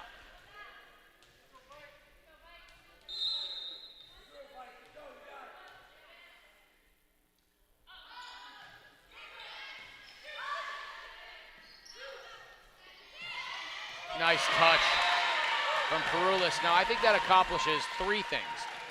1, it shows them that she's not always just going to hit. Right. 2, it saves her a little bit from having to take up the big swing. Oh, absolutely. And it gets the serve back, obviously, which is the most important. Oh, great save. Ooh. That looked like a little bit of a carry to me. I don't know. Yeah, so you could call that a power tip. So when you're tipping like that, it has to be all forward motion. She can't catch it behind and throw it. If she starts with her arm in front of her and up and then continues that forward motion down, it's called a power tip, and it can be very effective. I think that qualified then. I don't think she. Yeah, it looked like it was all forward motion. Yeah, I would agree. But you can see people in the crowd get really upset, like, what the heck?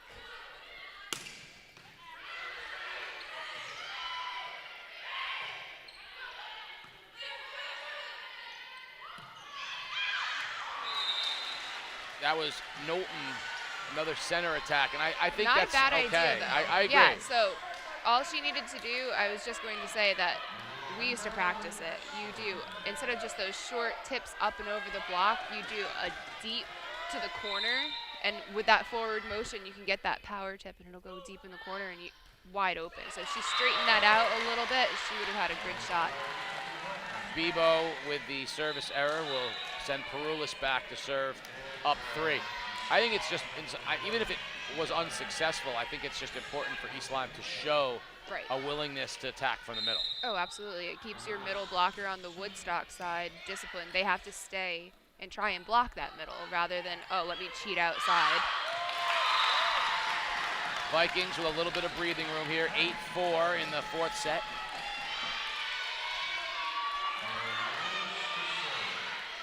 I think we're a point away from a timeout.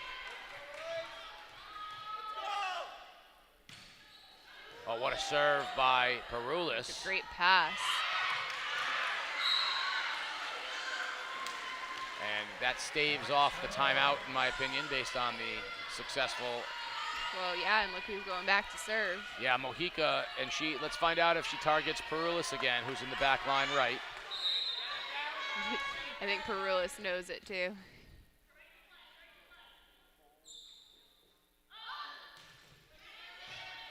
Instead, it was taken. Yeah, I don't think she hit it exactly where she wanted it. That's long. But they get out of that service run really quickly, which is good for East Lyme. Back to serve for East Lyme will be the libero, Jordan Skinner. Woodstock really has to kind of keep this thing right here. They don't want to go down 5 points. Stop the bleeding. Double touch. So there's that 5-point lead for East Lyme, and there's the timeout.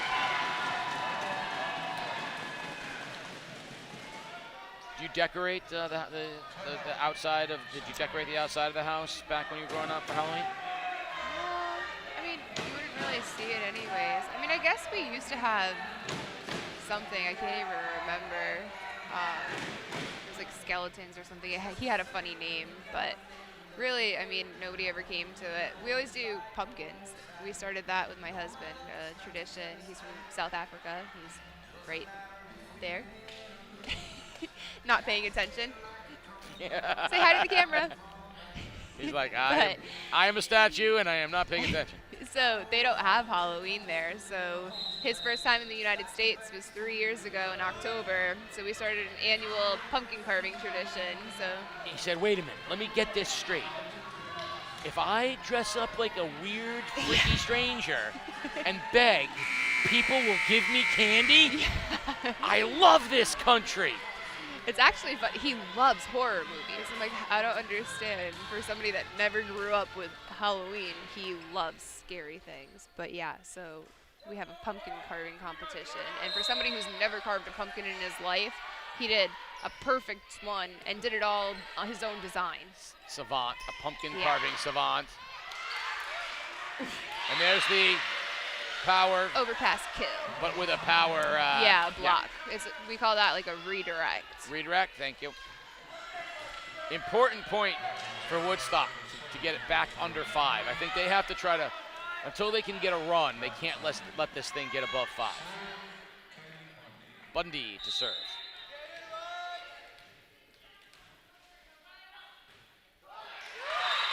And that's back-to-back service errors for Woodstock.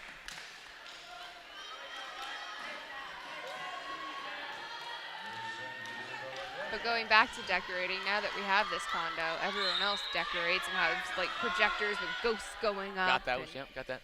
Yeah, so I think next year we're going to have to, and definitely for Christmas. I mean, So, yeah, we're that house. I'm very proud of my seasonal changes, but currently, for Halloween, we've got carved pumpkins on the steps along with mums and multicolored pumpkins in the yard, and we have ghosts and skeletons and heads of things popping out of all of the bushes. There's a swing in the tree with a light on her. Oh yeah, it's. You go all out. Yeah, no, that's just the outside. The inside's even more decorated. See, we don't have a basement. We don't have anywhere to store it all. They're in the shed. The shed has lots of decorations in it. Woodstock down 12-8, but they did get the serve back. Baton will have it. Woodstock needs a few points off of a serve. They've been a little stagnant in the serve lately. Nice rip. There's a tool. Out of bounds off the block. And there's the Kaczynski, which is important because we said we need someone other than Perulis, right, if you're East Lyme. Yeah. So Kaczynski gets the kill. She gets the serve. Oh, all the tape job. Keeping Woodstock close. Now, how fun would that be? Tennis, you get to serve again, right? You get a little bit of a retry. Only if it hits and goes in. If it's a let. Okay. Correct.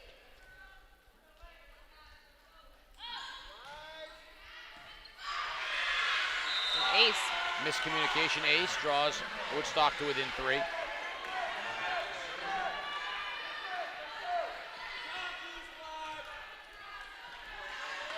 So yeah, you were mentioning boys volleyball, and I mentioned fencing. I think I counted 20 plus different sports that Game Day has covered. That's awesome. I'd love to see it get to 22. Might be more than 20. If you count girls soccer and boys soccer as 2 different things, right? So girls lacrosse, boys lacrosse. Yeah, I think we've gotten up to 20, maybe more. I'd have to. You know what? Next time out, I'm gonna do a quick count on that. Ladd to serve. And targeting Perulis. She's gotten them right back into things here. 13-12, and Jack Biggs wants timeout. All right, so let's take a look. Explain in Volleyball 101 why they're targeting Perulis with the serve. So, Perulis, they already know, is one of their heaviest hitters. For somebody to have to pass the ball and then transition outside in a good spot to then attack the ball, it's harder than somebody else pass it. They can cheat out way faster, get into a good position to take their attempt and get a better hit. Whereas if she passes it, she's got to focus mentally to pass that ball because you need a good pass in order to get the set. And it's just one of those things that it tires her out more. You know what I mean? You're doing more mentally and physically, focusing on that, and then having to think about, okay, transition out, get my footwork right, do this, do that, rather than giving it to someone else. They pass it. It's an easy, okay, I'm just going to hit a ball. That would be like warm-ups where they're just hitting in a hitting line. That's easy. Ladd just continues serving, trying to draw Woodstock even.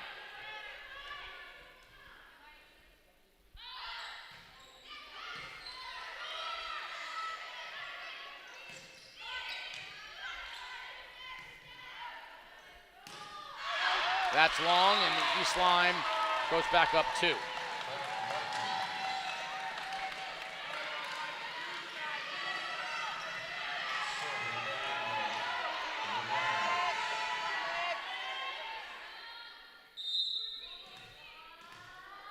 It's kind of like with Volleyball 101. Also, you try not to serve your libero because they're supposed to be your best passer and defensive player. Down the line, in, and Woodstock gets it back.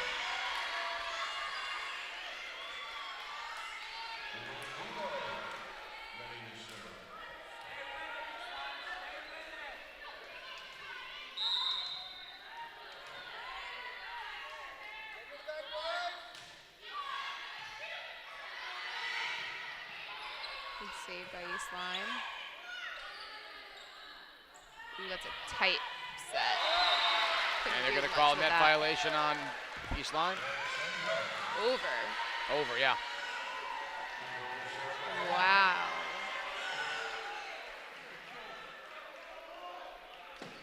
I couldn't really see it. So an over is when somebody on East Lyme touches the ball before it breaks the plane of the net.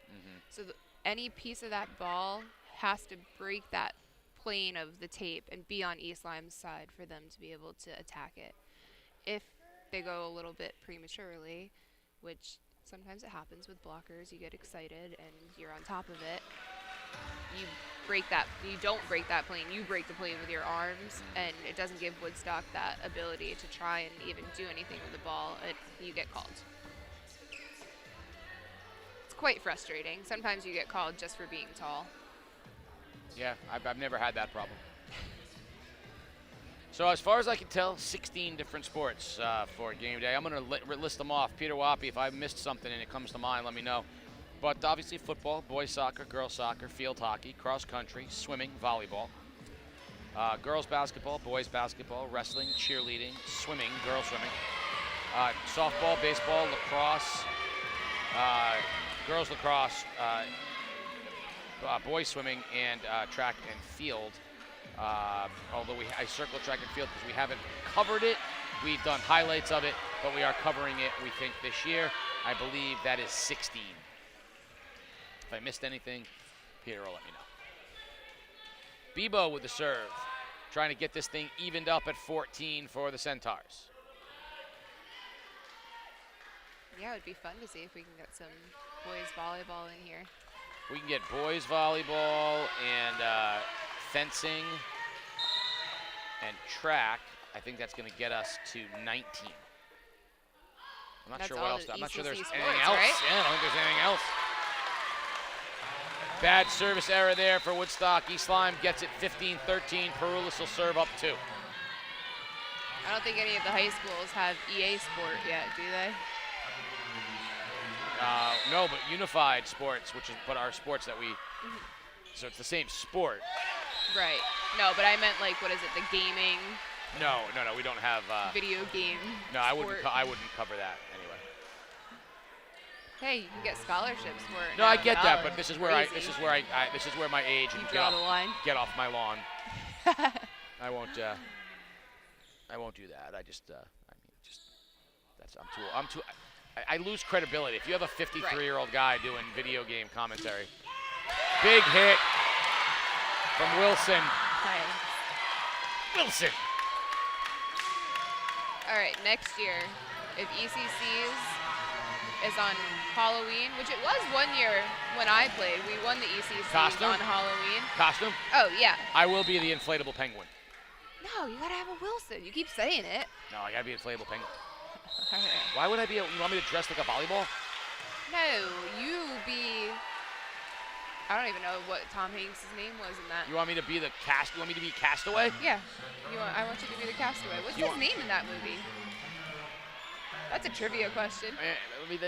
Unfortunately, that would require me to be shirtless with the pants ripped to shreds and a long beard, and nobody needs that. All right, wear the FedEx uniform. Another service error for Woodstock, and right now East Lyme has not been able to seize control, but they're giving Woodstock opportunities, and Woodstock really just not able to seize them. They keep giving it back with service errors.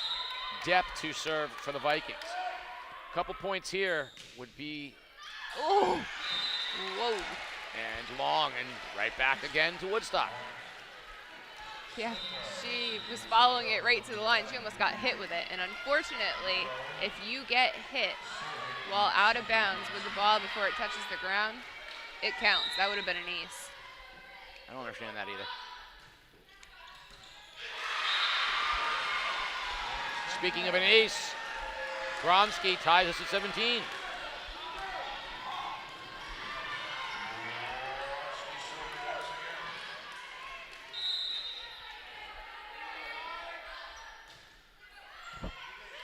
And they're definitely targeting Perulis. Block. Oh, great save.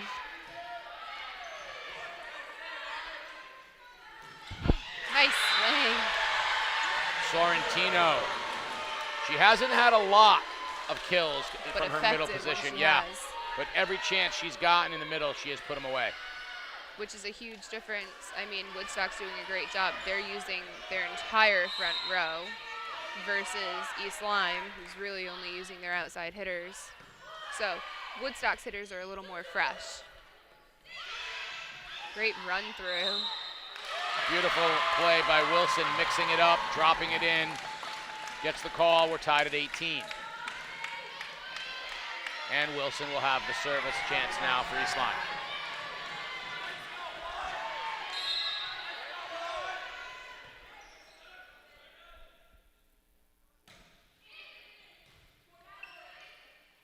East Lyme's doing the same thing, going to Batone, making her pass before she can hit that ball. Oh, And a great big rip down the line. Perulis gets East Lyme back on top. And Wilson serving, trying to get the Vikings to 20.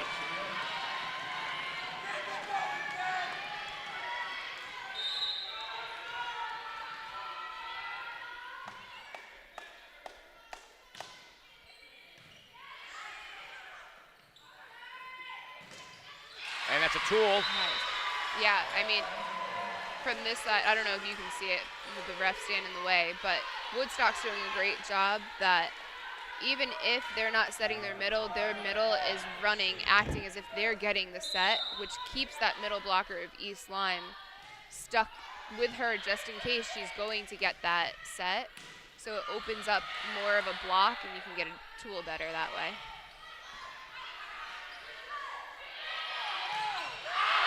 Sailing long, middle hit attempt from Batone from the back line. And the Vikings go back up. Kaczynski, 20-19, we're inching closer.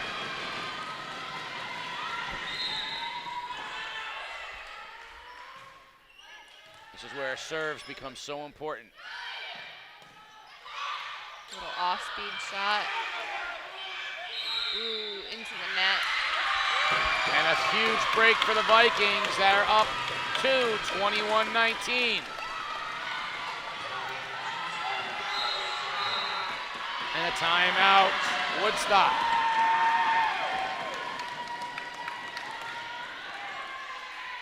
Right now, Woodstock cannot trade points. They need to get this point and get it back. Being down 2 at this point, very tough. So they need this. This serve is huge. So talking that over, yeah. Coach I mean, Patone, well, sure. even if they side out +1, side out, get the point. That gets them to 21-20. +1 would get them to 22-21, which is still manageable. 1 point versus 2 is huge at this point. Ugh. So when Halloween's over on Sunday, you bring out the Christmas tree? I will take that. No, I'm not that guy. No, because there's another holiday in between. The month of November belongs to Thanksgiving. Do you have cornucopias? We have cornucopias inside. There's lots of stuff, but outside, the pumpkins get brought to the backyard and smashed. Okay. And the inflatable turkey, chunkin'? the inflatable turkey named Gobbles gets put out front. Look at you.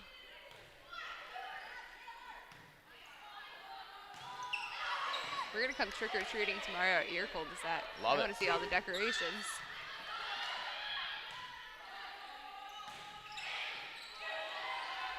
Going back to Perulis. She's out of position and knows that.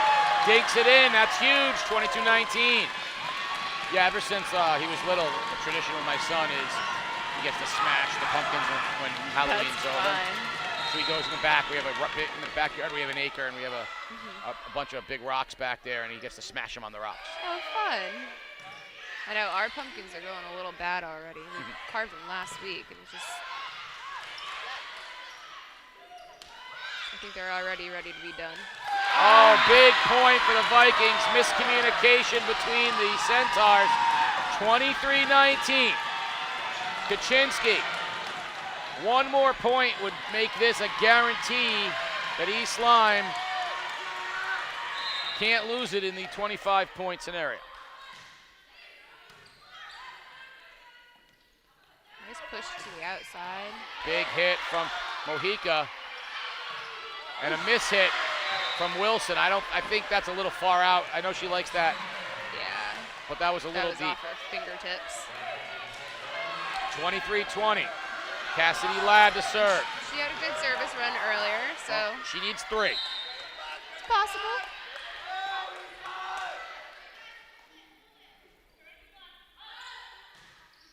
Nice deep float serve. Perulis. Look at that 4-4 shot. Great save. Block out. Tool. ECC championship point. East Lyme.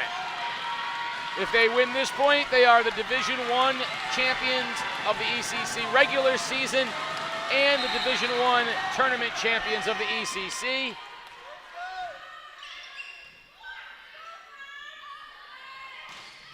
What a rip. That hit the ceiling. Point Woodstock. Didn't look like the refs were going to call the ceiling for a second. I thought that was going to come down in play. So that was a nice rip. 3 points needed from the server.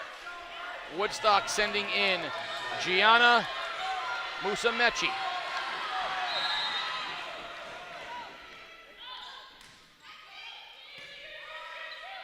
Going to Perulis. East Lyme has done it. They are the Division I ECC regular season champions and the 2024 Division I tournament champions. 3-1 over Woodstock. So you're going to want to stay tuned here. We're not going to cover it vocally, but you're going to be able to watch the presentation of the banner and trophy to Jack Biggs and the Vikings. You're going to want to go on Game Day CT to our social medias to find out who the Philomena's player of the game day was, as well as the interview with Coach Jack Biggs and the Scient play of the game. All will be available. Madison, it's been an absolute pleasure. I love having you here. Take your minion home, get him snuggled up, have a great Halloween tomorrow, and hopefully we don't have to wait a whole year to get you back here again. Yeah, fingers crossed. Boys volleyball, I'm pushing for it. We're all over it. Congratulations, the Montville Wolves, the East Lyme Vikings. They're your champions of ECC volleyball. You're watching Game Day live on Day.com.